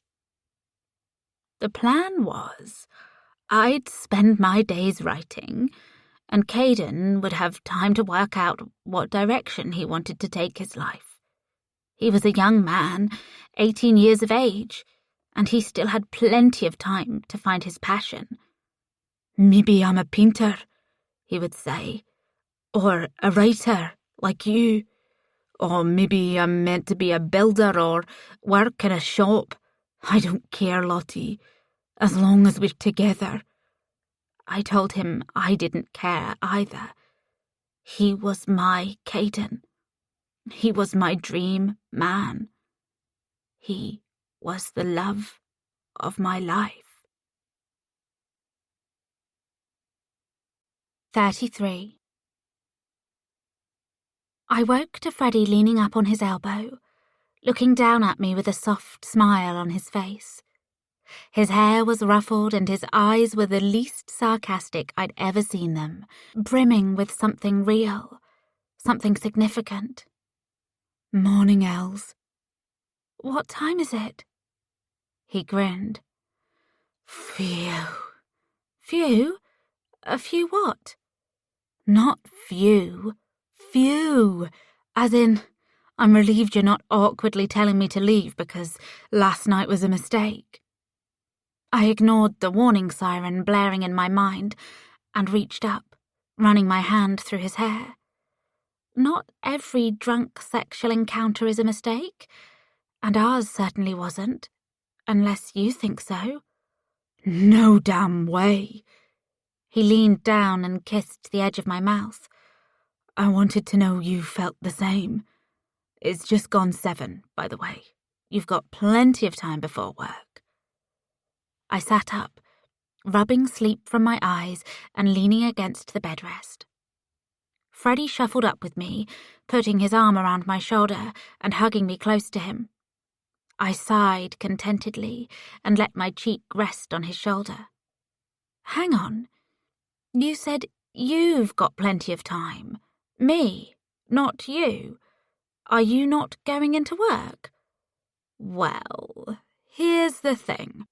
I got up to take a slash about an hour ago, and I noticed a bunch of stuff piled up in the hallway.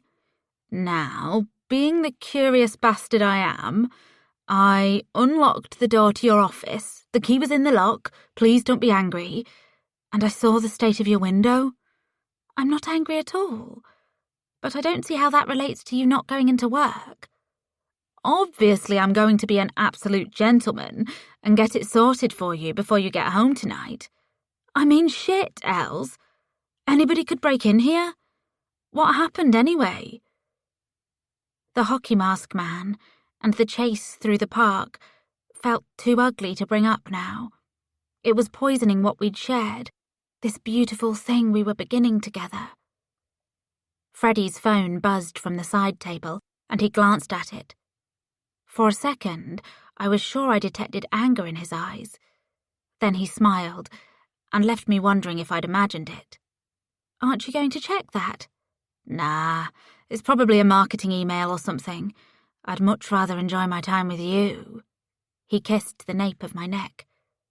Suspicion moved through me.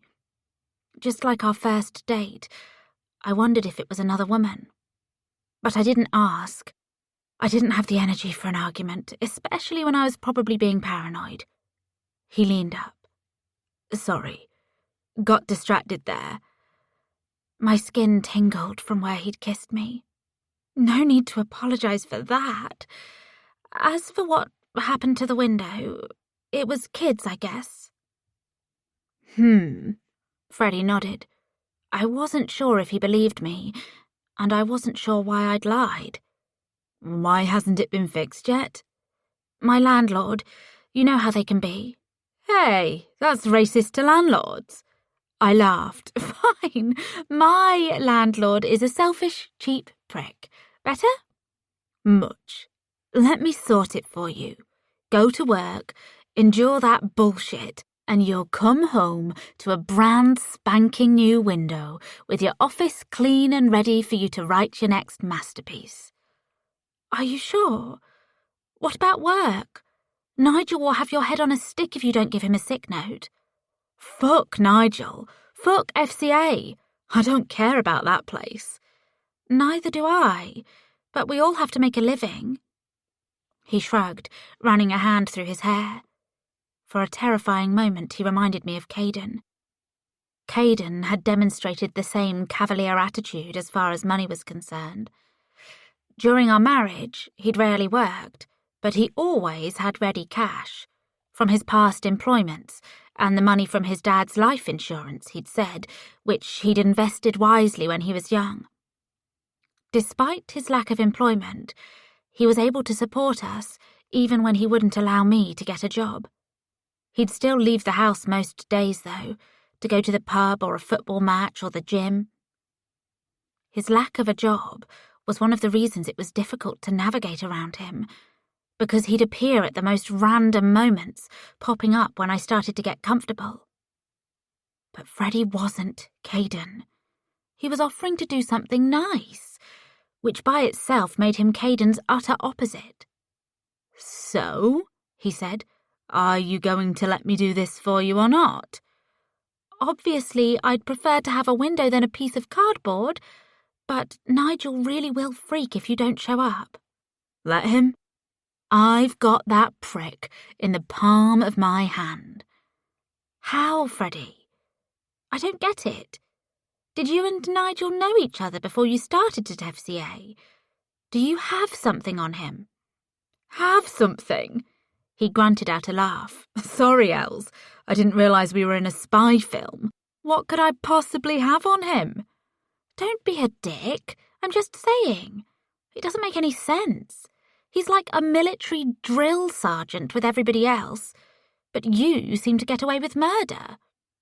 He smirked, bringing his face close to mine. The smell of him, the taste of him, the heat of him. It blotted everything else as we kissed, as we submerged ourselves in each other.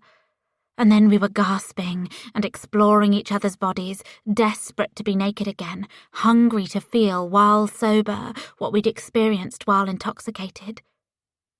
After the sex, after the soul-shattering orgasms, I found myself in a less inquisitive mood.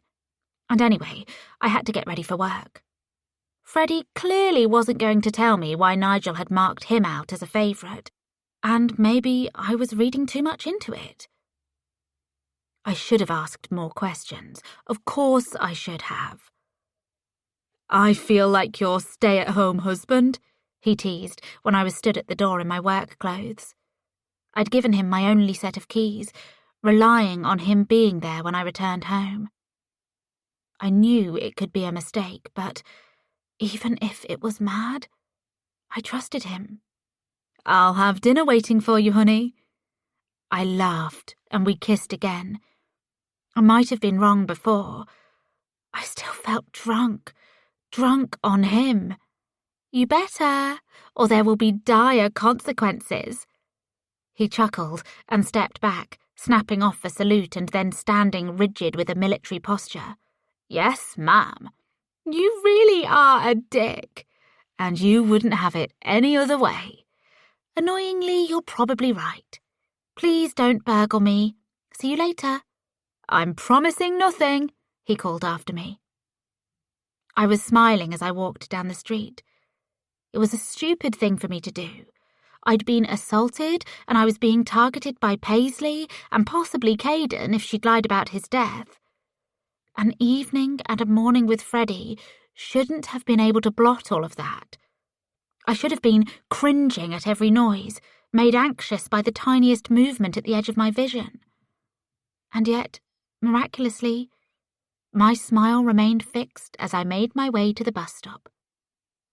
Even if a dark look had come into Freddie's face when his phone vibrated, even if he wouldn't tell me why he got special treatment at work, even if there were warning signs, clear and definitive warning signs that I chose to ignore because he made me feel like a proper person again. 34. Work was, for once, not as terrible as it usually was. Or maybe it was the same, and knowing I got to return to Freddie made it more bearable. Georgia gave me inquisitive looks all day, commenting once or twice that I seemed in a far better mood than I'd been lately. I knew she was right, and I also knew it made no sense.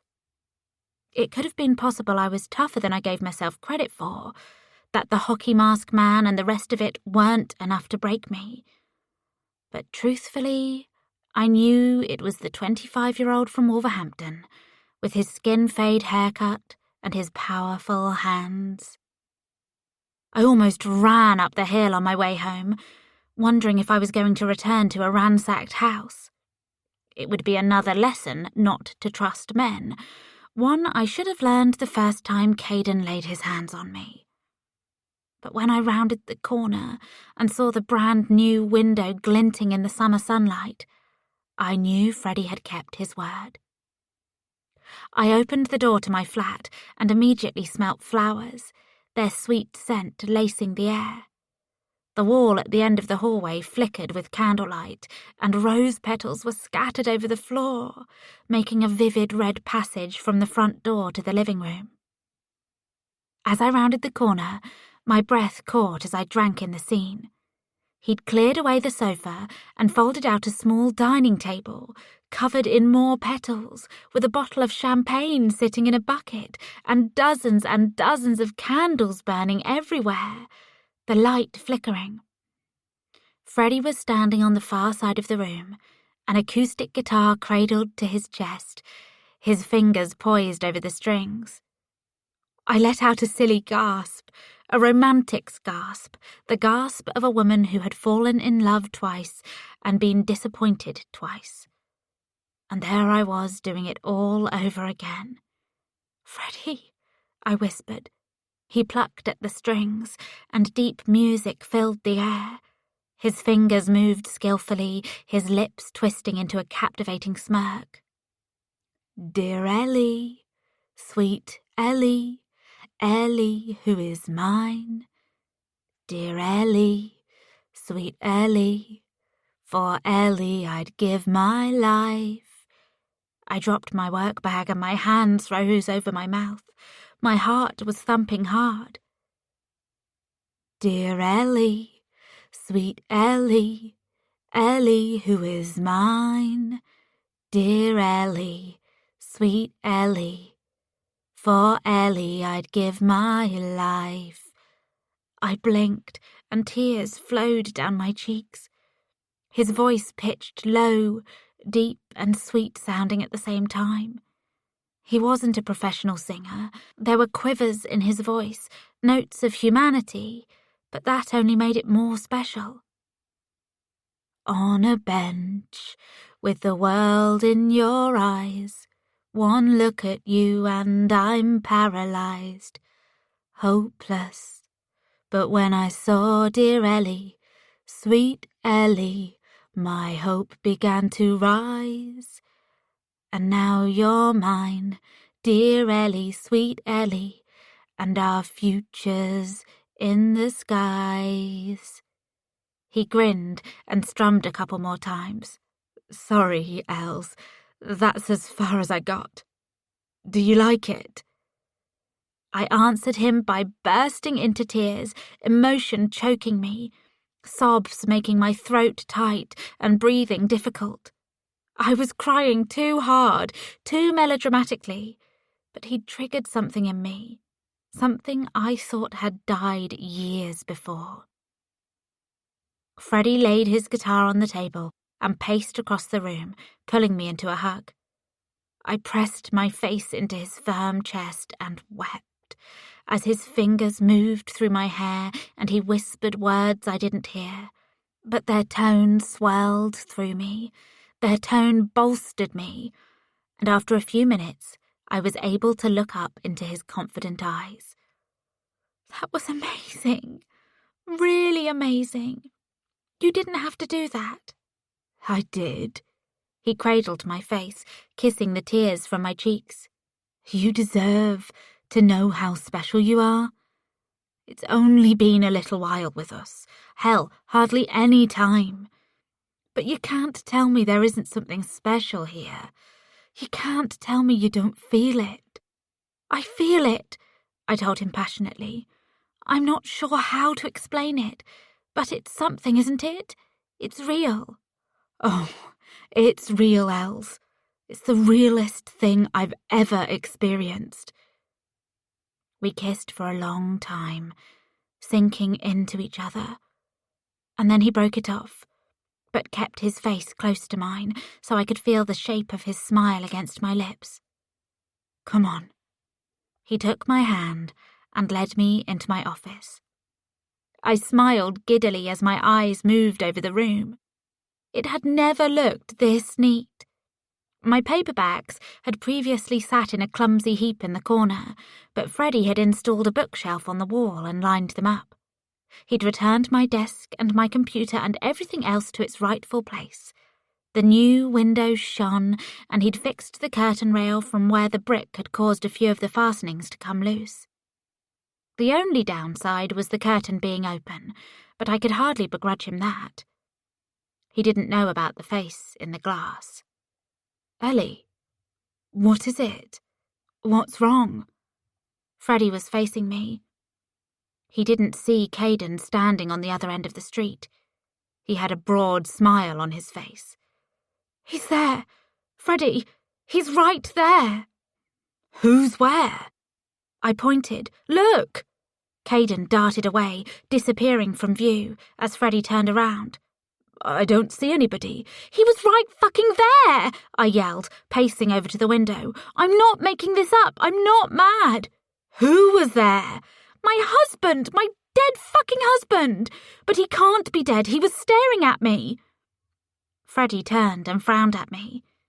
There was a strange look in his eyes, as though he thought I was insane, as though he was debating how to tell me to calm down. I was ready to scream if he did. A shimmering face in the glass was one thing, but it was still light outside, and I'd seen him in vivid detail. There was no way my mind could conjure something so believable. Was there? I'll go and check. Freddie strode past me. Wait here. I stood at the window, waiting for Caden to reappear. Freddie walked onto the street and out of view, returning a minute later and glancing at me with a shrug. I clenched my fist. This was a joke.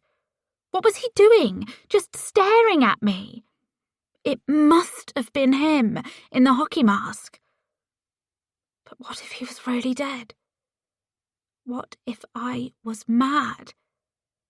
Ellie, you need to explain what's going on, Freddie said when he returned. I didn't know you were married, and if your husband's dead, how is he watching you? I don't understand. You think I do? I snapped. He looped his arm around my shoulder and led me back into the living room. The flickering candles, the roses, the champagne. It seemed out of place now, a relic from a different time. Freddie sat me down at the table and seated himself opposite, staring hard. Tell me, Ellie. Whatever it is, we'll face it together. 35. I told Freddie about all that had happened. The calls, The homeless man, the brick, and the assault and everything, except for Mum's weirdness about her bills, because I couldn't see how that would relate to any of this.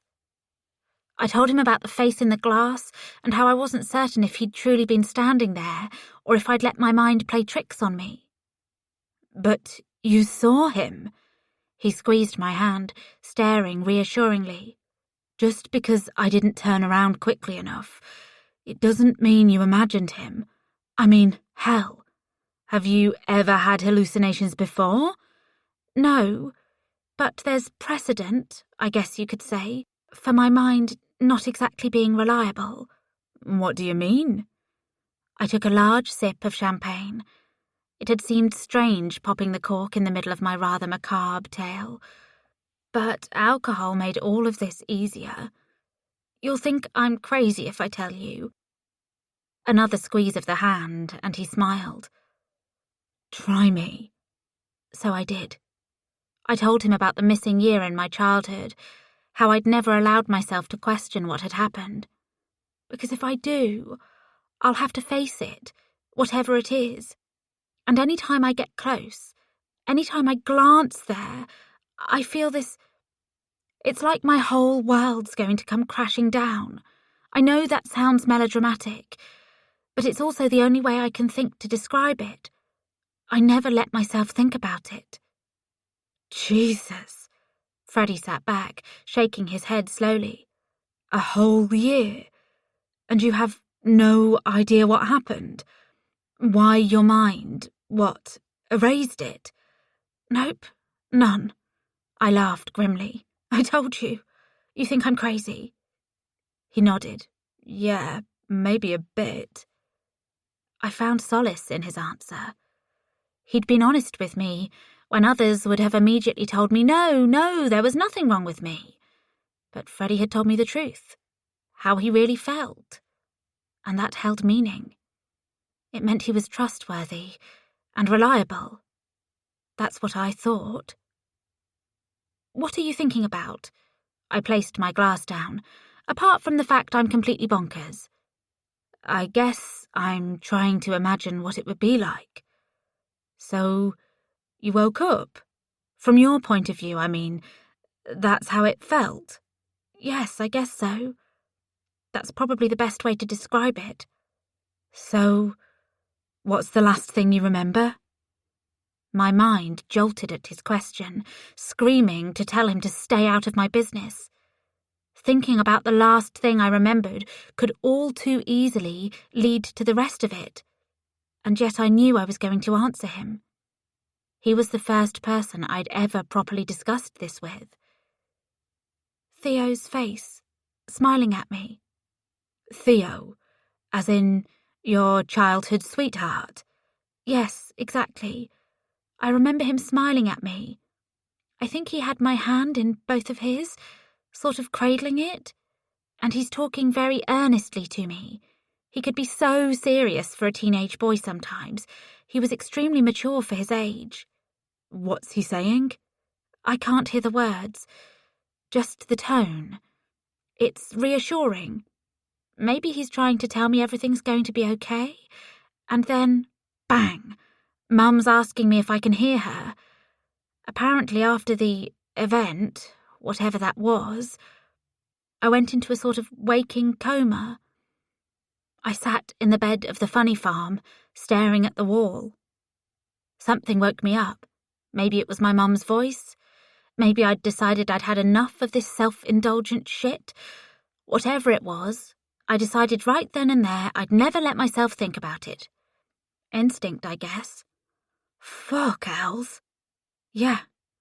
But that's not a hallucination. You didn't see anything. In fact, you did the opposite. What makes you think you imagined Caden? I guess because it was hazy that first time, but just now, when he was standing across the street, he was much clearer. If I got my hands on the bastard who pushed you into that pond, Els... He gripped the edge of the table. His temples pulsed and he glared at me, his cheeks turning red. I'd end them, that's it. I'd end their goddamn lives.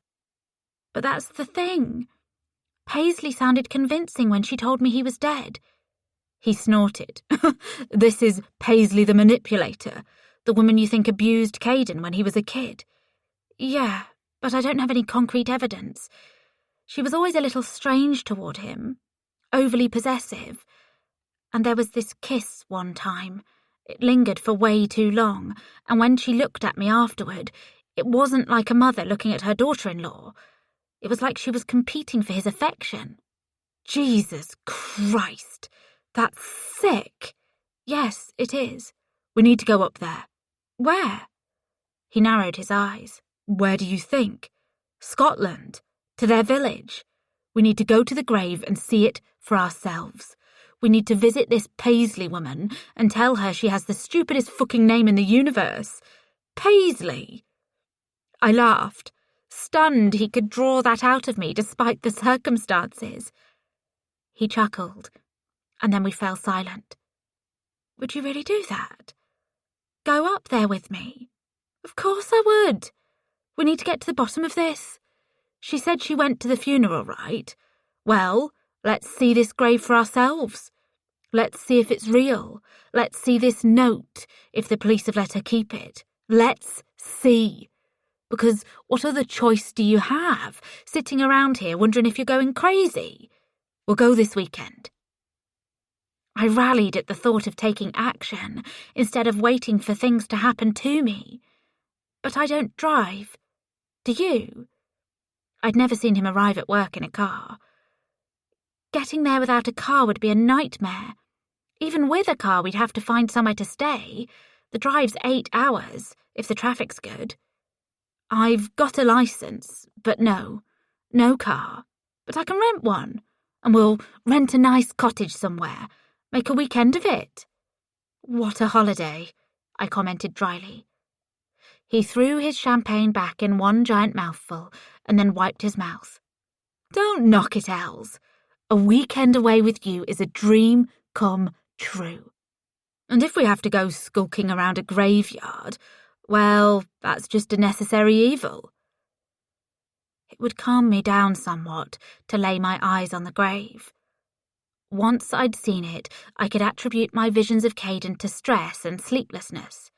I could burn away this period of my life, leave the ground fresh and fertile for whatever the future might bring. And if it wasn't there, that meant Paisley had lied, and I'd have to find a way to deal with Caden. Either way, I'd know. Because right then I felt like I was in a pitch-black room, no idea which direction led to the exit and which direction led to deeper darkness. Let's do it. And thank you for not running away from me, for not calling me a psycho. You didn't expect this baggage. He waved a hand. It's nothing. Honestly, it's what any decent bloke would do. But that's the thing.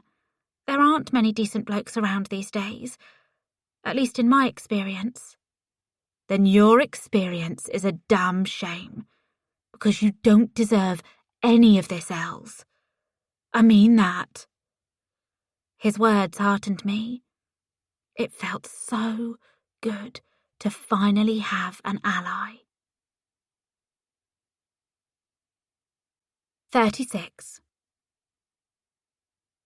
I spent the rest of the week on the lookout for Caden, going through the motions at work. Blakelyn rang me to tell me she'd managed to get a few more of the reviews removed, but the majority were going to remain on the website. When I asked if they were affecting pre-order sales, she made a vague sound, an audible shrug, and I had my answer. Caden didn't show his face. There were no more bricks through my window, and if it wasn't for my desperate need to know if I'd imagined Caden staring at me from across the street, I might have cancelled the trip and tried to put the craziness behind me. But I'd be naive to think this was the end of it. It was only a short reprieve, and if I allowed myself to get too comfortable, the abuse would start again. Freddie stayed at my flat every night leading up to Saturday. We didn't discuss it simply happened, as though we'd been planning it all along.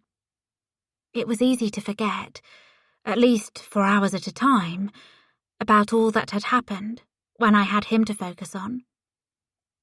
On Saturday morning, we packed weekend bags and loaded them into the boot of his rented silver Ford Mondeo, gleaming in the sun. As he stood from the driver's seat, resting his elbows on the roof, it was like we were going on a weekend trip for the sheer pleasure of it, as though Paisley wasn't waiting for us at the end of our journey. "Shall we play a game?" Freddie drummed his fingers on the wheel as we drove down the motorway. The traffic was light and we were making good time. "Maybe I Spy?" "I hardly think that would work," I smiled.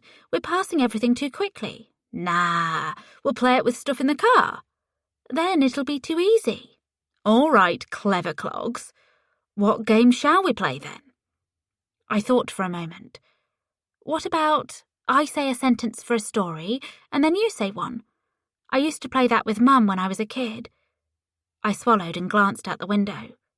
I hadn't spoken to Mum since our argument concerning the bills. "You start. My mind's gone blank." It had gone blank every day that week when I tried to sit at my laptop and draw some words out of myself. I would stare at the empty page, willing myself to fill it, even if that meant flooding it with bad words I would delete. But I hadn't progressed past a paragraph all week. My mind was consumed, both with my predicament and with Freddie's rock-hard body pushed against mine. "I'm not much of a writer, Els." "Liar! You wrote those song lyrics." He grinned at me, glancing out of the corner of his eye. "Do you always have an answer for everything?" "I try to." "All right. Fine. There once was a woman who forgot how to love." "Geez, Freddie, I thought you said you weren't much of a writer. That's genius." "You're mocking me." I shook my head. "I'm not." "Fine, then, thank you. But please never say geez again." I giggled. "Fair enough." But then she met a man with intense eyes and an easy smile. "Like this smile, you mean?" He grinned widely.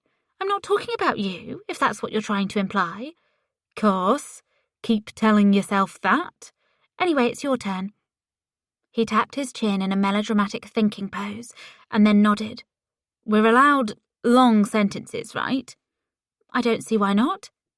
He chuckled. "You might regret that. So, the woman fell in love with the man's smile straight away, but then she started to get curious about other parts of him, so she lured him to Scotland, and they booked a hotel room, and the second they were in the room, she pounced on him and started doing the most depraved sexual things she could think of. Really bloody dirty stuff. And to be honest, he was an innocent lad and didn't know how to react to this, but he went along with it. But this woman, well, she was so sex-crazed, a certified nympho, you could say, and she was simply too much to handle. So in the end, he had to tell her, "I'm sorry, kind lady, but I'm simply too inexperienced to be able to handle the sexual fire you're bringing, and I'll be on my way now." I was laughing like a loon, my hands on my belly. "You're such a dick! Honestly, as if you'd react like that anyway." "True, but I thought we weren't talking about me." "Fuck. That, my sweet Ellie, is what they call a checkmate." 37. Charlotte Salter's Journal, entry number 6. Once, we were in bed together, and Caden was running his fingers through my hair. Always running his fingers through my hair, as though he thought he could reach through my scalp and into my brain and access my thoughts. In fact, this was precisely what I thought he was doing. The same way I had divined the truth about his abuse. I liked the feeling of his fingertips in my mind, swirling through my memories and my hopes and my dreams. I imagined we were fusing together in this way. We were melting into each other, and one day we would be able to communicate without the need of speech. I love you, Lottie, he said to me. I've never known what it's like to love or be loved. With my mum, with how she is, and with my dad away so much. Girls my age are so silly, but you, I love you so much. I love you more than life itself. When we go away together, when we start our new life, I want to do it as husband and wife. I love you too, I told him, though I didn't feel it. I didn't feel much of anything in those days. I was numb, woefully distanced from myself, chemically muted, other-dazed. And I'll never stop loving you. I want to be your wife. I want us to have children together. But... And here comes the great contradiction in my mind back then. I was proud of my ability to reach into the magical realms, as I deemed it, proud of the voices which spoke to me in the wind and the trees, even if they were malicious at times. But I was also terrified of my children inheriting this ability, because perhaps I knew deep down, where it counts, how awful this truly was. Perhaps there was some part of me separate from myself, an unbiased onlooker that knew there was a problem, a serious problem that needed to be fixed. I explained this to Caden, and I began to cry. I cried the same way Caden often did after I rode him, after I straddled him and pumped my hips violently up and down, my fingernails buried in his chest. And he gawped up at me with confusion and lust and resentment and hate and love buried within the blueness of his eyes. He said, "You can't see that. You're incredible. What you have, your ability to see things others could only dream of. I'd give anything to be able to do that, to escape reality, to truly escape it, to not have to live in this mundane hell the rest of us inhabit." Caden was such a good speaker, even at that young age, always able to sound like he'd studied a topic for years. I sat up, nodding, drinking in the poison of his words. "Do you really think so?" He cradled my face in his hands. We were so romantic, obsessed with each other, when it came to anything but the sexual. I always led the way in that regard, but with everything else we were equals. We were together. "You're magic, Lottie. You're the most special, most magic, most brilliant person I've ever met in my whole life. I love you, and I don't think you should be ashamed of your gifts." I have paused, because I am nearing the end and I don't particularly want to tell it. I need to state something, however, before I finish this tragic tale. Everything I have written thus far has been a reflection of how I experienced things at the time, as best as I can remember them. There are thousands of small moments I'm leaving out, but the bulk of it, meeting Caden, loving Caden, is how I experienced those days. But sequential experience is one of the trickiest things for a schizophrenic. No, that's not fair. I can't say for a schizophrenic as though we're one entity, a single thing that can be described. The truth is, most people who have been afflicted with this disease would not do what I did. They would not have allowed themselves to luxuriously wallow in their delusions. They wouldn't have welcomed it. But I did. I wished for the voices, the make-believe voices and Caden's reassuring words, to be true. And so they were true. You might hear that and think to yourself, but she said she was so terrified of her illness, she didn't want to have children in case they inherited it. This is true. And it is also true I was in love with my illness.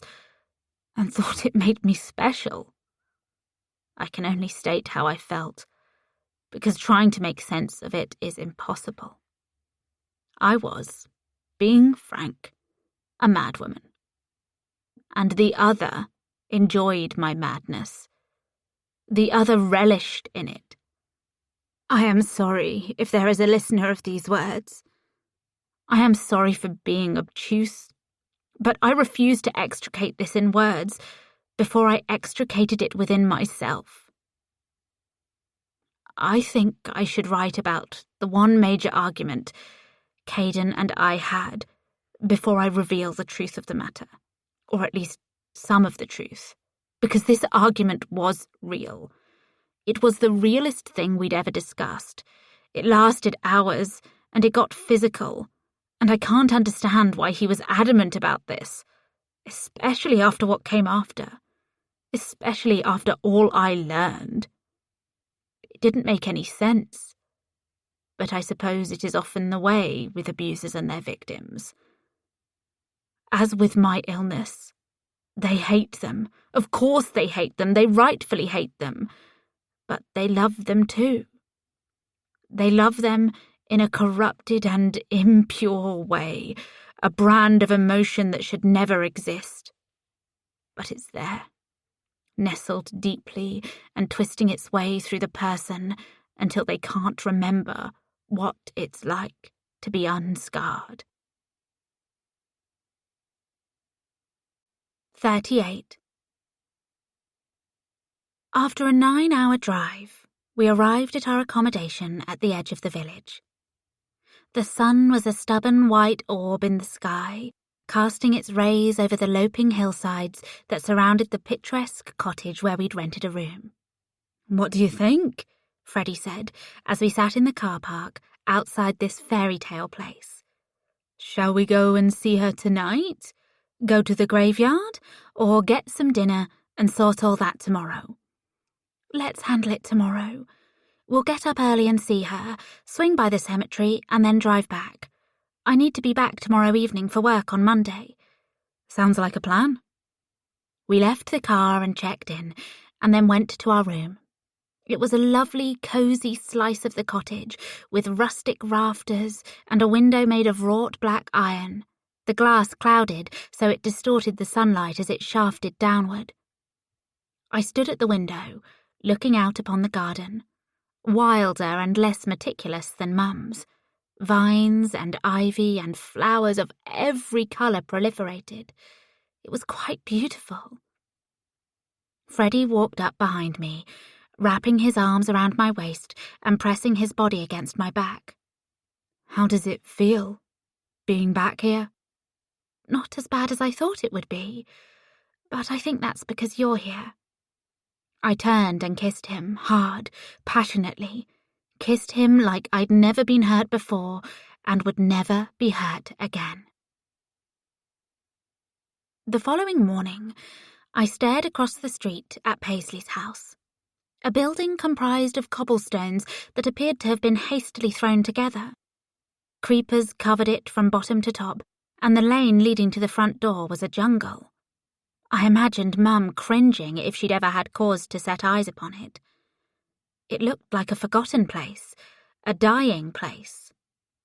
"Are you sure you want to do this?" Freddie took my hand in his. "Say the word and we'll turn back right now. Maybe this was a mistake." "Do I look that bad?" I could hear in my voice it was a silly question. There was a quiver that threw me back years, to the times I'd visited with Caden, when he'd roughly dug his fingers into my arm until the skin bruised. "Don't say a fucking word, cunt." That's what he'd said. My husband, the man I'd given myself to.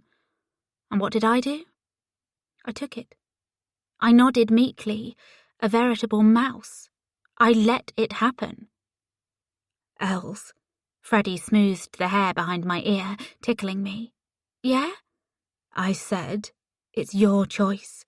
Sorry, I was miles away." He waited, giving me the space to think. I was grateful for it. I knew it would be easier to tell if Paisley was lying if I confronted her in person. And there was something else. I was done living in fear of the Hunter clan. I was done making decisions based on the terror that had captured me for so many years, which still captured me. I grabbed the door handle before I could scare myself out of it. Let's get this over with. I bolted from the car and strode down the path, stepping between the overgrown weeds, and hammered my fist against the door. Paisley coughed from deeper in the house, a violent smoker's expulsion. The coughing got closer and closer. Then the door opened. Paisley was a large woman, made larger by the giant t-shirts she wore. That morning it was white, with blotches of yellow something here and there. Her hair hung grey and listless on her shoulders, and a cigarette was jammed between her teeth. Her eyes were Caden's bright blues, lighting up when she saw me, as she sucked on her cigarette and brought it from her mouth to speak. "Well, look here. Her Highness finally graces me with her presence." "Hello, Paisley." It was better to keep this civil if possible. "Would it be okay if we came in and talked? This is Freddie, by the way. I wasn't sure how to describe him, but then he darted forward and offered his hand. "I'm her boyfriend, Freddie Jenkins." She stared at his hand, and then turned and paced into her house. "Come on, I'll make us some tea." "I'm not thirsty." "Don't be rude," she called over her shoulder, marching into the kitchen at the end of the hall. Freddie and I glanced at each other. "Why did you say you're my boyfriend?"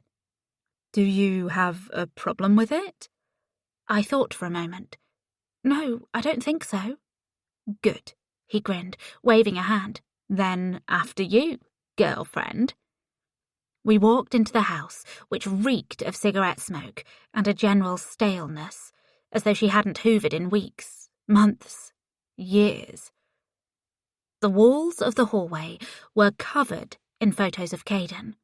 Countless eyes staring at me as we made our way toward the entrance to the living room. Many of them were of Caden as a child, bright-eyed, optimistic, and then as a sulky teenager, and finally as a sociopathic man, black-haired and then grey-haired, with his signature "Love Me" smirk in each one. "Think she's got enough photos?" Freddie whispered as we walked into the living room. "Tell me about it." The living room was absurdly messy, with clothes piled up in seemingly random places. There were newspapers and magazines and more photographs of Caden, dozens, if not hundreds of them, lining every section of the wall. Freddie gazed around, his mouth falling open. "Fuck me." I nodded to a patch of her musty-looking sofa that was free from her hoarder's detritus. "Let's sit down. She'll insist we drink some of her tea. She always does. I guess she thinks it makes her a good hostess." "Hard to be a good hostess in this shithole." "Hush, Freddie. She might hear." "Look at this fucking freak show." He sighed as we sat. "There's loving your kid, and then there's this. This is weird."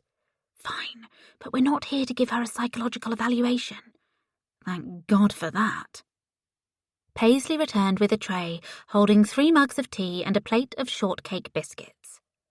The coffee table was heavy with newspapers and magazines and dirty dishes, so she placed the tray at the very edge, pushing until the papers slid aside enough to give her room. I cringed when a plate clattered to the floor, but she didn't flinch. I supposed she was used to it. "Sorry about the mess," any regular person would say, but Paisley wasn't capable of being sorry about anything. "So?" She lit a cigarette with a silver flip lighter and inhaled half of it in one drag. The room stank. "What brings you to these parts?" "I'm here to visit Caden's grave. I thought it would be respectful if I checked in with you first." I waited for her to flinch. for panic to take possession of her features. I purposefully hadn't warned her of my visit. I didn't want to give her time to prepare a fake gravesite, for her to buy a headstone and place it in the cemetery. It was the sort of deranged thing I could imagine her doing. "I think that's quite right." She seemed completely at ease as she flicked cigarette ash into a coffee mug which sat on the arm of the chair. "Please, have some tea." "I'm not thirsty," Freddie said as I reached for the mug. I shot him a look. I'd already told him she wouldn't talk to us if we didn't indulge her. It had been the same when I visited with Caden. She told herself countless lies so she didn't hate herself, and being a good hostess was just one more. Freddie sighed and picked up his mug, and we both sipped. It was bitter and sour and not at all appealing. I smiled and made noises. "Thank you, Paisley, that's lovely. We're going to go to his grave in a bit, but I also wanted to discuss—" I wasn't sure how to phrase this tactfully. "The reviews," Freddie went on, "for her books, and at her workplace. We're going to need you to remove them." She blew smoke. "I'm sorry, lad, but I find it very strange that you're speaking for my daughter-in-law." "Don't call me your fucking daughter-in-law, you crazy bitch," I almost screamed. But I kept myself under control. "Paisley, I understand you're upset. Caden and I didn't exactly have the best marriage, and I'm sorry about his suicide, but torturing me isn't going to change that." "Who said I'm behind them anyway?" I stared at her, trying to read her expression, but it was difficult when she kept half her face shielded with her hand as she smoked. "Are you behind them? Look around here. Do you see a computer?"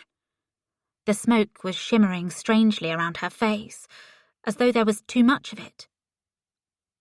"Don't play games with us." Freddie leaned forward, his voice strained. Did he see the smoke too? "She asked you a direct question. She deserves a direct answer." "Calm yourself, boy. This has nothing to do with you. Drink your tea and wait until you're spoken to." I placed my hand on Freddie's arm as he tensed up, getting ready to shout at her. He gritted his teeth and sat back, raising his hands as if to say, "Fine, you handle her then." He was on edge, the same way I felt. My throat was dry and everything seemed too sharp, too close somehow. We sat in silence for a time, the three of us sipping from our mugs, and then I murmured, "I think I deserve the truth, after everything your son put me through." "Please, Ellie, I refuse to listen to your poison." "Fine, forget that." It was becoming more difficult to speak. Much better to throw my bitter, disgusting tea in her bitter, disgusting face. At least the smoke had stopped shifting and expanding. But my head pulsed, my skin itched.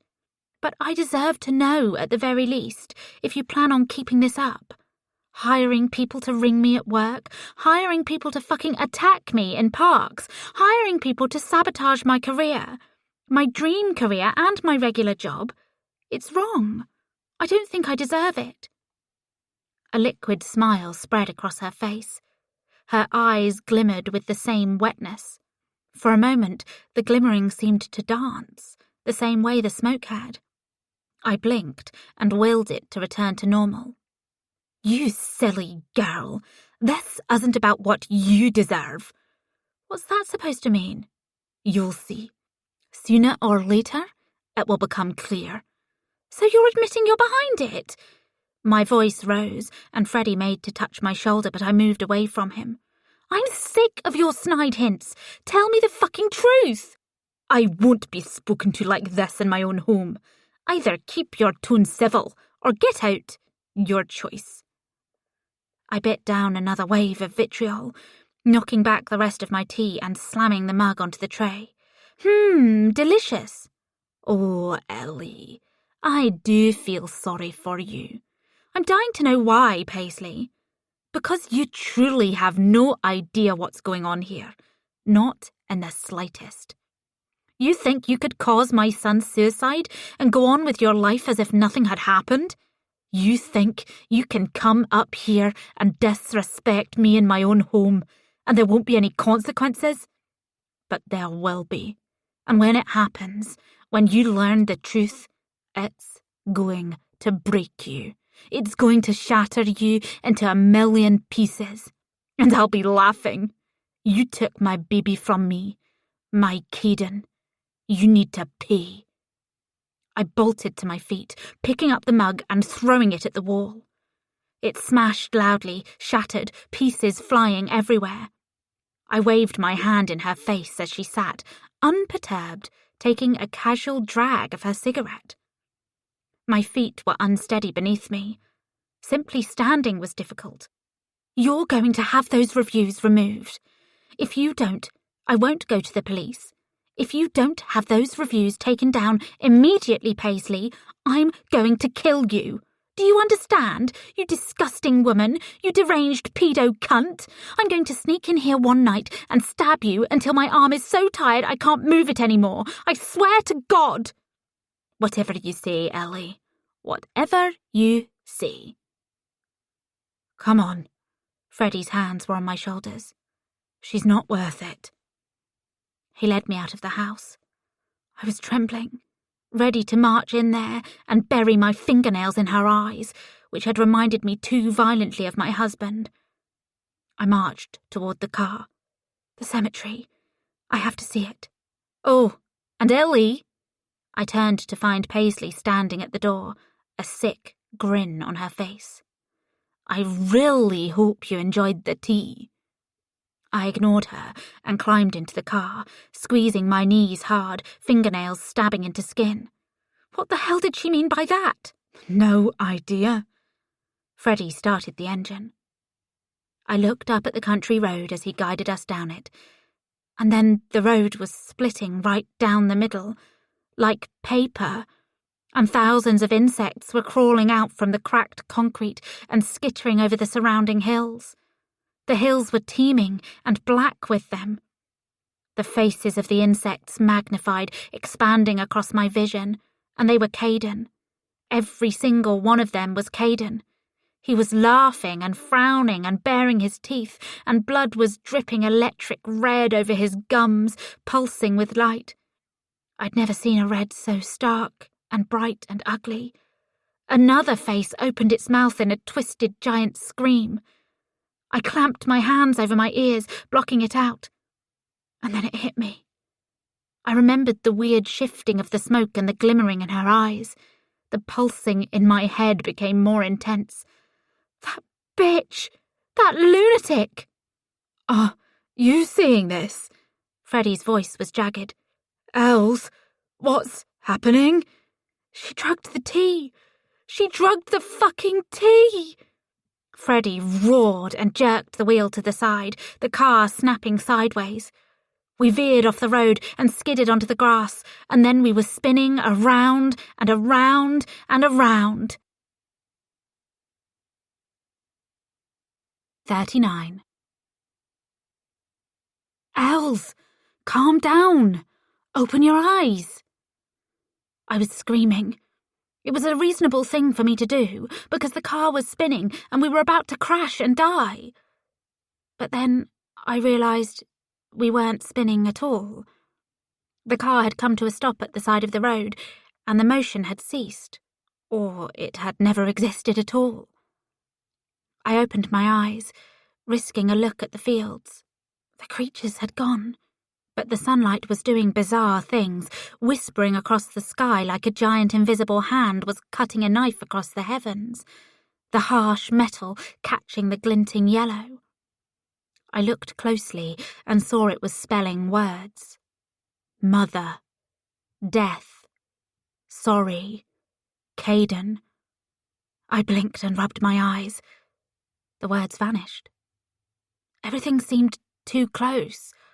The sun was going to fall into the car. A fly buzzed past, and for a moment it was inside the car. Then it buzzed away, sinking through the window, and it was gone. Its wings made taunting noises, words dim beneath the hissing. You pushed and pushed and pushed. Freddie glanced at the road. Clowns. I hate clowns. It was insects. No, him. It was him. They were him. Els, I doubt we're seeing the same thing. I mean, that'd be pretty damn unlikely. I laughed, though it wasn't funny.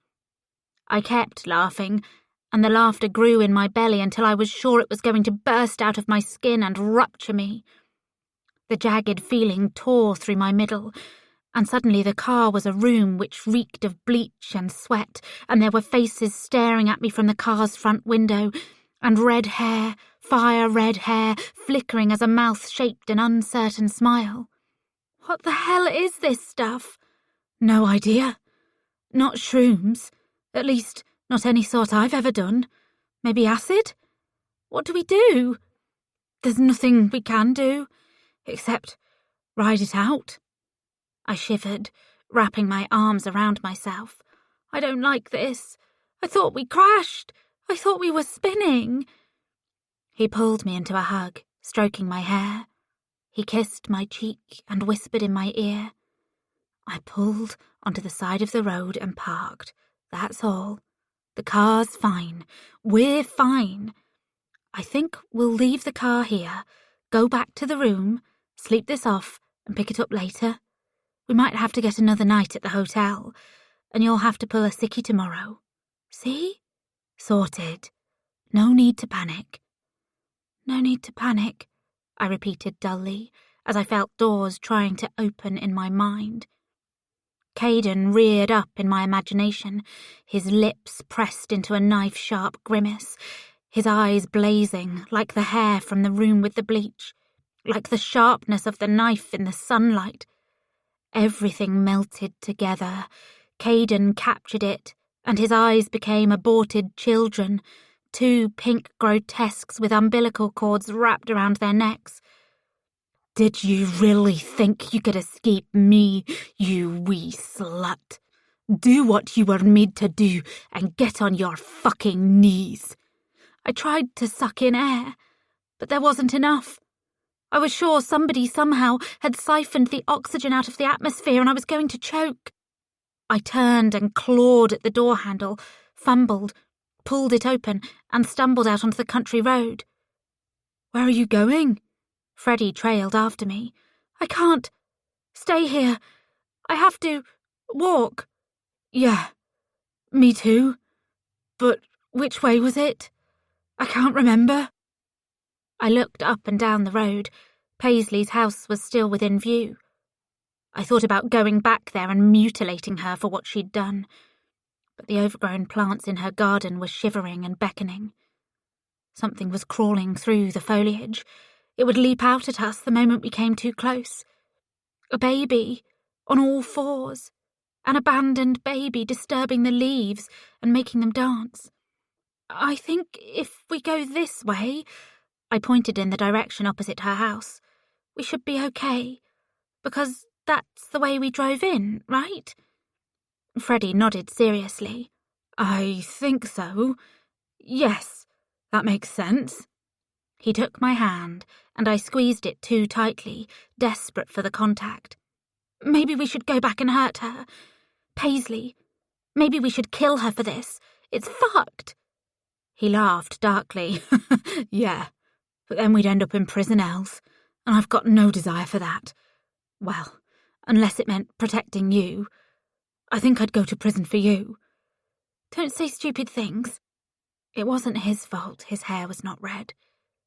It wasn't his fault he didn't smell lifelessly clean and clinical, and that his smile wasn't unsure, and that he'd never cradled me as rain hammered above. It wasn't his fault the fetuses from Caden's eyes were crawling toward me from the fields, choking and gasping as their umbilicals tightened around their innocent throats. It wasn't his fault a door was opening inside of me, a door I needed to keep closed, locked tight. But I hated Freddie right then, truly hated him for saying such a ridiculous thing. He was not Theo. He hadn't loved me. He hadn't left me. He hadn't sat at my side as I'd... No, no, no. Couldn't look there. Couldn't ever look there. Els, it's okay. Freddie moved to touch me, but I slapped his hand away, walking down the path. Because it wasn't okay. Nothing would ever be okay again. 40. It took us half the day to walk back to the village. We kept stopping to gaze in awe at the surrounding countryside, at the grass which waved like thousands of tiny people were buried down there stirring it. Whatever drug Paisley had spiked us with made me forget how the staring would end each time, made me forget that the unseen creatures would invariably turn into little Cadens, millions of them swarming toward me, and then I would turn away, head bowed, focusing on my footsteps, only my footsteps, because everything else was too painful. I felt my mind turning inward, and I rebelled against it. Normally, I was able to force my attention away from the locked doors inside myself, from the year I'd lost as a child. But each time I turned into myself, I felt how weak I was, how tempted I was to kick the doors down and see what the hell had happened. It seemed harmless, with the aid of the hallucinogenic. The idea that something which had happened so long ago could cause me pain seemed laughable. I laughed. I collapsed at the edge of the path and gripped my side and blazed my laughter into the sky. Freddie fell beside me, and we both became feral in our mirth, not caring when people passed us by, giving us strange looks.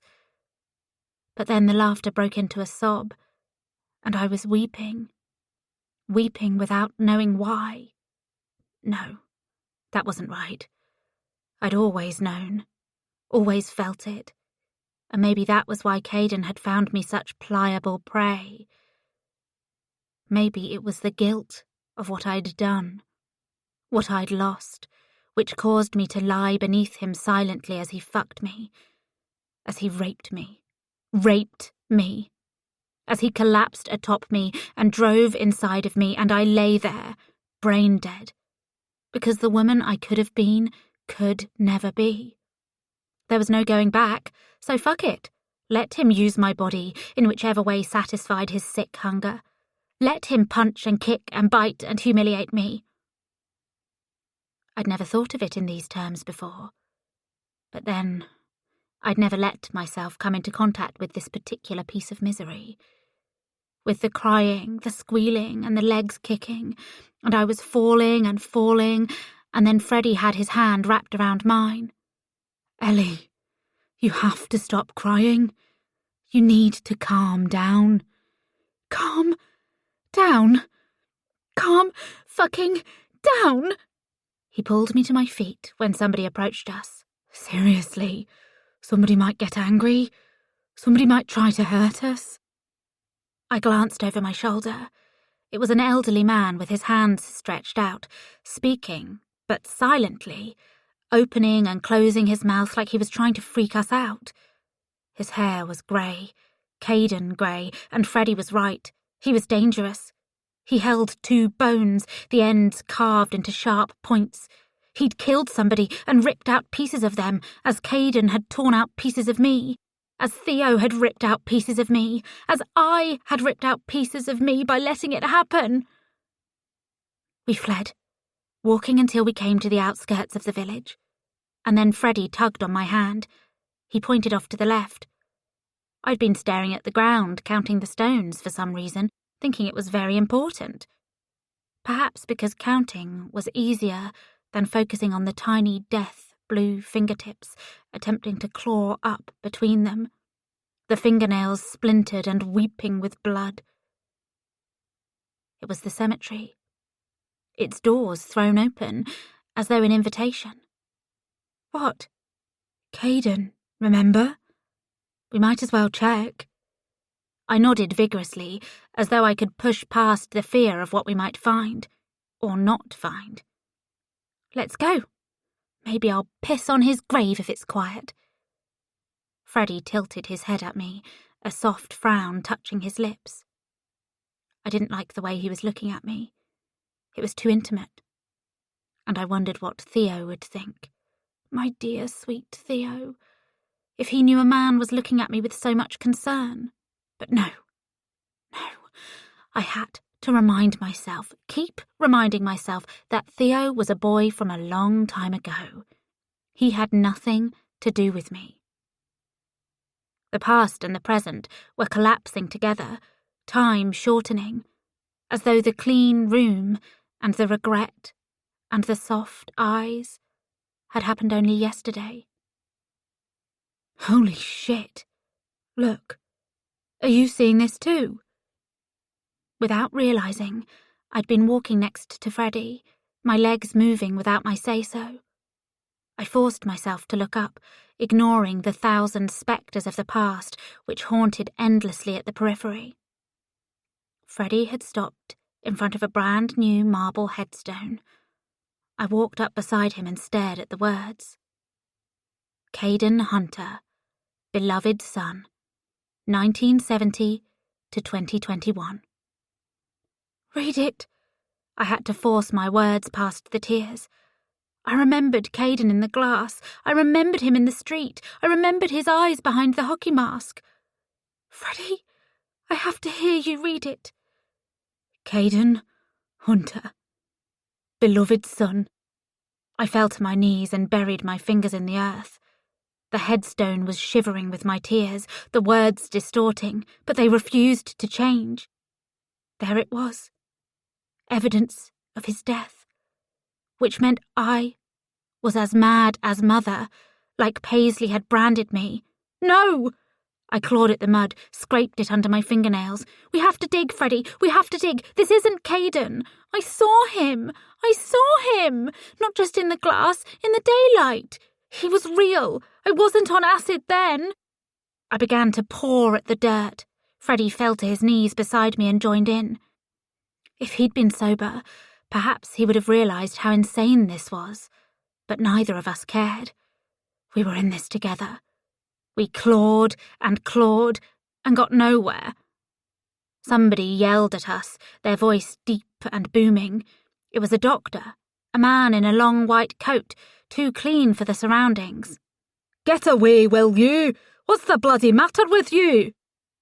Freddie hauled me to my feet, but I refused to move. I continued to stare at the headstone, my eyes fixed on the fact of Caden's death. The only other option was that Paisley had somehow learned we were visiting in advance, and she'd falsified the grave. But how would she know? Fuck's sake, Els! Freddie scooped me into his arms, tipping my whole world sideways, and wrestled me to his chest as he made for the exit. I'm taking you back to the room. We need to sleep this shit off. 41. I was sitting on the toilet and staring at the floor, at the tiles which were shimmering and converging and then flying apart in fascinating interplays. I wasn't sure how much time had passed since I'd sat down. It could have been a few minutes, or a few hours. Freddie snored loudly from the next room, and the sunlight was a deeper shade, a blood-red shade, and I thought it looked quite compelling as it glowed against the clouded glass.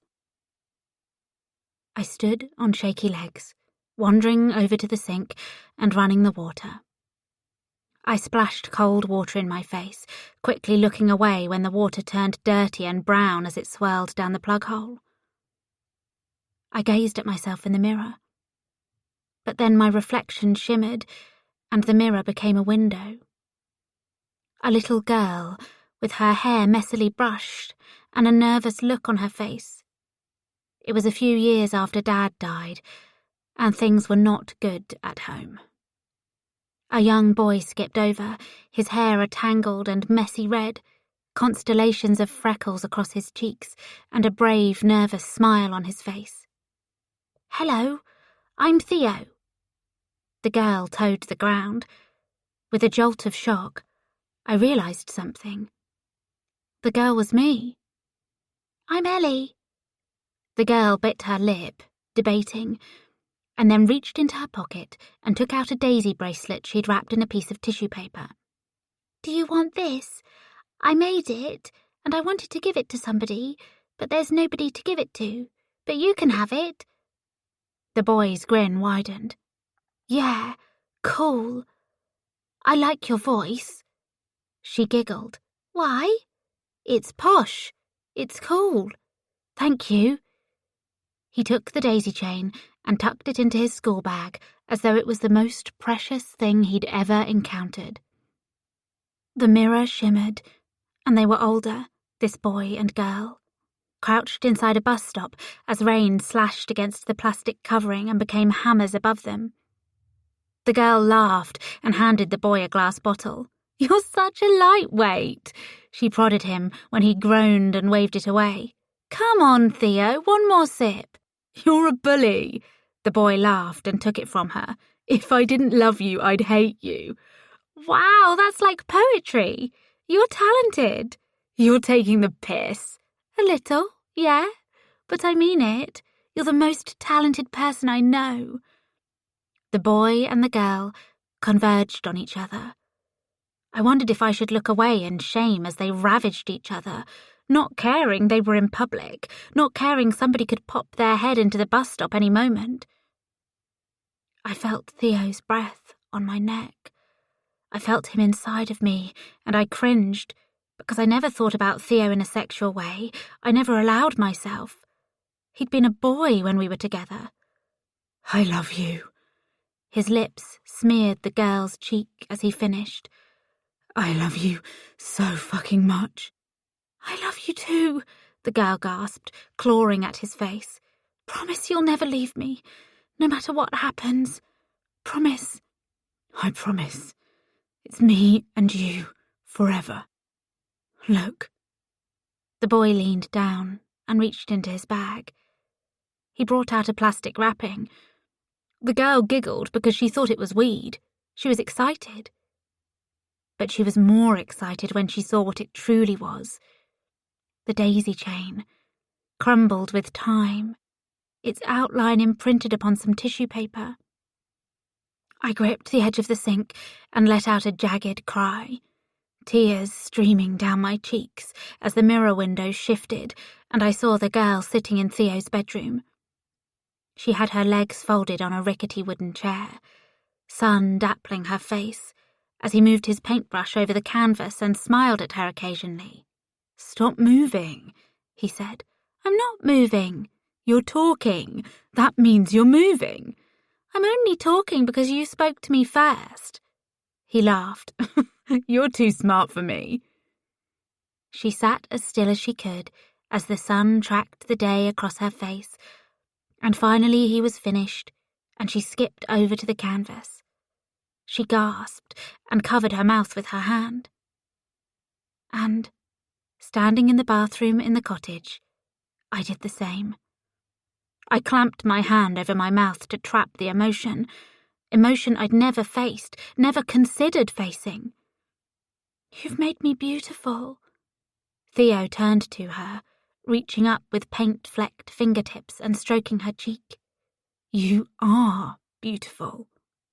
They fell upon each other, fueled by the knowledge this was the right thing, the only thing that mattered in the whole world.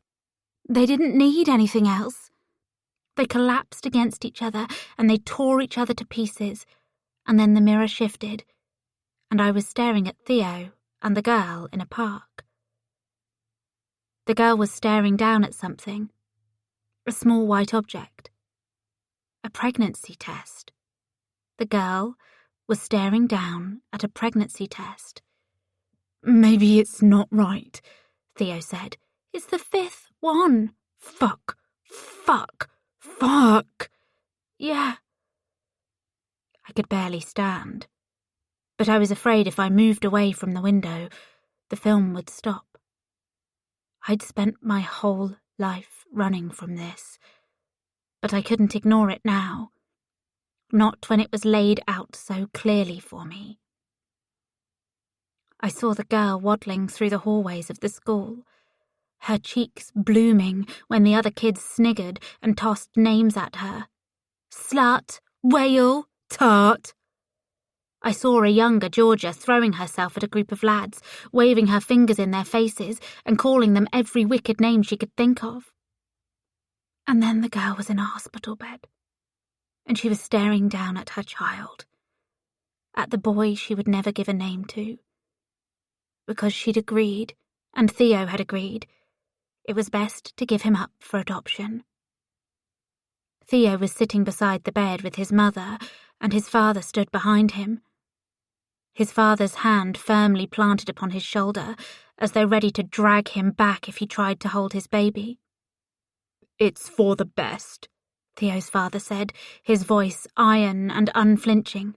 "Come on, say goodbye." But how could a person say goodbye when they had never properly said hello? I dropped onto the bathroom floor and buried my face in my hands, racked by savage sobs. I didn't need the mirror anymore. The doors in my mind flew open, and the memories spilled into me, fueled by the acid or whatever it was. I felt the heat of my child in my arms. I felt the wetness of his lips as I leaned down and laid a kiss against him. I felt his hand coiling around two of my fingers. And then Mum was there, taking him from me. She frowned over the top of his head, and I could see she knew it was a mistake. But there had been talks. Endless fucking talks. Theo's parents had pushed for putting the boy up for adoption, as though their lives depended on it, and Mum was in no state to defend me. I'd felt like I was being pulled apart, one hand clinging to the notion of young motherhood, and the other gripped tightly around my future. But in the end, I was simply a 14-year-old girl. A naive and foolish child who thought I could give away the most important thing in my life without any consequences. But there were consequences. I closed my eyes against the stinging tears and saw myself pacing up and down my bedroom, screaming, tearing fingernails across my midriff, as though I was trying to get to my womb, to gouge away the organ that had allowed this to happen. There I was, straight razor in my hand, the cool metal poised over my vein, when the bathroom door crashed open and Mum charged in.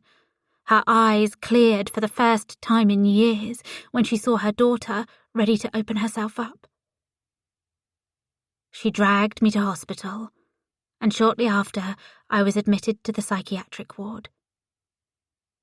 And then I had sat in a state of paralysis in my room in the mental hospital, arms wrapped around myself, staring at the wall. I would eat and use the bathroom and take my medication, but then I'd return to my place, gazing, refusing to speak. When Mum visited and told me Theo's parents had moved away because it was too complicated to stay, that's how they'd phrased it apparently, as though our love and our shared connection was meaningless, I said nothing. My craziness had jolted Mum out of hers. For the first time in my life, she was there for me. One day, I awoke from this waking sleep with no memory of the pregnancy, with no memory of why Theo had left. I didn't ask, and they didn't tell me. Perhaps they thought they were doing me a favour, but I hated them for it. My son was out there. He'd be 19 years old, in the world someplace with his adopted family, hopefully doing something good, productive. Freddie strode into the bathroom, finding me in a sob-wrecked ball on the floor. "Jesus, Els, what is it? What's wrong?" I gazed up at him, mumbling something about the past, about Theo, about family, but it came out gnarled in animal agony. He sat on the bathroom floor and pulled me into his lap, stroking my hair over and over, whispering he was here for me, he'd make it all better. But I'd given up my right to feel at peace the moment I'd given away my child. Where was he? Who was he? Was he a good person? Was he kind to his adopted parents? Did he have a girlfriend, a passion? Was he in university? If I ran into him on the street, I'd be a stranger. Just another passing face. Els, what's wrong? I can't say. I pressed my face into his shirt and wept. Hold me. Please, Freddie. He hugged me tighter. 42.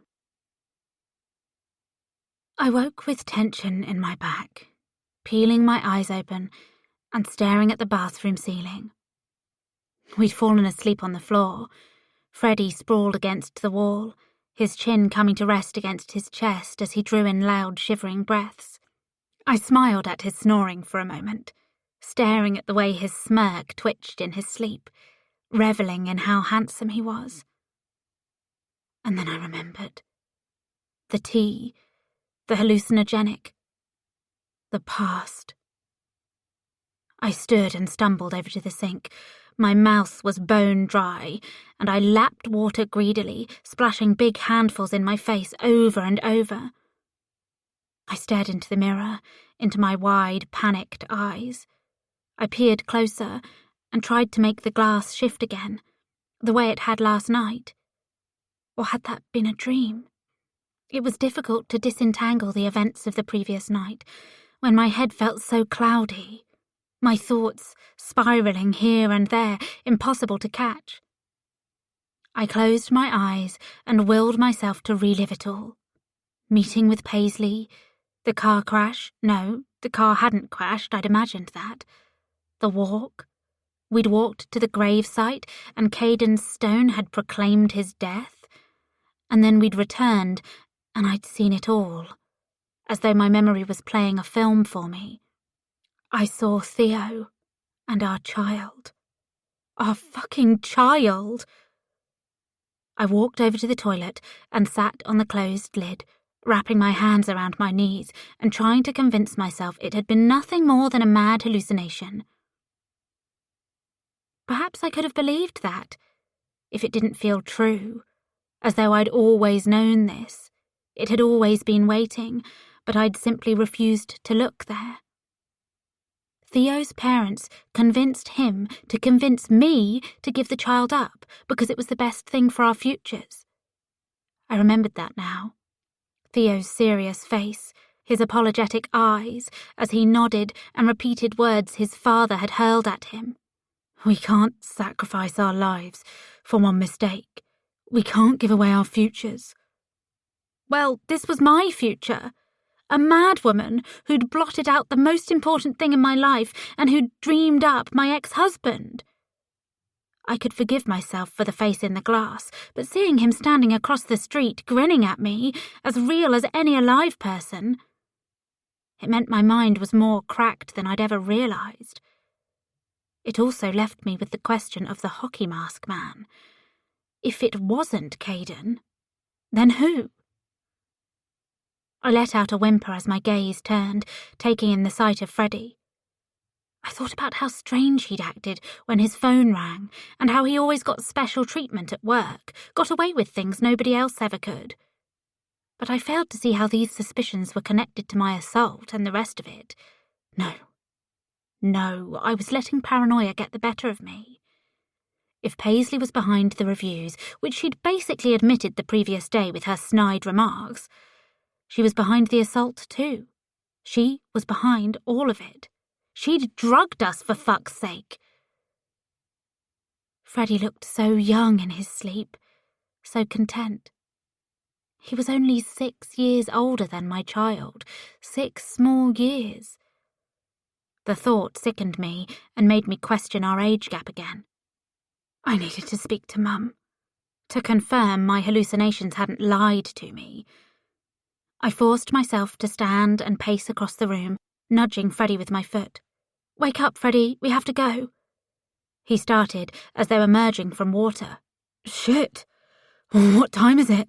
I'll check my phone. I went into the bedroom. The room was surprisingly neat. I'd imagined walking into a war zone, the walls covered in psychotic scrawls. But the bed was made and both our phones were charging on the bedside table. I picked up mine and glanced at the screen. It was 10. I had several missed calls from work. Did we pay for another night? I turned to Freddie, who stood in the bathroom doorway with his hand on the back of his neck, rubbing softly. Yeah, I did it when you were in the bathroom. You were in there for ages, Els. It was... I could barely stand to face it myself. Tears tried to pour from my eyes every time I thought about the bundle. The way he'd stared up at me, confident I'd take care of him. I'd never let anything happen to him. But I had. I'd given him away like he meant nothing. Freddie strode across the room and put his hands on my shoulders. Are you okay? You're going to feel weird for the rest of the day, maybe the next couple of days, but try not to worry about it. It'll pass. So you're an expert now? I snapped. It wasn't fair. It wasn't his fault I'd forfeited my chance to be a mother. Twice. First by giving away my son, and then by aborting Caden's child. He let his hands drop. I'm trying to help. I moved close to him, grabbing onto his chest. I'm sorry. Can we just get out of here? It's either that, or visit that crazy bitch again and make her pay for what she did to us. I can't believe she did that. I can. She's insane. Freddie looked around for a moment and then walked over to his shoes, picking them up and dropping onto the bed. I'll run down and get the car. We'll check out, and then we'll put this mad shit behind us. At least we got what we came for, though. She admitted it, didn't she? Without coming right out and saying it. Yeah. When it happens, when you learn the truth, it's going to break you. It's going to shatter you into 1,000,000 fucking pieces. Was she talking about Theo and our child? But there was no way she could know about that, and certainly no way she could be sure the psychedelics would cause the memory to resurface. She must have been referencing something else. Or was she trying to scare me? She hadn't denied being behind the reviews, and we'd seen Caden's grave. In a way, Freddie was right. We'd got what we came for. Freddie, when you grab the car, can you swing by the cemetery and... Of course. He didn't need me to go on. He knew I needed to be sure we hadn't dreamed up the headstone bearing my dead husband's name. I won't be long. I need to ring work and tell them I won't be in today. Freddie smirked. That should be fun. I rolled my eyes, a smile tugging at the corner of my lips. Freddie was magic if he could make me smile at a time like this. He left, and I sat on the bed, ringing Furniture Care Association. 43. Nigel roared at me when I lied and said I had a stomach bug and I'd overslept. But it was difficult to care when I had my child's cherubic face branded into my mind. It was difficult to summon any emotion when Freddie confirmed Caden's headstone was still there that morning. As Freddie drove us down the country road that would lead to the motorway, I felt an all-encompassing numbness move over me, as though nothing mattered, and never would again. My child. My baby. I'd given him away. What was wrong with me? Why had I let Theo and his family convince me? When we get back, can you take me to my mum's house? I need to speak with her. Of course, Els. Whatever you need. Thank you. Despite knowing in my gut the hallucinations had told the truth, I needed to hear somebody else say it. We'd argued the last time we saw each other, but after learning what terror hid inside the missing year of my childhood, A few unpaid bills hardly seemed to matter. 44. There were no games, and little talking on the drive home. We only exchanged words when it came to practicalities, like stopping at service stations and discussing the best route to avoid traffic. Otherwise, I turned inward and explored the warrens of my mind, seeing Theo grinning in his cheeky way for most of our childhood, happy and ready to face the world together, and then dark, as though he could turn to ash and blow away in the wind. The come-down from whatever Paisley had dosed us with was making me feel less and less present, more and more like I was watching myself go through the motions. I couldn't stop thinking about my son. 19 years old, a fully grown man now. He was out there. He needed me. No, that was wrong. If he thought about me at all, he probably resented the fact I'd given him away. I wondered if his parents had told him he was adopted. I gave Freddie directions to Mum's house, and we sat outside for a few minutes, weary from travel. Freddie blew out a short breath and smiled over at me, but there was sadness in his normally cheeky eyes. Do you want me to wait at yours or give you some space?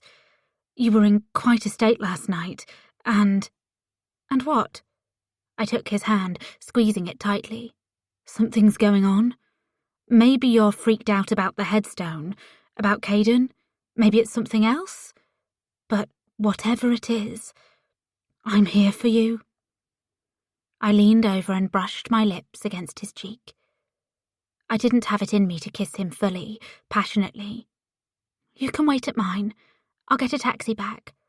I'm not sure how long I'll be, unless you want space. And leave my girlfriend to go through this alone? His grin returned, lighting something inside of me. Then the baby's innocent face snuffed it out. I sensed the question within the question, and I tried my best to mirror his smile. You really are a great boyfriend, Freddie. I recalled my suspicions from the morning, that Freddie was the man in the hockey mask. I pushed them away. They were remnants of the drugs, nothing more, paranoia and fear unrooted in reality. Climbing from the car, I approached my childhood home. 45. Mum blinked away tears when she opened the door. I found myself blurry-eyed too, memories of our argument stabbing at me.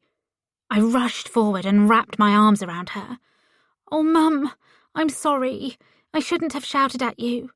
Hush. She squeezed me tightly. What I said, it was unforgivable. I'm sorry, Eleanor, for everything. We went into the garden, and Mum made us some tea.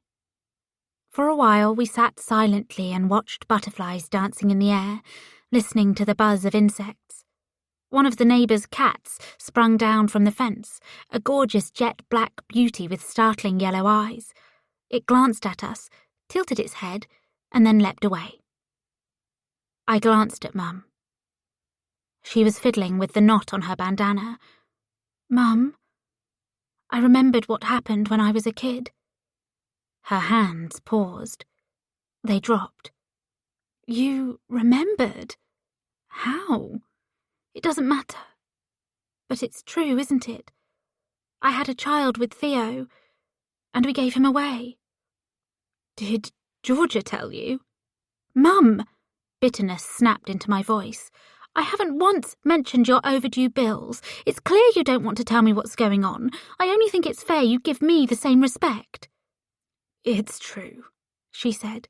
It's difficult for me to think about that time. Your pregnancy. I wasn't the greatest mother in the world. This isn't about that. And you were great in some ways, really. We had some wonderful times together. Thank you. Thank you for saying that. But, well, in any case, Theo's parents were determined for him not to ruin his life by having a child. I met with them several times to discuss it. I'm ashamed to say they convinced me rather easily. There were talks of an abortion, but you wouldn't hear it. You couldn't stand the idea. Caden had murdered that idealistic part of me, that maternal part, whatever it was. I'd chosen an abortion for my second pregnancy because it was preferable to the alternative, to what our son would become if Caden raised him, or the horrors he might commit if we had a daughter. After the birth, you unravelled. When I found you on the verge of committing suicide, I think something snapped in me. For the first time in a decade, I stopped looking into myself. I was always so me, wasn't I? I was always focused on myself. But the image of my daughter, my only child, prepared to end her life. She dabbed at her cheeks with the sleeves of her billowing summer shirt. I remained where I was, transfixed, offering neither comfort nor solace. I called an ambulance, and then I had no choice but to sort myself out. I did what I should have done in the months after your dear father's death. I pulled myself together. It was too late, much too late. And then you fell into that waking coma, and I was so scared, Ellie, terrified you'd never come back. And when I did, and you realised I remembered nothing, you thought it was better not to tell me what had happened. Why should we? You were ready to get on with your life. If you'd asked, of course we would have told you. But I never asked. I preferred to be kept in the dark. Exactly. Do we know anything about him, my son? Mum shook her head. We thought it would be best to sever ties. It would be easier for everybody involved. I'm not sure how true that was, but that was our thinking. More tears stung my eyes. More sobs were trying to surge up my throat. I fought them both away. He was beautiful, Mum. His little face. The way he smiled up at me. He was ready for me to be his mother. Oh, Ellie, there's still time. There's always time. I thought about Freddie, my supportive boyfriend. Perhaps we could have a family one day. I hope so. 46. Charlotte Salter's Journal, entry number 7. I have thought many times over the years about why Caden wanted to have a family with me. Why it seemed like he needed one. Honestly, I was not somebody to whom he should have wanted to tether himself. I think I have adequately demonstrated that in the preceding pages. I was broken and selfish and mad. Mad most of all. I have done unforgivable things. I am getting tangled up in the telling. This is difficult for me to write about. I have met with Caden several times after that summer, of course. When he was married to my daughter. Oh, God, poor Ellie. Poor, sweet, innocent Ellie. He would often visit me, grinning at me from the doorway. Hello, mother-in-law. I've brought you some flowers. It was during one of these meetings. He bluntly told me what Paisley had done to him as a child. He'd referenced it obliquely during the summer we met, and of course, I had my mind-reading delusion, but he had never stated it in unequivocal terms. What I mean to say is this. I knew, of course I knew what had been happening to him, but it was one of those ethereal truths that hover at the edge of everything. Even the images which swelled sickly in my mind were unknown to him, for I believed he did not know I had accessed that particular part of his past. Only much later, I would remember the real truth. I knew his mother had abused him, almost from the start. But he was always cagey about the issue, understandably so. But once, he visited me when he was very clearly drunk, face drained from crying. I opened the door and he collapsed against me. I had no choice but to hold him as he wept, seeming like a child, even if we were both too ancient for this. He cried as I sat him down and rubbed his shoulder, trying to comfort him. If I'd known what he was doing to Ellie. But can I really say I would have intervened? Caden has become skilled at playing on my emotions, skilled at instilling fear within me, skilled at making me feel like I owe him. And I do. I did. I owed him. I owe him. He cried and said, "She raped me, Lottie. There's the truth, in plain fucking English. My own mother raped me for years, and there was nothing I could do about it. And I felt weak, and I felt pathetic, and I never felt like a man after that. Never. I couldn't after what that evil bitch did to me. But I love her. I still love her. She's my mum. How does that make any sense?" But our argument.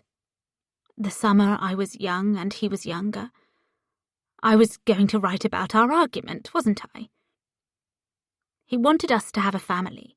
He got very upset when I told him I wouldn't risk afflicting my children with my madness. I asked him, in the years after, why he had been so determined to have children with me, but he would never give me a straight answer. The closest he ever got was looking me dead in the eye in that unnerving way of his, like he would happily kiss a person before killing them, and saying, "A second chance, Lottie. Everyone deserves one, but it's too late anyway." That summer, I held the power. I was in charge. Pa, pa, pa. When he brought it up, I screamed at him to stop talking, and to go and find some gullible slut to impregnate if he cared that much. I threw viciousness at him, so much of it he ended up backed against the wall, tears budding in his eyes. I ran over to him and I raked my fingernails down his naked chest. We'd just had sex, and I told him if he ever brought it up again, I would kill him. He slapped me hard. I fell to the floor and laughed, imagining the impact spreading through my body, turning to fire and fairies and myriad other mad things. And the other cackled and clapped its hands together over and over, each reverberation like a powerful gust of wind smashing through the house. Staring up at him, I smiled, cackling as he stooped down to help me up. I scratched at his face when he apologized, and he grimaced and hit me again. That could have been when he discovered how much he enjoyed inflicting pain upon women, imagining they were his mother each time he struck them, each time he made them squeal. He loomed over me for a moment, fists clenched, and something seemed to darken within him, as though the last of his boyhood had seeped out of his body. That was the only time he ever led our sex, pouncing upon me as the violence turned to lust, as we ravaged each other. It was the only time, I remember this distinctly, he was on top, rutting like a possessed thing, and he climaxed far quicker than he usually did. Our relationship was so malformed and wrong that afterward we held each other and talked of our star-bright future, even as his body was flecked with blood from my over-eager fingernails. We agreed to table the children discussion, and we talked about leaving together at the end of the summer, once I'd finished my novel, the novel I never started. I can't wait to start our life together, Lottie. It's the only thing keeping me going. The next bit hurts, but it will hurt more if I keep it stowed away inside of me. I cannot hide amongst my plants forever. I have to strip my mind bare of the weeds which have coiled around me, trapping me, stifling, killing. A slow death that has taken decades, and I think may have contributed to my second mental breakdown. Here I am again, getting tangled, making no sense.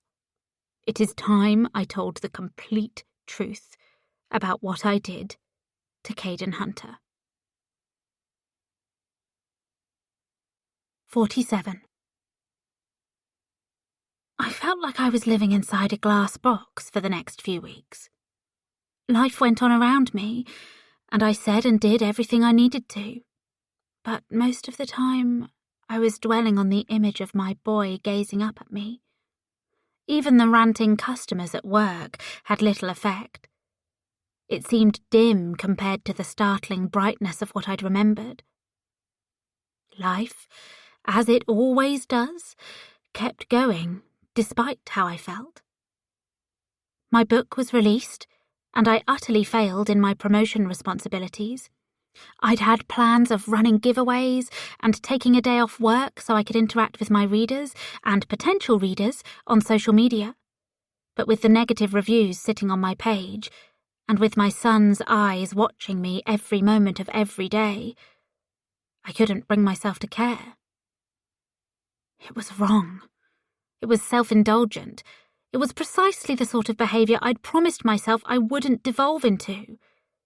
But I couldn't stop. I'd aborted one child and given the other away. The guilt gnawed relentlessly. I almost sent Theo messages on Facebook a few times, typing out whole essays about how I'd remembered and asking if he'd meet to discuss it. But there was nothing to discuss. All this had happened over a decade ago. It wasn't his fault it had only just arisen in my mind. Luckily, Paisley seemed to have calmed down with her games. There were no pervert callers at work, no homeless accusers, no bricks through my window, and no hockey mask man. Perhaps drugging us had been her grand finale, the topper to her twisted games. I was thankful not to see Caden again. He neither peered at me from darkened glass, nor stared at me in vivid daylight. He only gazed at me in my night terrors, a vicious grin peeling across his lips. The police still had no leads on the man in the hockey mask. The more time passed, the more convinced I became Paisley had hired somebody to attack me. I knew I should have gone to the police and told them, but then they would ask me why, and I'd be forced to explain about Caden, about the abuse, about his suicide. I didn't want to drag it up, especially since things had seemed to calm down. I was moving on. Freddie was the only person who was able to make me feel anything during that walled-in period. We would spend the evenings lying in bed together, Freddie on his laptop with the headphones on, tinkering on his music editing app, as I lost myself in books I'd read dozens of times before. I needed comfort reads, worlds in which to disappear so I didn't have to think about the one I was living in. Or we'd make love. Slower and more caring than our first hungry exchanges, staring into each other's eyes as we climaxed. Once I shed tears toward the end, hot and brimming with bittersweet pleasure. Freddie paused and kissed the tears from my cheeks, making my skin tingle. It's okay, Els. It's going to be okay. Was it okay, or was it going to be okay? Because they were very different things, and I couldn't believe the former. I couldn't believe how I felt was acceptable in any way, because I was so numb, so disconnected, thinking about my boy and not much else. I obsessed about where he was and what he was doing with his life. I had no way of finding out, and if I did, I knew it would be unfair to spring up and try to claim that which I'd given away. My hope was he was in university studying something he was truly passionate about, that he was on a good track in life and making his way in the world. But as long as he was healthy and happy, living like any carefree 19-year-old boy, that would be enough for me. "Are you all right, Els?" Freddie murmured one night in bed, as I rested my cheek against his bare chest, eyes closed so I could focus on the sensation of his heartbeat. "Why do you ask?" "I guess you seem sort of distant. I know you've been through a lot, but I swear if that prick in the hockey mask ever comes back, I'll kill him. I promise you I'll kill him." I kissed his chest. "No, you'd go to prison, and I need you here." He smoothed his hand over my shoulder, sensation tingling. "Don't worry, I'm not going anywhere." That was our last pure moment, the final seconds of unmarred perfection before it unravelled. Soon he rose to take a shower, and his phone started to vibrate from the bedside table. 48.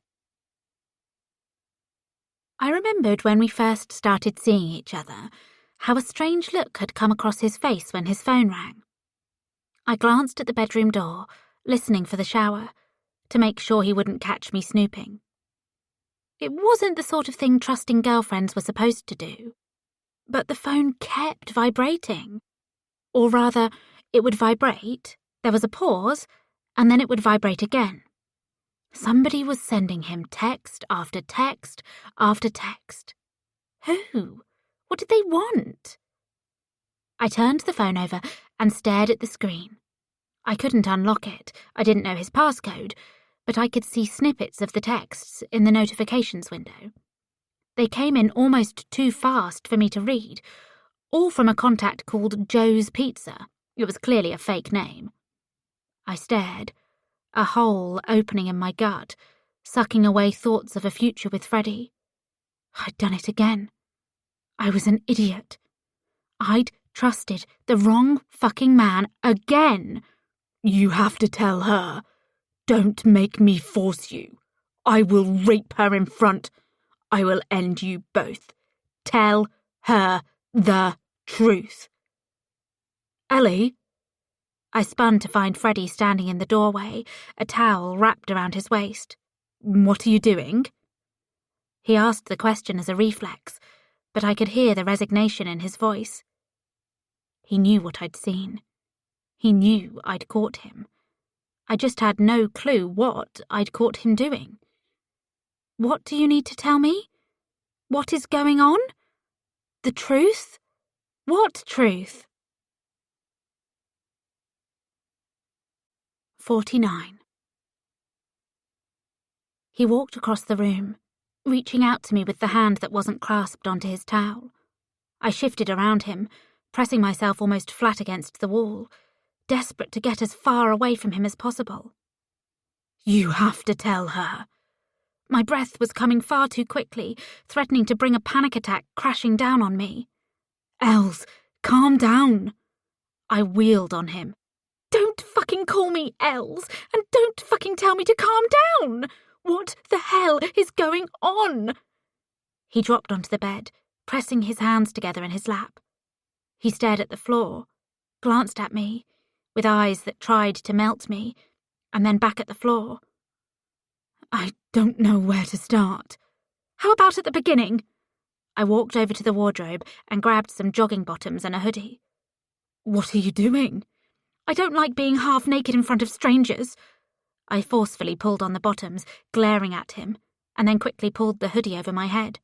"Explain, Freddie, now." "I love you, Ellie. That's the truth." "No." I moved over to the door, one foot over the threshold, ready to dart away if I needed to. "If you loved me, you wouldn't be keeping secrets from me." "Why are you standing like that?" Tears glimmered in his eyes. His voice cracked. He looked young and stupid and handsome. "I'm not going to hit you." I can't put anything past you. That's not fair. The fucking truth. We can talk about this, but it doesn't have to. There's something real here, Els, even if I've made some mistakes.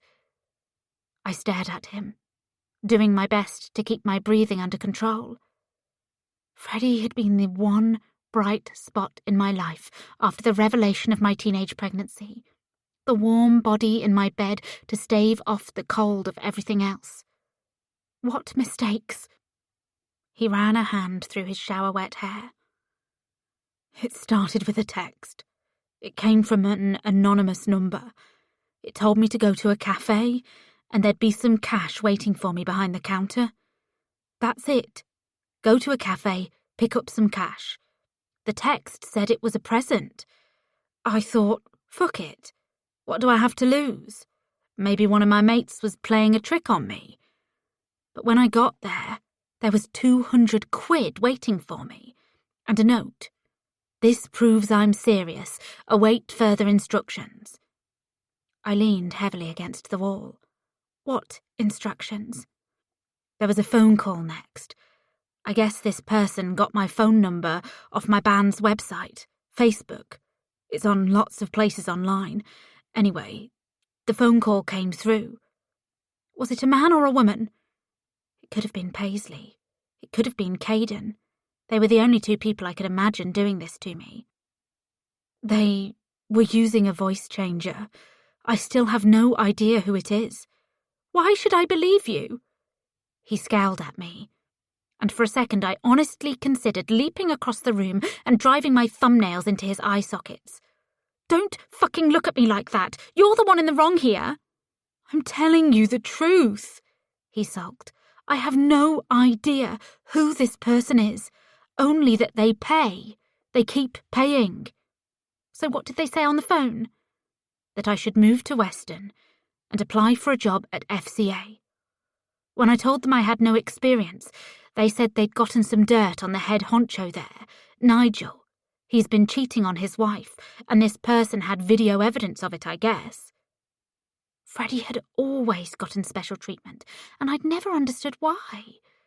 I felt stupid, but how could I have guessed something so deranged? You blackmailed Nigel to get a job? Yes. But why? A solitary tear slid down his cheek. He pawed at it angrily. They told me to bide my time, and then, when the moment was right, when they instructed me to, Jesus fucking Christ, Freddie!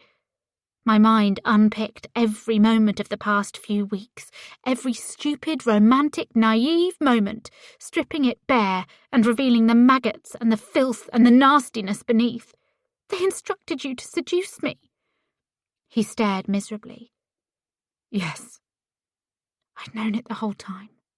On some level. Not the specifics, not about this twisted game.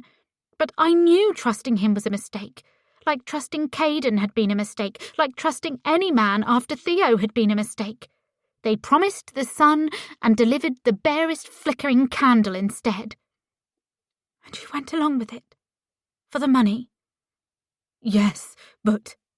I raged forward, waving my hand at him. But... There is no fucking but now, you bastard. You waste of fucking breath. Don't you get it? You've broken me, Freddie. I thought you were different. He rose, reaching out to me. His towel dropped and his cock hung there limply. He smirked at me as he reached for his towel, as though he'd forgotten for half a second I hated him. Sorry, Els. Shut the fuck up. Why? Why what? Why the fuck did they tell you to seduce me? I raised my hand, the same way I had with Mum when we'd had our argument, but this time I wasn't able to stop myself. I struck him across the face. The flesh-on-flesh noise seemed too loud, and revoltingly it reminded me of sex, of the fleshy noises our bodies had made only hours previously. I retreated to the door, animal impulses screaming at me to get out of there before he retaliated. But he only stared. I didn't ask questions. They told me to make you care about me. The money kept coming in, but then I started to care, Els. I really started to care, and... He croaked and sobbed, and then he kept sobbing. It was like something burst in him as he stood there with one hand clasped on the towel and the other smothering his face. I fucking love you! I hated the reflex that tried to take possession of me, driving me across the room and into his arms, telling him we could fix this. But we couldn't. Never. It must be Paisley. Fucking Paisley. This is what she meant with those hints, those jabs. Maybe she and Caden planned it before his death. But why would Caden commit suicide before he got to see his plan come to fruition? My mind whirred as I turned away, worrying over the problem. Learning of my childhood pregnancy had made me feel distant, so I weaponized that distance. I retreated from the moment and closed myself off from emotion. I wouldn't be pulled in by Freddie's pathetic crying. I wouldn't allow myself to care. I strode into the hallway and pulled on my shoes. Where are you going? Away from you. I want you gone when I get home. We're done. Wait! I left the flat and slammed the door behind me, the reverberation moving through the building as though the whole thing could come crashing down. That would be fine by me. I couldn't live there anymore, not after the visions of Caden and this, the destruction of the only unmarred thing in my life. As I walked onto the street, a thought occurred to me. A thought that changed everything. If Caden was the one who had hired Freddie, he would have known we were going to Scotland to check his grave. He could have arranged a fake headstone, after all. 50. I pulled my hoodie up and picked up my pace. The evening was cloudy and cool, and the hockey mask man could appear any second. As I walked, another question struck me, perhaps the most important of all. Of all the men in the country, of all the possible candidates for this sadistic scheme, why had they picked Freddie?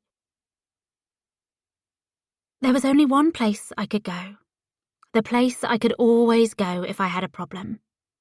It took me almost an hour to walk to Mum's house, almost jogging down the main roads, flinching at every passing car and gust of wind. I'd forgotten my purse, so I didn't have any money for a taxi or the bus. I was thankful a remnant of sunlight was bleeding through the clouds, not completely set, making me able to believe I'd arrive safely, even if the hockey mask man had attacked me in daylight last time. Finally, I arrived. I walked up the lane and knocked. There was shuffling, and then Mum pulled the door open. At first, I thought the red smear across her face was her bandana. I was used to seeing her wear one, blood red, twilight purple, sunrise yellow. But then I peered closer, and I saw the blood, streams of it, and her face dropped. Why did you have to come? Mum! I rushed forward. What happened? Why are you bleeding? Because I hit her. It was the voice of the man who had roared at me when I overcooked his eggs, who had told me he loved me and always would, and he'd never let anything happen to me, who'd growled at me to moan as he raped me. Caden strolled down the hallway, casually tossing a knife from hand to hand, the hilt offensively wet with my mother's blood. He grinned. Hello, dear wife. 51. Charlotte Salter's journal, entry number 8. I will always remember the way he hammered on the door that morning. I awoke with the certainty the hammering was coming from deep in the earth, that any moment an earthquake would rend its way through the house, through me, and I would split in half. At first, I felt sure it was the other, and I did what I usually did when she arrived. Even if experience should have taught me by then it wouldn't work. I hid. I scurried across the room and threw myself under the desk. I pressed my head between my knees and squeezed them tightly, trying to blot out the sound. Voices whispered at me from every direction, taunting, mocking. "There are going to be 2 Lotties," they hissed, "and neither of them is good enough. Do the world a favour and get rid of them both. Go on, you can do it. You can end it with one quick razor-blade kiss." The hammering went on. The voices got louder, and then I realised they were coming from the source of the noise. Outside the house, outside the window. "Get out here, you sick bitch! Get the fuck out here, now!" I slid out from my place and crept over to the window. I remained crouched, certain a projectile was going to smash the glass and slam into me, puncturing me, killing me. But I had to see if the voice came from one of my people, one of the characters who visited me in the forest, or from one of those people. I know how deranged this distinction was. At least it was not the other, for facing her was worse than all of it. There were real and pretend people. That was all. Caden's father, Delaney, stood in the tangled garden beneath my bedroom window.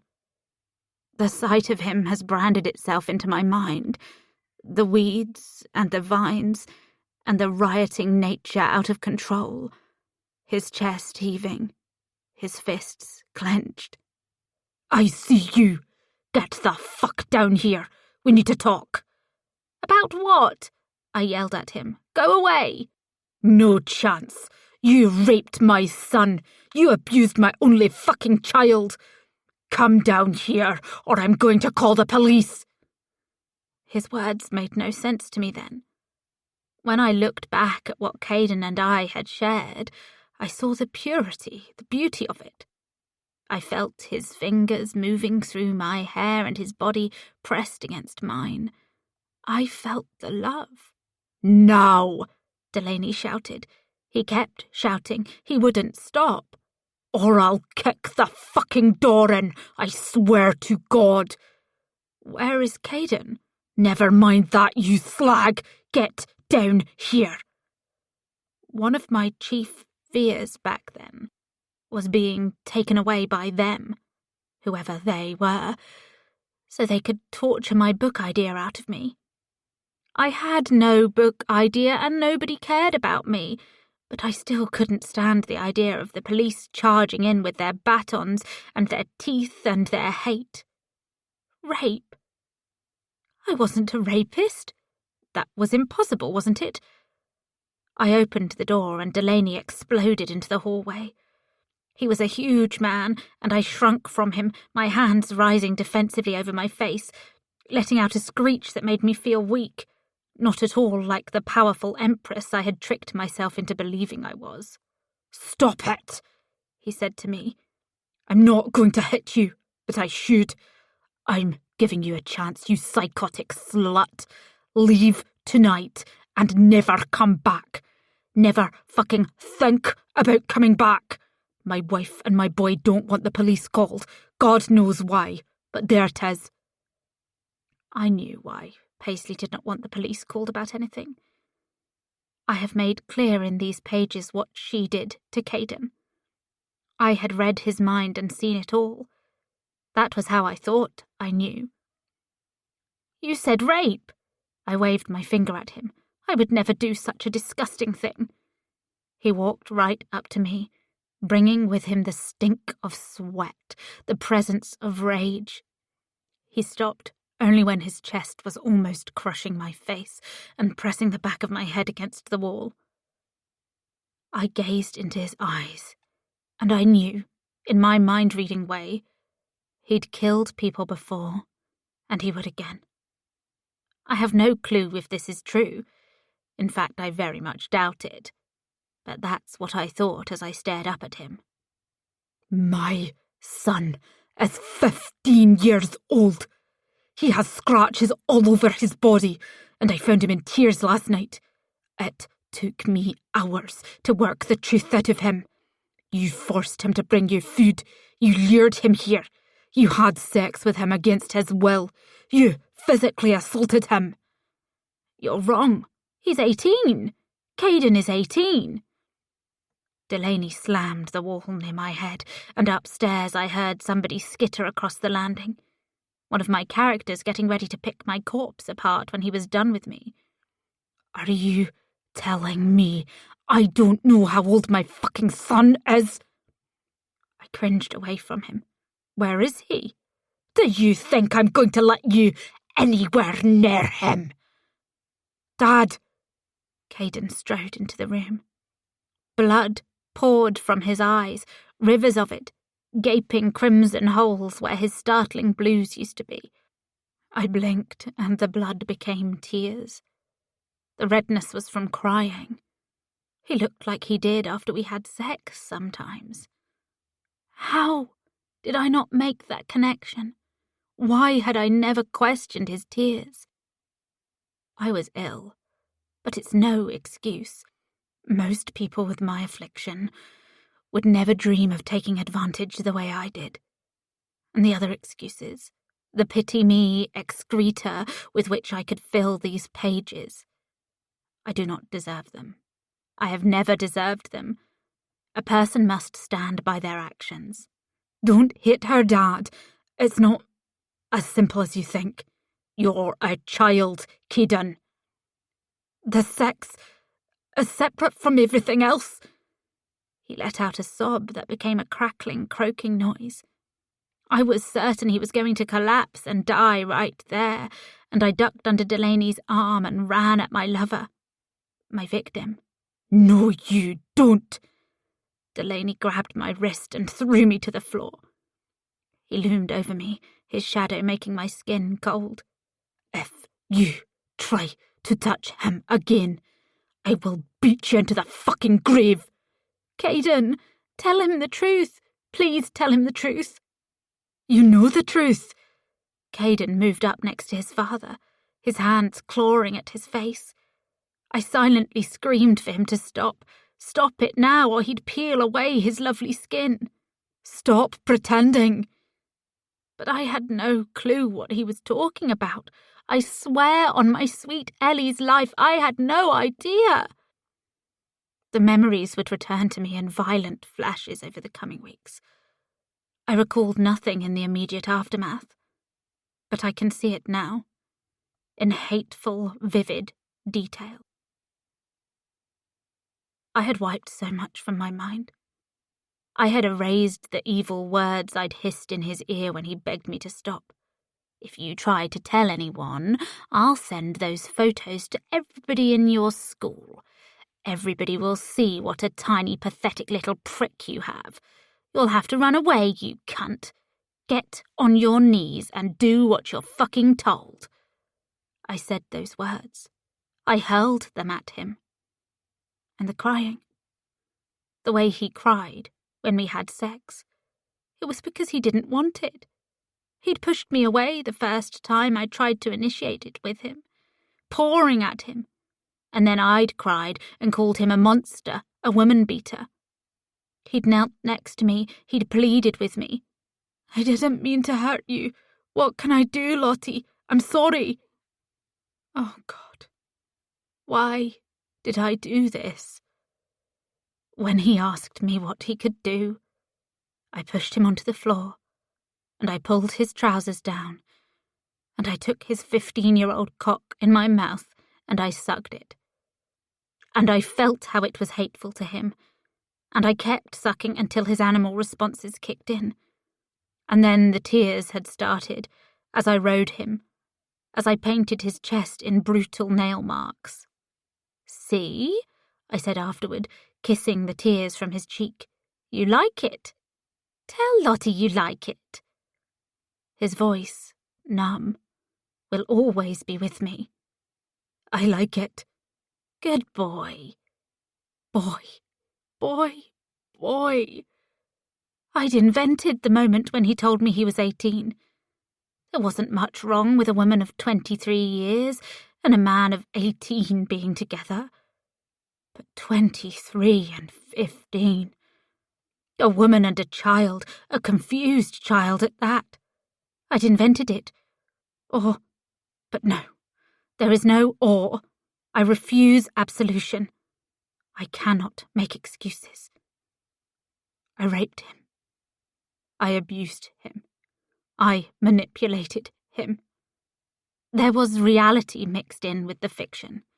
I'd twisted the poor boy's mind to the point where he truly wished to run away with me.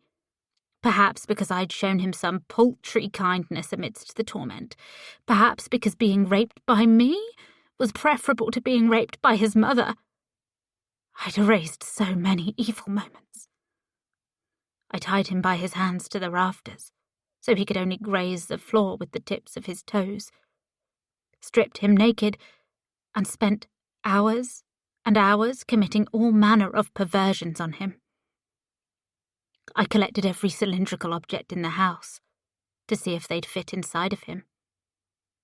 I burnt his skin with matches. I pissed on him. I forced him to become hard as I hissed in his face.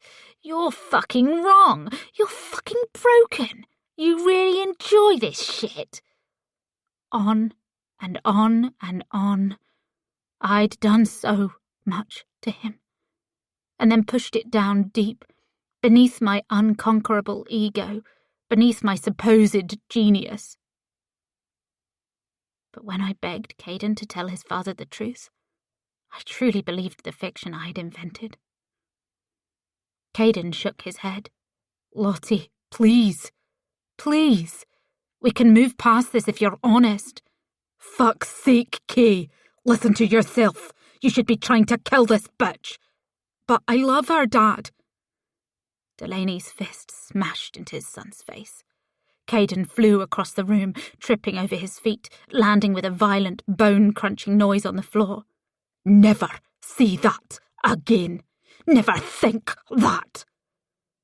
He turned to me. "You see what you've done? If you're still here at the end of the day, I'm rounding up the boys and we're going to do some real damage to you." Delaney grabbed his son and dragged him to his feet, turning and pulling him toward the door. Caden dropped a piece of paper before he disappeared through the threshold. I stayed where I was until all I could hear was the creaking in the house and the familiar voices buried within them, and then I scurried over to the note and unfolded it. "Please take me with you, Lottie. We can still make this work. I love you, even if you've made mistakes." And my response to his words? There was no shame. I was so wrapped up in the belief I had done nothing wrong. The self-hate and the gnawing guilt would come only later, once I truly realized what I'd done. Staring down at his note, it was the word mistakes that bit into me.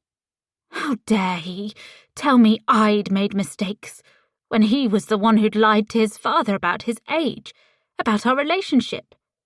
It made no sense. Of course Delaney knew his son's age, but it didn't need to make sense for me to believe it. This was a trick to reach into my mind and steal my novel idea, the novel that never existed.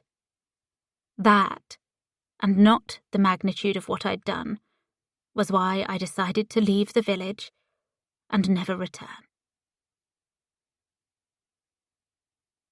52. I backed away from him, instinct driving me, but he darted forward and grabbed Mum by the back of her hair. She let out a wail as he brought the knife to her throat, that sick grin smeared across his face, the grin that had haunted me every day of my life since we separated. "Don't be stupid, Ellie. Come on, let's have a chat." Mum was limp within his grasp. She didn't fight, just stood there with an empty look in her eyes. I had no choice. I walked into the house and closed the door behind me, wondering if this could possibly be another apparition. "I guess you're not dead then." My voice was dull. Caden giggled in a childlike way. "You're still not sure? Jesus, Ellie, you really are a mental fucking cunt, aren't you?" He dragged Mum toward the living room, nodding at me to follow. I walked on dreamish legs, feeling as though I was floating as I walked through the door and over to the sofa. I sat down and folded my arms across myself. With Caden's hands on my mother, there was nothing I could do, no way to fight back. Caden slid into the armchair and pulled Mum into his lap, his arm coiled around her waist, the knife casually pressed against her side. "You arranged it all. The customers at work, the reviews, the homeless man on the beach. You were the man in the hockey mask. You pushed me into the pond. You threw a brick through my window." Caden nodded hungrily, his eyes vivid with pleasure. It was a look I recognised well. The look he gave me when he was inflicting pain. "Yes." I gestured at Mum, fighting off a sob. "Please let her go." "You should be angry with her. She's the one who's been paying my way all these years. She paid for me to bribe those reviewers. She paid for my fake headstone." I thought about the bills, the way Mum had snapped at me. Caden had been stealing her money. But why would Mum give him anything? "She's done nothing to deserve this," I whispered. Mum let out a jagged, gulping sob, like she was drowning, and Caden laughed maniacally. "Is that so, Lottie? Are you innocent in this?" "Oh, God," Mum trembled. Please don't do this." "Shut up. You were the one stupid enough to write it down. I didn't force you, did I?" "I couldn't live with it. In my head. Always there. The regret. Please." I looked between them. There was something happening. Something strange and wrong. Caden and Mum had met a few times during our marriage, and Caden had always turned on his charm around her, smiling and playing the perfect son-in-law. It didn't make sense for them to be talking so intimately. "What the fuck are you talking about?" I sat up. "What regret?" "Hang on." Caden reached into his pocket and took out his phone, aiming it at me. "Smile, bitch." The camera shutter sound went off, and he typed quickly. "What are you doing?" "I need to prove to Loverboy you're really here. We can't have him missing out. In the meantime, why don't you do some light reading?" He nodded to the coffee table. A notebook sat atop it. The cover was crinkled, as though it had been roughly handled, as though its owner had debated destroying it. "I don't understand. Mum?" "Ellie, my sweet, beautiful wife, I will gut your cunt mother and rape you on her corpse if you don't do as you're told." He didn't speak with the savage intensity of a man trying to make me believe him. His words were matter of fact and true. I believed him completely. So I reached for the notebook, as something deep inside screamed at me to stop, that reading these words could be more painful than the rest of it. "God, no," Mum whimpered, as I turned the first page. 53. This can't be true.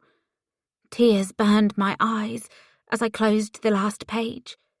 The force of Mum's testimony making thinking difficult. I couldn't put any of it into order. "So you raped him, Mum? You abused him? You... Oh, no, please, no!" I threw the notebook across the room and buried my face in my hands. I cried for a long time as Mum let out moans, and Caden's giggles punctuated the sound of my ragged sobs. I cried as I went over her words, her psychosis, her delusions, and then the final sickening reveal of what she'd really done to him. I collected every cylindrical object in the house to see if they'd fit inside of him. I burnt his skin with matches. I pissed on him. The sentences stabbed into my mind, tearing holes that would never heal, no matter how long I lived. So much of it had been nonsensical ranting. The voices, the other, whatever the fuck that was supposed to mean. But the cold fact of her abuse was right there, laid out in grotesque detail. Why do you think I chose you, Ellie? Caden was high with glee. A mediocre-looking slut, sitting on the seafront, trying to look sophisticated. Look at you. You're nothing special. Maybe good for a few quick shags here and there. But to marry? To fall in love with? I'd rather fuck your rapist mother again. You got boring after a while. When you had your big moment, oh, you were so proud. I thought, fuck it. I'll go home and find somebody who isn't a sad sack, woe is me cunt. It was nothing to do with your bravery. I dropped my hands, staring through the torrent of tears. Mum, tell me it's not true. Tell me he made you write this. She shook her head, her cheeks sunken. It's true. God help me. It's all true. And you thought you could skip into your fresh new life with your shit book nobody in their right mind will ever read. I couldn't let that happen.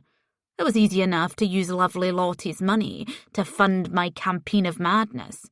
Hey, I quite like the sound of that. Maybe I should write a book called Campaign of Madness once I'm done with you two. But why target me? I wiped at my cheeks. They stung. It hurt. I didn't rape you. I didn't do anything to you. His eyes were hazy for a moment. Because she... And then he trailed off with a grin. Because it was so much better than our other games. He stroked his hand over Mum's hair, smearing blood into the grey. Thankfully the cut had stopped bleeding, but there was still too much of it, sticky against her scalp. The way you looked at me that night, the uncertainty in your eyes, it was delicious. And you hired Freddie. You wanted to make me love again, only to wrench it away. He looked like he was about to burst with excitement. Is that all? No. You told him to keep tabs on me. That's how you knew we were going to Scotland to visit your grave. I guess you found a gravesite nobody ever visited and replaced the stone. He threw his head back and laughed violently. Mum and I exchanged a glance, but it was too messy for solidarity. I could never look at her as I once had. The woman who'd made a few mistakes, but ultimately cared for me deep down. She'd known who Caden was this entire time, and she never said anything. She was an abuser.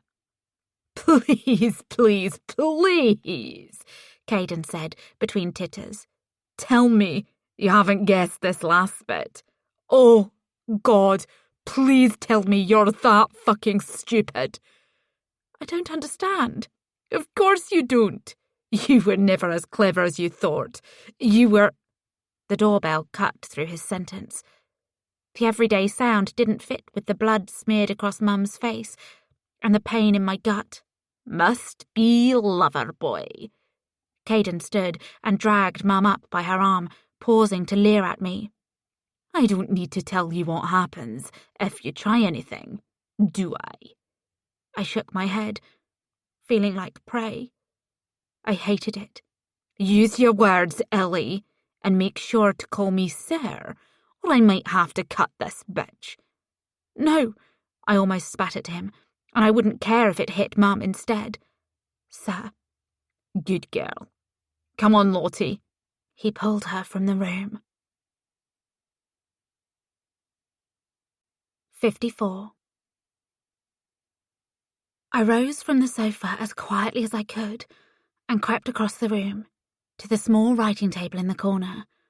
Praying that the drawer wasn't locked, I reached for the handle and pulled it slowly, ever so slowly, because sometimes it made a creaking, scraping noise. Freddie's voice rose. "What the fuck is going on? Where's Ellie?" "She's waiting for you. She's very excited to see you." I opened the drawer and reached inside, taking out the letter opener Mum stored in there. The handle was welcomingly cold against my sweaty skin, offering hope. Tucking it into my hoodie's kangaroo pocket, I sneaked across the room and sat down gently.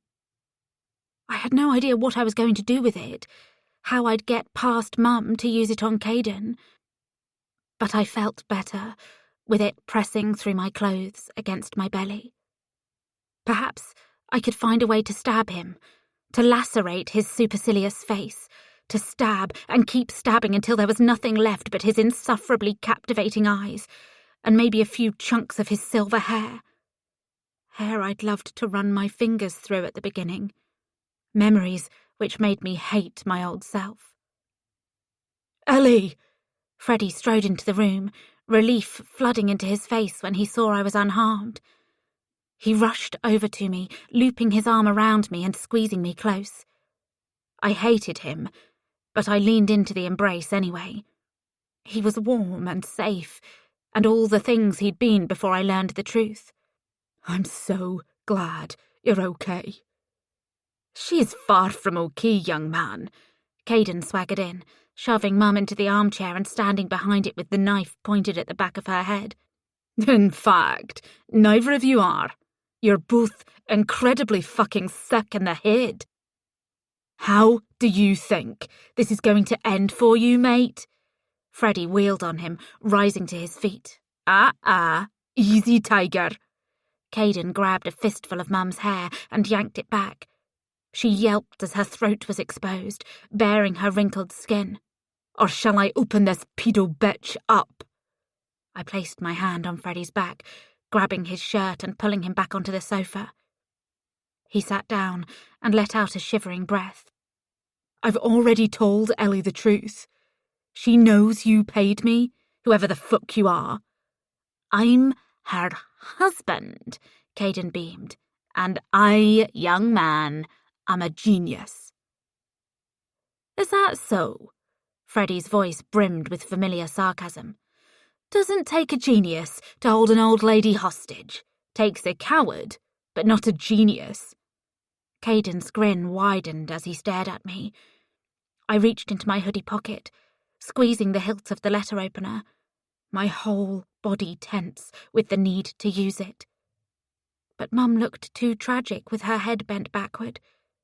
The noises she made were too terror-filled, tugging at parts of me which couldn't die, even if I knew what she was, what she'd done. "Have you really not worked it out yet?" "Worked what out?" I snapped. "You've played your game. Do you remember how you cried about that little gap in your memory, sweet wife? Do you remember how I held you? How I told you you weren't mad? Oh no, you weren't mad at all. Do you?" "Yes." He'd offered me such sweet solace, holding me for the entire night, letting me cry myself to sleep. It was fake, like everything was fake. Big fucking deal. "But it is a big deal, because I knew what you'd forgotten." "Lottie has found it difficult to say no to me over the years. You see, for somebody who'd abuse a child, she's really quite weak. Especially now she lives in boring old reality with the rest of us. Isn't that right?" He pulled roughly on her hair, forcing her to nod up and down. "See? She agrees." "You're a coward," I hissed. "You're a fucking mongrel." "I knew you'd had a child. Tell her, Freddie." "Tell her what?" Freddie looked at me, and then Caden. I don't understand. You had a kid? Tell her how old you are. I bolted to my feet and stared at him, my heartbeat cracking inside my chest. He's 25. Nice try, you sick fuck. Is that right? Caden beamed at Freddie. Is that how old you are? You told me to lie about my age, you deranged psychopath. So, how old are you? It's a simple question. I'm 19. 55. I keeled over as my belly cramped, as vomit forced its way up my throat and spewed over my shoes and the carpet. My knees buckled and I puked more, as though I could expel what Freddie and I had done from my body. I collapsed onto my hands and knees and retched until I was empty, hollowed out. This was it, what Paisley had hinted at. It wasn't that Freddie had been hired to seduce me. This was why they'd picked him. Please, no, I gasped. Please, fucking God, no! Ellie, Jesus! Freddie knelt beside me, putting his hand on my shoulder. I lashed out, slapping him, needing to get him as far away from me as possible. What the fuck is going on? You really are a moron, aren't you, kid? Caden chuckled. You're adopted. Yeah, I'm adopted. So what? No. No. Fucking no. Yes. Yes, Caden sang. Fucking yes. I fell onto my side, my breathing acidic and burning from the vomit, my mind replaying the moments I'd shared with Freddie, the intimacy, the sex and the laughter and the kissing, and the belief he might be the man to finally make it all better. Ellie is your mother. You hear that, sweet wife? You fucked your own son. And you say I'm the sick one. 56. You're a fucking liar! I screamed, leaping to my feet and moving toward Caden. He dragged Mum to her feet by her hair, eliciting a warbling cry that went right to my centre, to the piece of me which had sworn to always protect her and keep her safe ever since I was a little girl. Nothing else would have stopped me. The sickness of what he'd done was too great. But that did. I paused, rubbing at the vomit coating my lips. I used the money Lottie kindly provides to hire a private investigator and find the mite.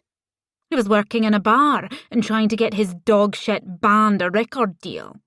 He's quite like you in that way, Ellie, with his mediocre talents. But, of course, you would be similar. Freddie was standing beside me, rage emanating from him. I could feel the heat, but I dare not look at him, because then I might throw myself at him instead of Caden, bury my thumbs in his eyes, do whatever it took to make him go away forever. It wasn't fair. It wasn't his fault Caden was deranged. When's your birthday, Freddie? Caden went on, his grin never faltering. Freddie whispered the date. The same date I'd given my child away. I paced up and down the room, my hands in my hair, tugging at it so hard several pieces came loose and my scalp stung. But it was easier than thinking about what we'd done together. The sex. The sex. I'd had multiple orgasms with my own son. I'd thought to myself, fuck, he's good, he's so good. And he was my son. He was my son. No, no, no, no. I wept, then collapsed against the chair. My heartbeat was too frantic. I choked and struggled to breathe. It can't be, it can't be, it can't be. But it is. Caden leaned down and brought his face close to Mum. She was staring off into space, her eyes glassy, the same way I must have looked in my waking coma when I blotted Freddie's existence from my mind. Do you see what you've done, Lottie? You thought you could skip off into a nice, normal life. But look at where it got you. This is your punishment for what you did. This is the price you pay. The past always catches up. Always. You were never safe. We were waiting. I rubbed my legs up and down, over and over. I couldn't sit still. There was too much pain scorching through me. I knew I'd never love again. I knew I'd never be able to look at myself in the mirror. I might take a razor blade to my wrist when the agony of this perversion crushed too heavily. If I got out of there alive. I wasn't sure I wanted to. My son! My child! Your son? Caden laughed. Your child. He's lying. I could feel Freddie staring at me from his place near the sofa, but I refused to turn to him. I'd vomit again if I had to meet his intense gaze. Ellie, you didn't have a baby, did you? I did. And I gave him away. On your birthday. I have proof, Caden said cheerfully. Hang on, I'll email it to you. If I decide to let you go, you can peruse it at your leisure. He reached into his pocket and took out his phone. He must have had the email saved, because he only had to tap a few times before dropping it back into his pocket. My phone vibrated against my leg, but I didn't reach for it. I believed him without the proof. The dates matched. I'd fucked my son. My son? I'd fucked my fucking son! The enormity started to work its way through Freddie. His breath was loud, ramping up through his clenched teeth, as though he was about to explode in a fury of violence. Look, Lottie, your daughter and your grandson. Look what you did to them. Look what you fucking did. Mum screamed as she leapt away from him, spinning and slapping him across the face. There was a loud tear as strands of her hair came loose in his hand, and then she ducked and ran across the room. I didn't think. I was sick, and I didn't care if I died, as long as Caden died too, as long as he got what he deserved. I jumped and ran at him, pulling the letter opener from my pocket. Caden cackled and backhanded me across the face, making it seem far too easy. I crashed into the floor, my bones shook. And then he was on me, his breath hot against my face, the same way it had been countless times during our marriage. Have it your way. He brought the knife to my throat.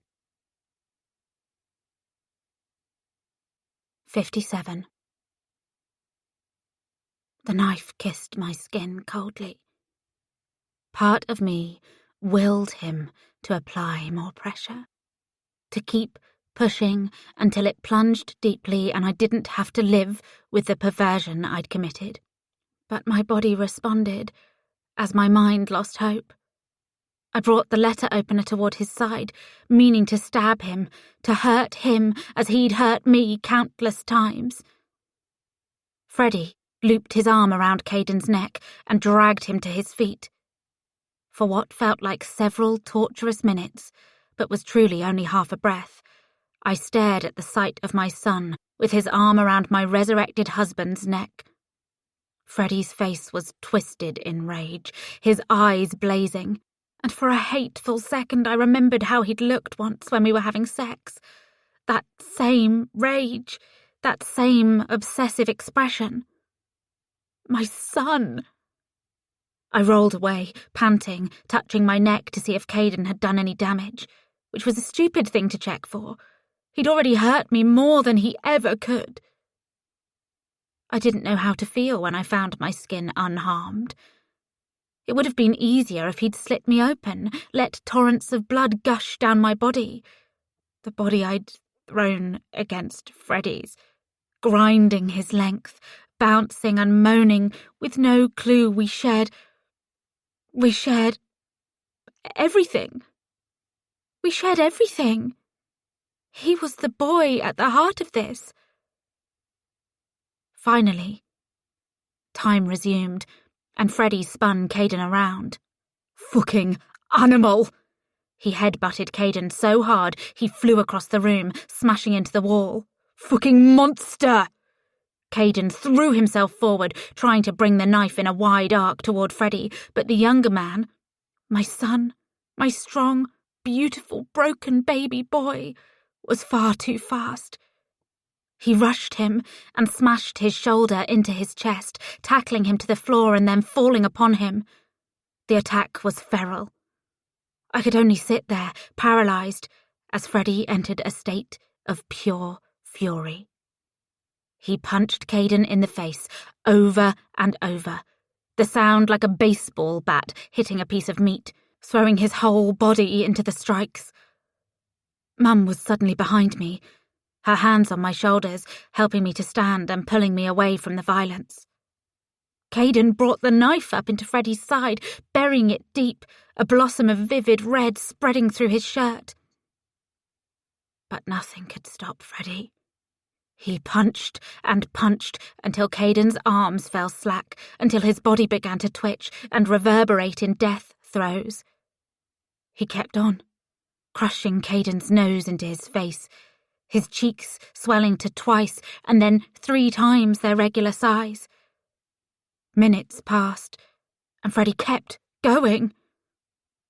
Finally, the paralysis which had gripped me fell away. I stared in full horror at what was happening, at what I had done. I couldn't stop thinking it was my fault, over and over on a hissing loop in my mind. All your fault, all your fault, all your fault. Because I should have known, the moment I saw him, that Freddie belonged to me. I should have remembered those hopeful eyes and those lips and the feel of his skin against mine. Freddie's breathing became laboured, and the room filled with the stink of blood and shit and piss as Caden voided himself in death. And Freddie wouldn't stop. On and on, he brought his blood-smeared fists down against Caden's face. A triumphant part of me sang as Freddie unleashed himself on Caden's corpse. My mum's hand on my shoulder felt very far away. Numb. Everything numb. And yet, there were whole worlds writhing and boiling beneath the veil of numbness. One part urged me to dart forward and join in, to peel away Caden's skin and force it down his throat, to cut off his rapist's cock and shove it into his eye socket. Macabre and evil vignettes blazed in my mind, sending tingles over my body, willing me to leap on his face with both my feet, crush his jaws, crush his soul. But it was my baby boy who was inflicting this damage. My beautiful, precious baby boy. The one they'd taken from me. The one they'd said I was too young and immature to take care of. Yet look what had become of us, without each other's love. I never would have fallen for Caden if I'd had my Theo, my Freddie. The life I should have fought with every last breath to protect. Thank you for staying with us this far. This audiobook is completely free. Let the music comfort you and continue reading with joy.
This part of me screamed it wasn't too late.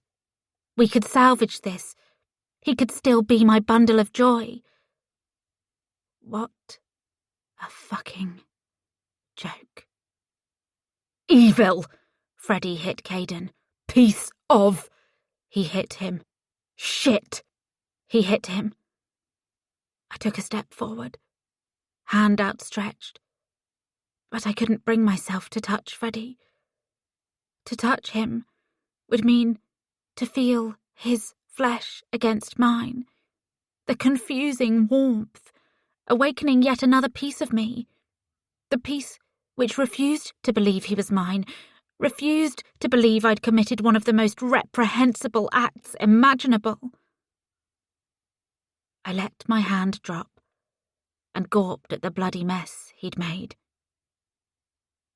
Caden's face had exploded in a torrent of gore, and it spread around him, sinking into the carpet, splattering Freddie's face so he became a picture of carnage. Freddie. My voice was as distant and numb as everything else. I must have seemed strangely calm, even as my insides were twisting and my fingers twitching for the blade. I'd slice myself open like I'd tried to as a teenager, but this time I'd do it right. Hit the right place. Let it all pour out. That's enough. He's already dead. Freddie's movements were slowing down, his arms tiring from the ferocity of his attack. His voice was devoid of emotion, as distant as mine. Like mother, like son. But I have to make sure. Freddie grabbed the knife from Caden's limp hand and stabbed him in the chin, working it from side to side, dislocating his jaws as he wrenched it brutally. I brought my hands to my face, reflex telling me to cover my eyes. But my fingers spread as though of their own volition. Too much was happening too fast, and it hurt, and I wanted to run, and I wanted to stare, and I wanted to get involved, and I wanted to be dead. Freddie pried the blade free and lacerated Caden's cheeks, and then brought the blade up in both hands and threw his whole body down, sinking the knife into Caden's chest and holding it there, pressing his face down near the mess he'd made. Feel that, you fucking freak! Feel that! Do you? Do you fucking feel it? He twisted the blade around and around and around, staring as though in fascination at what he was doing. I did the same, watching, far too enthralled as Freddie opened his mouth in a wolfish grin, and then bit down on Caden's lip, or what remained of it. At first I thought I was hallucinating, remnants of Paisley's drug gripping me. But no. He gnawed and then spit soaked strips of flesh at Caden's face. Freddie, I whispered, you have to stop. You have to. My voice caught, and I realised I was crying. I wasn't sure when I'd started, but my throat felt tight, choked. The fractured part of me collapsed into the actual, and then I collapsed, my legs giving out. I fell onto my side and gazed at the sickening show Freddie was performing. I brought my knees to my chest and hugged them, weeping, pathetically and purposelessly, because that's what I'd always been. I saw it now, clearer than I ever could before. Pathetic. Purposeless. My whole life leading here. To this hate and pain and hell. My whole life leading to my punishment. Punishment for letting my boy go. Punishment for not fighting hard enough. Mum was moving. Her legs passing by me, an efficient shuffle. Maybe she was going into the garden. Her escape. A way to pretend none of this was happening. "I'm going to call the police," she announced in a strangely official tone. "Freddie, did you hear me? I'm going to call the police." Why was she asking him? Because she was scared he was going to do the same to her? He was going to hurt her? Lacerate her? Misshape her? Her own grandson? She was scared of her own grandson. "Fine." Freddie was working the knife deep into Caden's eye socket, staring with a sick grimace on his face. "That's fine. Whatever." I glanced up to find Mum staring at me, with her cheeks glimmering with tears. We met eyes for a moment, and I read the mess of emotion, the guilt, and the regret, and the pain, and the apology. The bitch! The fucking evil bitch! She could have warned me about Caden, but she didn't. She'd lied to me for years, and now she stared as though we were going to embrace and it would heal all I'd learned, all that had happened. Mum left the room, and I lay my cheek against the floor, thinking strangely about how soft it was, how clean it smelt. It was much cleaner than what Freddie was doing, than the butchery on the end of his blade. He picked it up and studied it like a curious boy in science class. And finally I closed my eyes against it all. But it didn't help. Paisley took shape in the darkness of my eyelids, a wet, wide smile on her face, the sound of Freddie's mutilation becoming the harsh tenor of her voice. "I told you I'd win, you stupid girl. I always win." 58. 6 months, and the pain had not faded. The violence of Freddie's attack was a vivid, hateful kaleidoscope in my mind. Each time I closed my eyes, a curtain of crimson pulling shut and locking me into the past. I smelt the stink of Caden's death in every meal. The blood, the shit, the sweat. I heard the squelch of the knife in muddy shoes across grass. The flicker of a passing bird became Freddie surging across the room, tackling him, brutalizing him.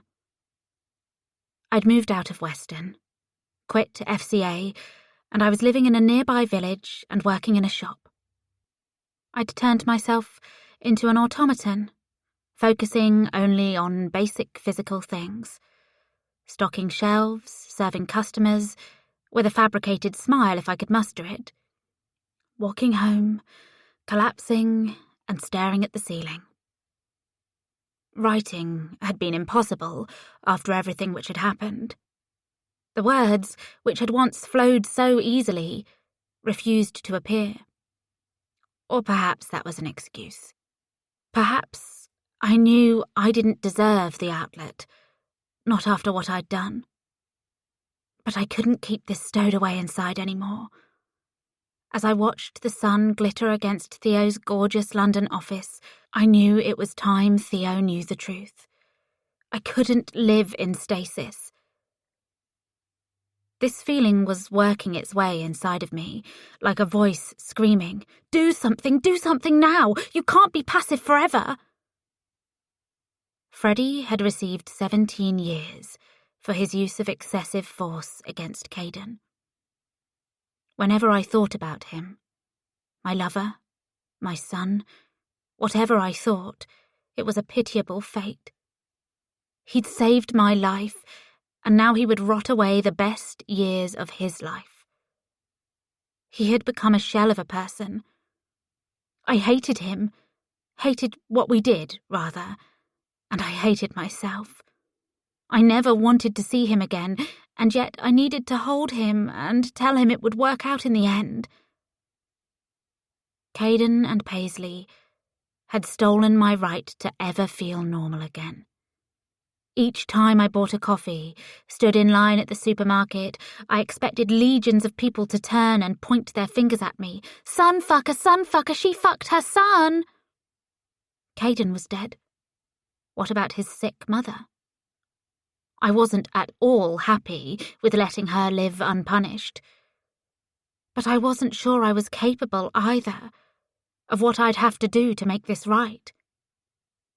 Theo's graphic design office sat across the car park, with a fancy calligraphy-style logo affixed to the spot next to the door. When a sleek silver BMW pulled up, and the boy from my visions, my past, stepped out, a shiver ran through me. I placed my hand over my mouth and watched as this tall, handsome man, as sleek as his car, sleeker, walked on confident legs toward the front door. I stepped from my place under a tree, raising my voice. "Wait!" He stopped, turned. His hair was cut neatly, and he was wearing a shirt and chinos and shiny shoes. He looked like a different species to me. "Ellie." He stepped forward slowly. "What are you doing here?" It was midday. He was returning from lunch. The last thing he had expected, if that grim twist to his lips was any indication, was to see me. "I took the earliest train I could."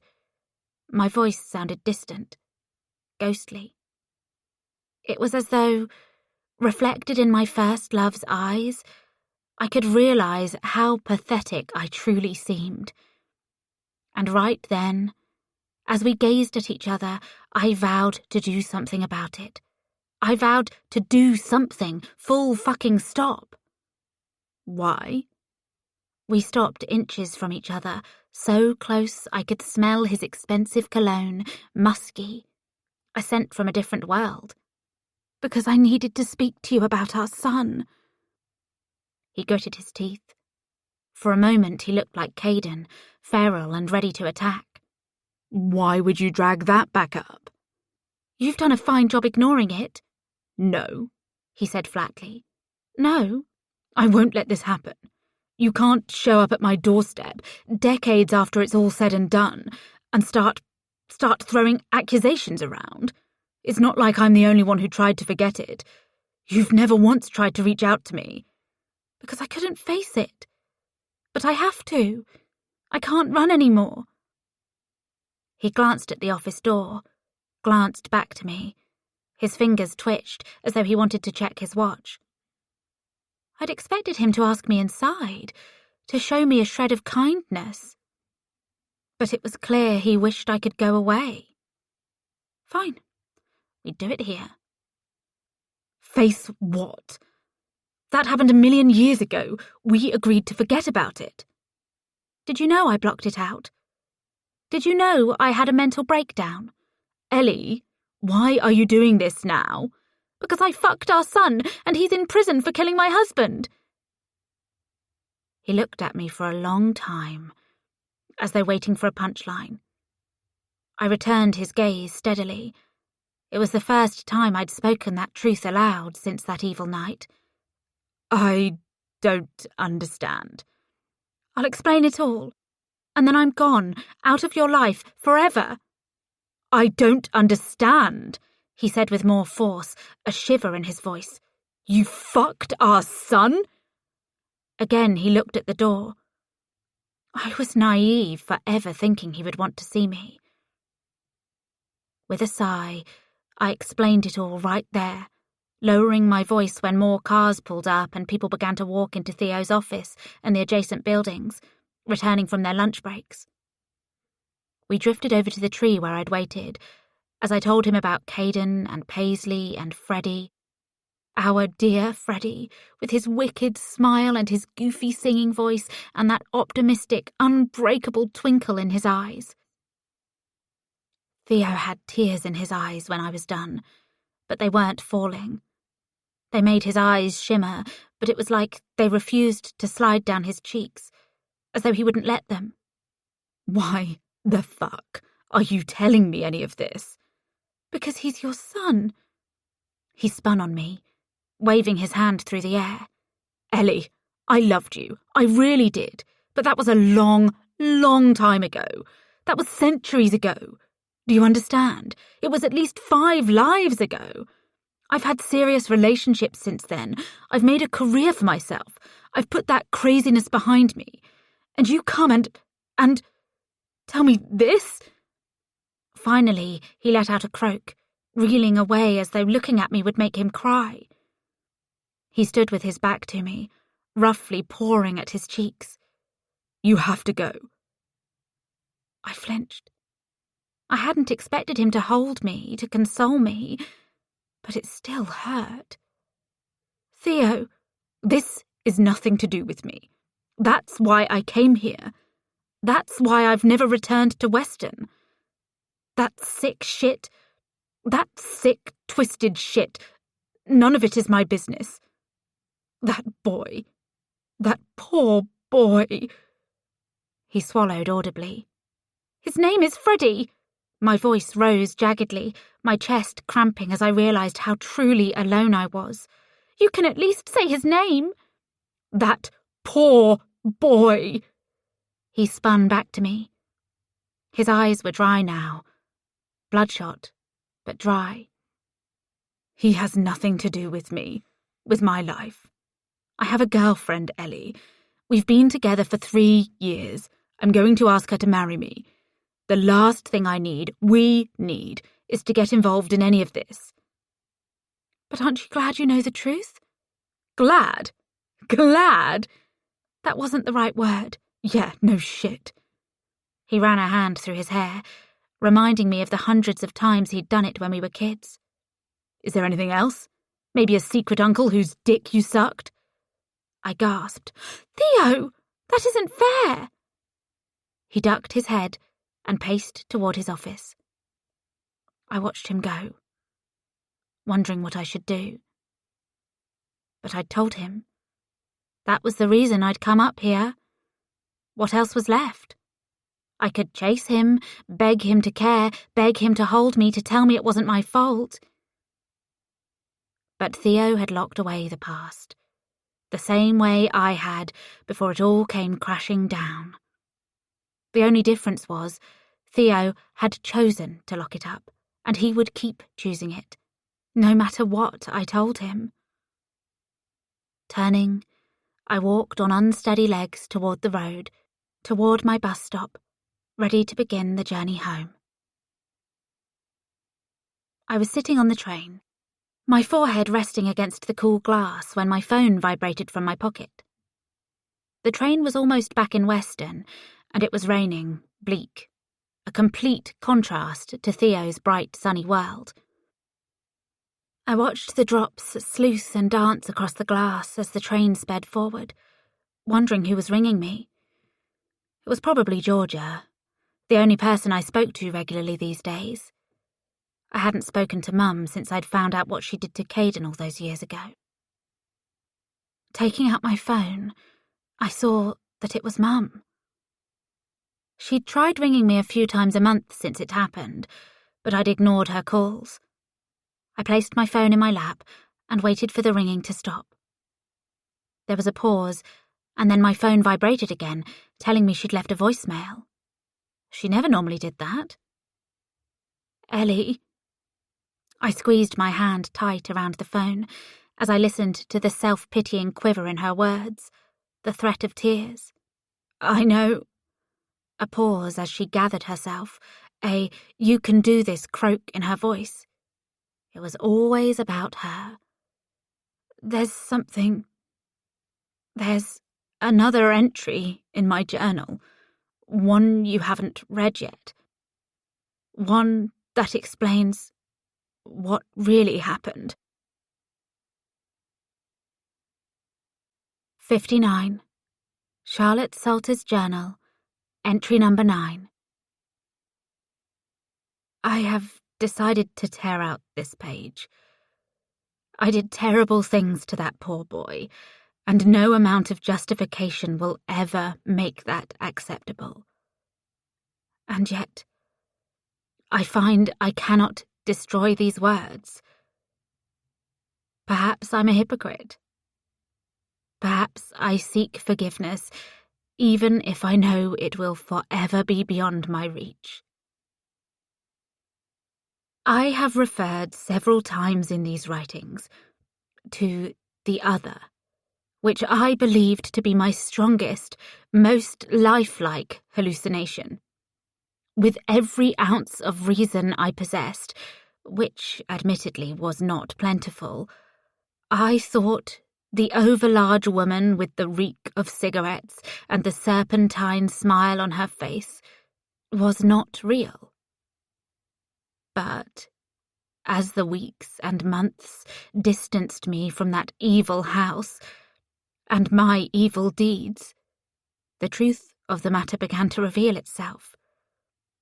I say reveal itself because that is how I experienced it at the time. A series of doors opening inside of me, sometimes one by one and sometimes several at a time, showing me things to which I had been blind. She had first seen me on my first night at the house, when I'd gazed out of the window, staring into the darkness. At the time, she said it was happenstance, but I suspect that was a lie. Paisley was, and is, a very large woman, not the sort to walk miles out of her way in a remote corner of the village without reason. The next day, when I returned from replacing the clock, she struck. She was waiting for me. She'd followed me, and she... Do not pity me, please. But Paisley beat me terribly. She fell upon me like a wild animal and threw me to the floor. I was stunned by how efficiently she could move. It was like there was a beast lurking beneath the folds of her body, all sinew and mean intent. Once she was done, she perched atop me, her fingernails clawing into the sides of my head, staring down with a delighted twist to her lips. We're going to have some fun, aren't we? Aren't we? I told her yes, whatever she needed so she would get away from me. But my affirmation only made her keener, and she reached into her pocket and took out a flask, the type my father used to keep in his breast pocket on weekends. Good girl, she said, pulling off the cap with her teeth and forcing the contents down my throat. I spluttered and coughed and thrashed beneath her, but there was no way to avoid swallowing it. To this day, I do not know what was in her concoction, but I believe there must have been something of everything. Stimulants to keep me manic, relaxants to make me pliable, amnesiacs to toy with my mind, to turn me into the plaything she desired. Whatever it was, it made what happened next seem very far away. I cannot say Paisley forced herself upon me, for I was moaning, kissing her back, doing as she asked. But I was not present for any of it.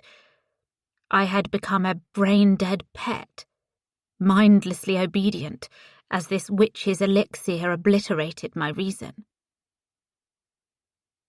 Paisley would visit me most days, with more of her poison, smiling at me with pretend kindness from my doorway.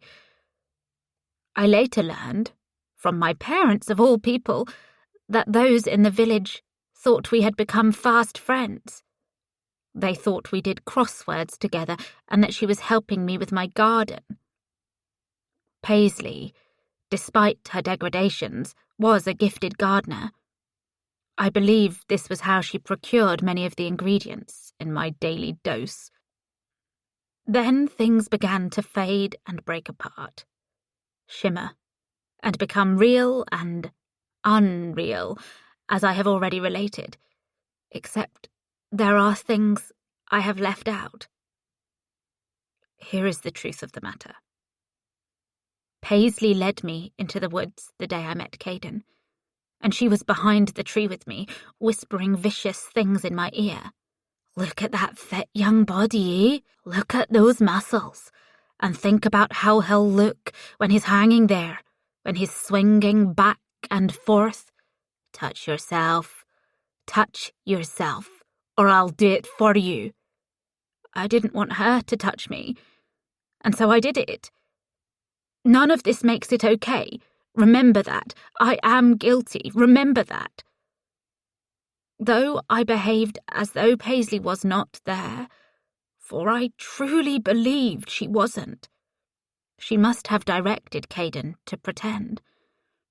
I also suspect she told him to lie to me and say he was 18. Or perhaps I did imagine that part. In any case, Caden was not on her drugs as far as I can remember, and he certainly wasn't schizophrenic. She must have been forcing him too. She did something else before this meeting. This kills me to write about. She brought me to her house and made me sit outside the window, telling me if I moved she was going to command her demons to tear me to pieces. I honestly believed her. By then she was the other, my private tormentor. Peering through the window, I watched as Paisley sneaked into Caden's room. Delaney was away for work, which suited her fine. And Paisley did. She did what she did, and I watched, and later I ascribed these images to my mind-reading ability. There were times when Caden came to me by himself, and that was when we would hold each other. That was when we would talk of the future. I'm not sure how genuine any of this was on either side. I'm not sure if he truly cared for me. Whenever Paisley was present, the talk would become vicious and, as she termed it, the games would begin. She loved her games. The things I have already detailed, the multifarious sufferings we would inflict upon Caden. We did together. And furthermore, Paisley would often do them to me when we were alone. Looking back, I can only wish I ran. I can only wish I called the police. I can only wish I did something. Instead of being so passive. Instead of allowing myself to be used. I saw her once, in the months after the events I have related here. My parents had visited the cottage, in the hopes of finally fulfilling their dreams of renovation, and of course Paisley had happened by. She was probably making sure I hadn't said anything. Paisley, turning on her convincing side, managed to persuade my parents to give her my phone number. She said she'd had it before but lost it. Paisley rang me and asked to meet. I knew the truth by then, and I had moved beyond my pathetic terror. I was angry. She had picked the worst possible time to ask for a meeting, for I was in a place to which I'd never return. A land of righteous, unflinching rage, without the guilt and trauma that would later be heaped upon me. I pretended to remember nothing about what had happened, went along with her little game when she played nice. She must have thought I had blocked it out when I smiled and wrapped my arms around her. I suggested we take a walk down the beach, and I lured her to the far end, where it was quiet in late autumn. Then I fell upon her and struck her in the face, the chest, stunned by how weak and helpless she seemed. Without her drugs in my body, with my anger boiling me up, I felt powerful. I threw her to the ground and began to kick her in the stomach. I stopped only when she began to beg, writhing on the ground, her face slick with more blood than I had ever seen, even during our torment of her son. "Please, please," she wailed, clawing at my shoe. "No more." Not killing her right then was a mistake. But I do not have it in me to take a person's life. She was hardly a person at all, but I couldn't do it. I stepped away. "If I ever see you again, you're fucking dead." She rose to her feet slowly, Wincing and wheezing, and for a second, half a breath, she smiled. But then the smile was gone and she kept blubbering. "You won't! I swear you won't! You'll never see me again!" That was the moment. The smile. She was plotting her revenge. Against me, against my future child, against Caden, against the world, driven by the corruption inside of her. And never mind, we'd never done anything to her before she unleashed her terror upon us. Never mind, we would have been happy if we'd never met her. Paisley doesn't care. She is the closest thing to a true demon I have ever met. She inflicts pain for the sake of pain. If there is such a thing as true evil, its name is Paisley Hunter. 60.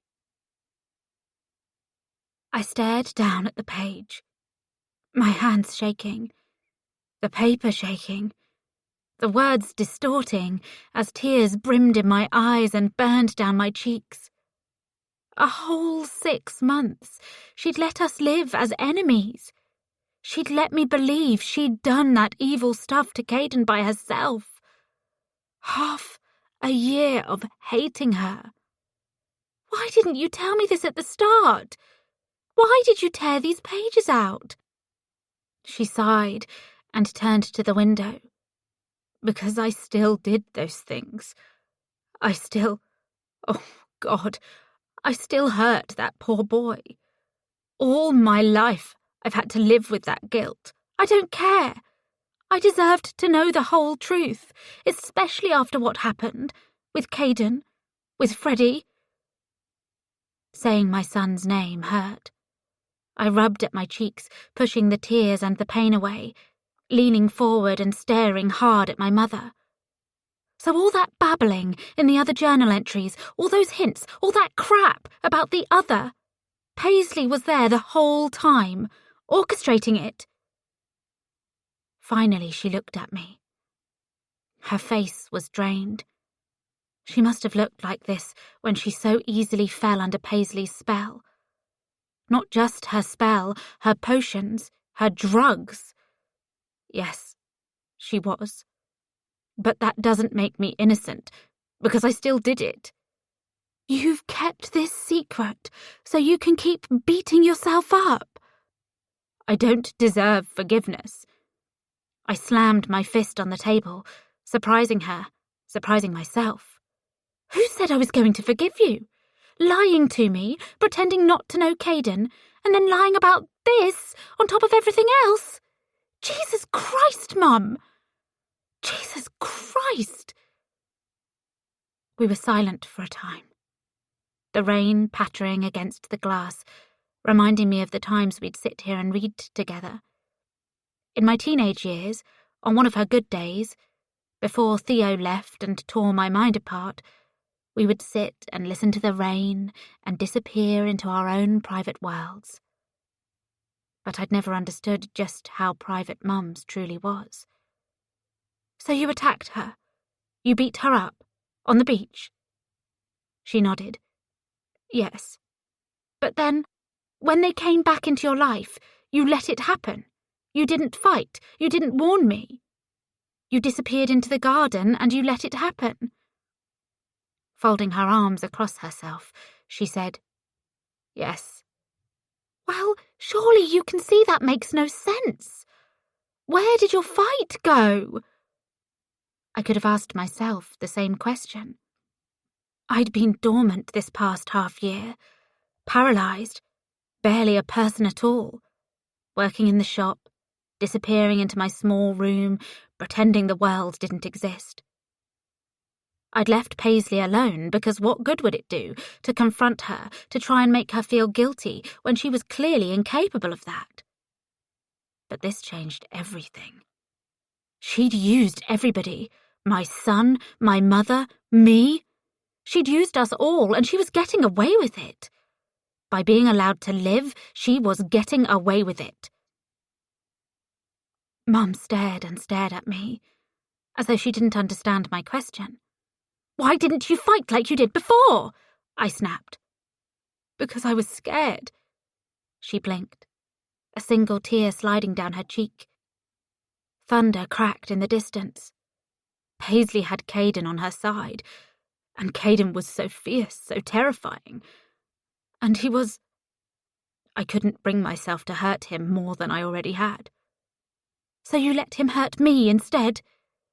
"I didn't know he was hurting you." I laughed bitterly. "No, of course not. You thought this psychopath and her warped son were here to make our lives better. If you're searching for the logic in the mind of a schizophrenic, Eleanor, you're looking in the wrong place." I stood, waving the hateful pages at her. "I don't accept that. And I don't think you believe it either. You can't use your illness as an excuse for any of this. You weren't suffering from psychosis when Caden returned. You weren't suffering in the years after I gave birth to Freddie." I swallowed a painful lump, thinking of the boy I hadn't visited, would never visit.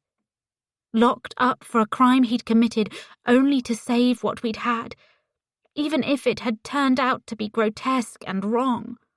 So stop fucking blaming your illness for everything. You could have told me about this at any time. My voice rose to a near scream. "It's not your illness, Mum. It was never your illness. It was you narcissist, always thinking about yourself, never thinking about me. Ellie, I would have helped you if you'd fucking told me. I would have helped you work through this. There is no working through something like this. Maybe you're right." I let the pages fall, suddenly flooded with purpose. For the first time in 6 months, I knew what I had to do. "I love you, Mum. You need to hear that. Despite everything, I'll always love you." "That sounds ominous." She rose to her feet, walking around the table. "Ellie, what are you going to do?" I strode away from her, my fists clenched, pushing past the numbness and the self-hate and the fucking stasis. I was done letting the world happen to me instead of correcting things myself. "Ellie," she called after me as I walked quickly through the house, silently saying goodbye to the thousands of memories which sprung up from every shadow. I was no longer crying as I pulled open the front door. "Ellie, what are you going to do?" Perhaps she sensed something. Perhaps she knew this was the end. What else did I have left?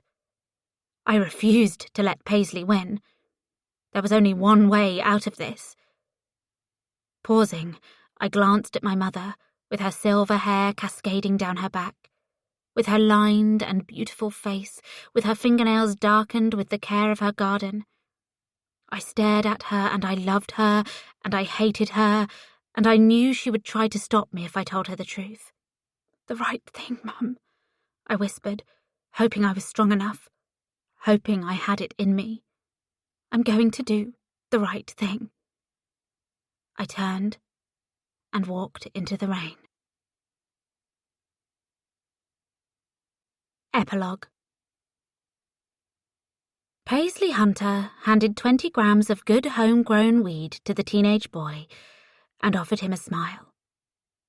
She knew she sickened him, and this knowledge sent a tingle through her body, but especially to that warm place deep in her belly that had lit up ever since she was a girl.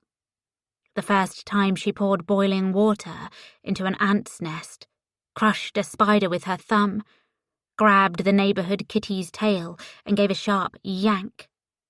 "Thank you," the bright-cheeked lad said. He had freckles all over his face. His skin was shiny and tight and alluring.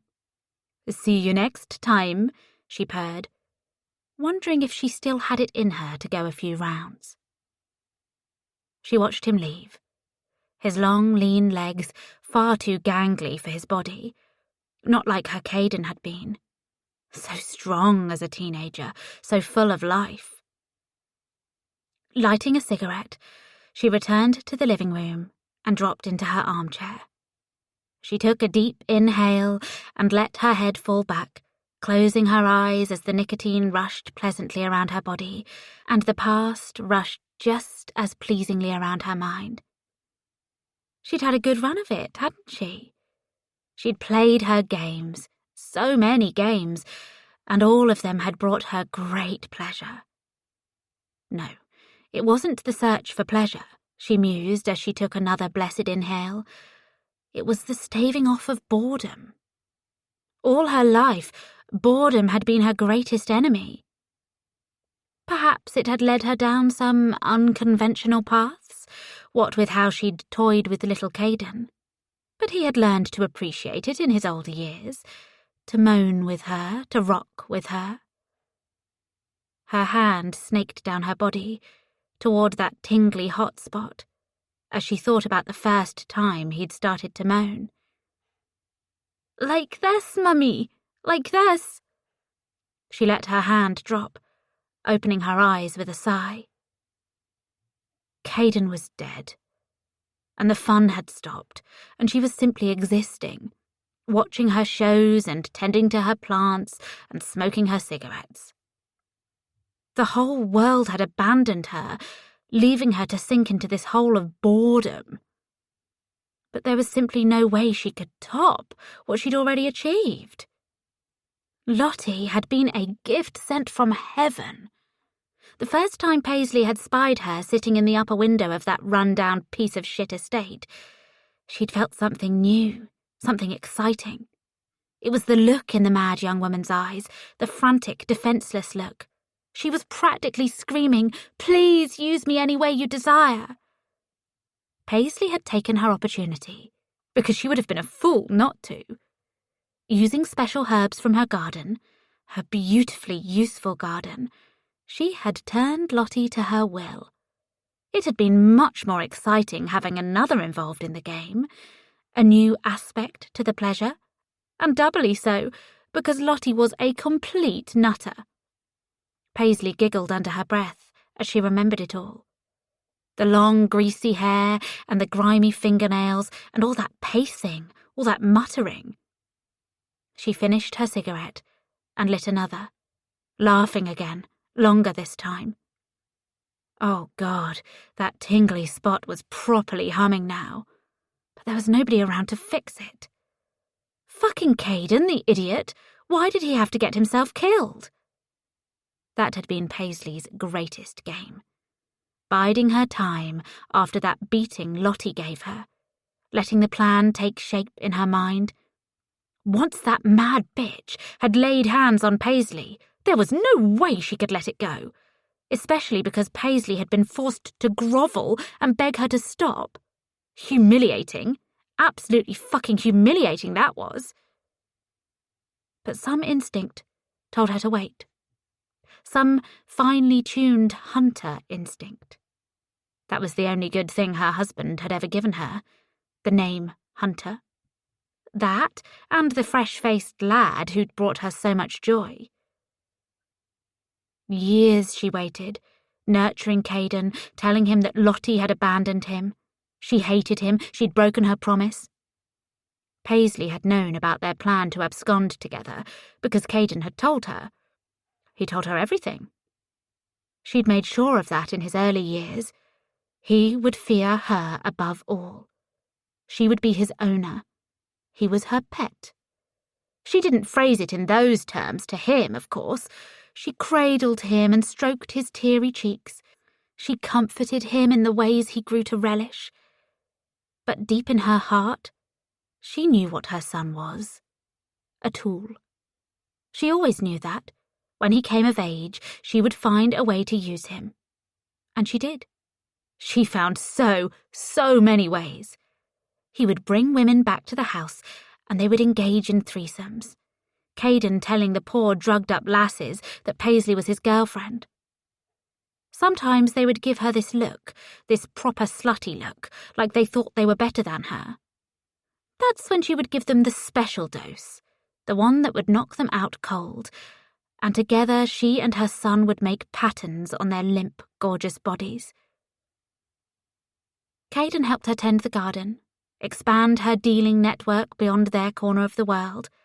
He had his flings, his dalliances, but he always came home to Mummy in the end. "Mummy knows best," Paisley whispered through a cloud of smoke. "Mummy always knows best." She had to talk to herself now, after Caden's death. She really did miss him. His smile, and his reassuring hand atop hers, and how he always told her she was pretty, the most beautiful woman alive. They both knew it wasn't true, but he had been such a loyal, well-trained thing. She did not miss her husband, and was glad when the cancer struck him. That was yet another sign she was doing the right thing. God had taken him instead of her, leaving her and Caden to do as they wished. Paisley had been planning to give him some special herbs anyway. Fate had simply sped up the process. Delaney had always been so fucking uppity, giving her subtle jabs about her weight, about the attention she lavished on her son. If it wasn't for Delaney, perhaps her original plan would have taken shape. Perhaps she and Caden would have killed Lottie and buried her in the woods, next to the tree where she and Caden first met. But that beating Lottie gave her, it stayed with her for a long time.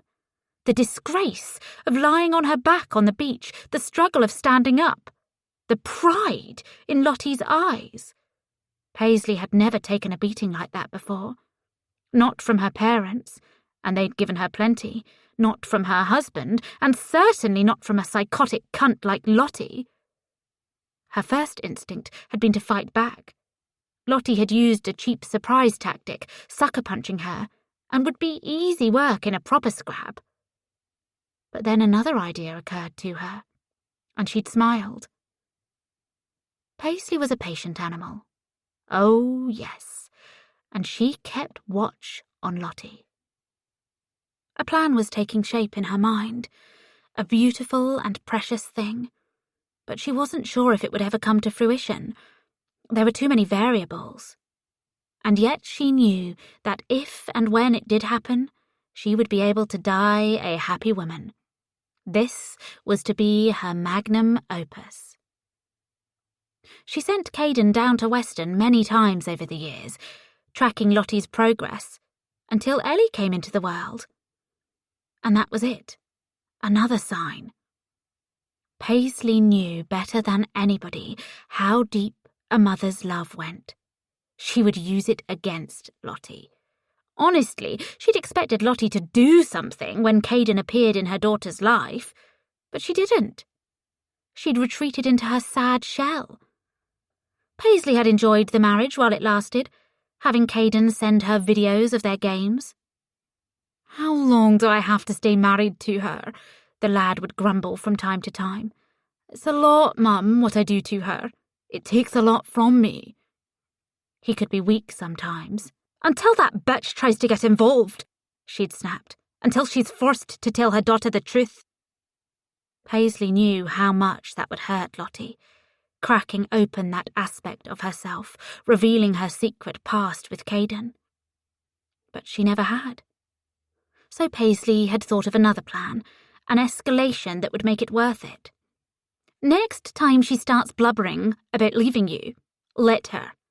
Let her and come home to me." Oh, what a year she and Caden had shared. What a romance they'd ignited. They'd spent long afternoons in the living room together, Caden cradling her close to his chest, his hands pawing across her skin. He'd had his episodes, as usual, about how wrong this was, about how he wanted to stop, blah, blah, blah, but it was easy to shut him up. All she had to do was threaten to take her own life, and poof, away his worries went. Paisley Hunter always won. Then it was time for Caden to die and come back to life.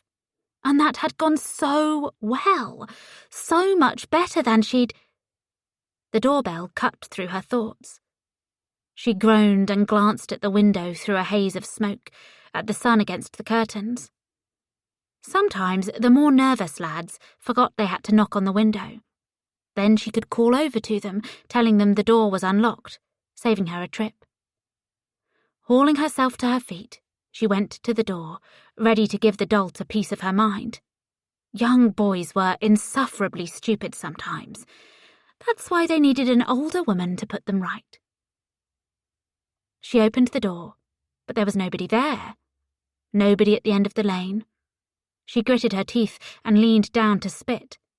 And then she saw the note, resting on the step, weighted down with a stone. What nonsense was this now? She picked it up with some effort, cursing the idiot who'd left it for not wedging it in the letterbox. The handwriting was jagged, as though the writer had been angry. You lose. Suddenly, there was a hand on her shoulder, a cold kiss of metal at her throat. Any last words?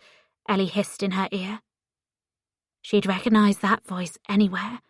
The superior slut who always thought she was better than everybody else. Paisley froze, rage boiling in her. Ellie. Fucking Ellie. Do you really expect me to believe you're capable of this, girl? You're a scared, pathetic thing, just like your mother. Put the knife down, and... Ellie cut deeply in a powerful, fluid motion, and Paisley Hunter collapsed forward as the blood gushed down her body. She tried to roll over, but the pain bit too sharply in her throat. She tried again, gurgled as she failed to curse.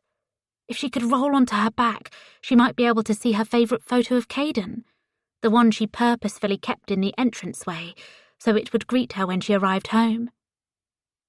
Closing her eyes, she pictured it instead.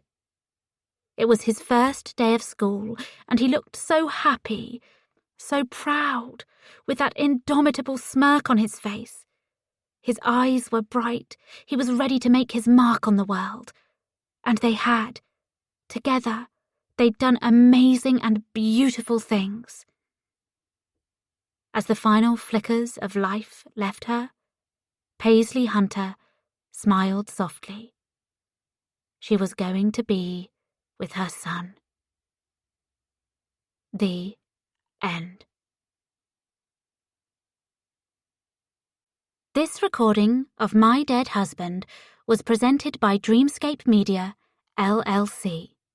Narrated by Ella Lynch. Produced by Eric Black. Text copyright 2022 by N.J. Moss. Sound recording copyright 2022 by Dreamscape Media, LLC. This recording may not be copied or played for an audience without the written permission of Dreamscape Media, LLC. Thank you for listening. Please check dreamscapepublishing.com for Dreamscape's latest releases.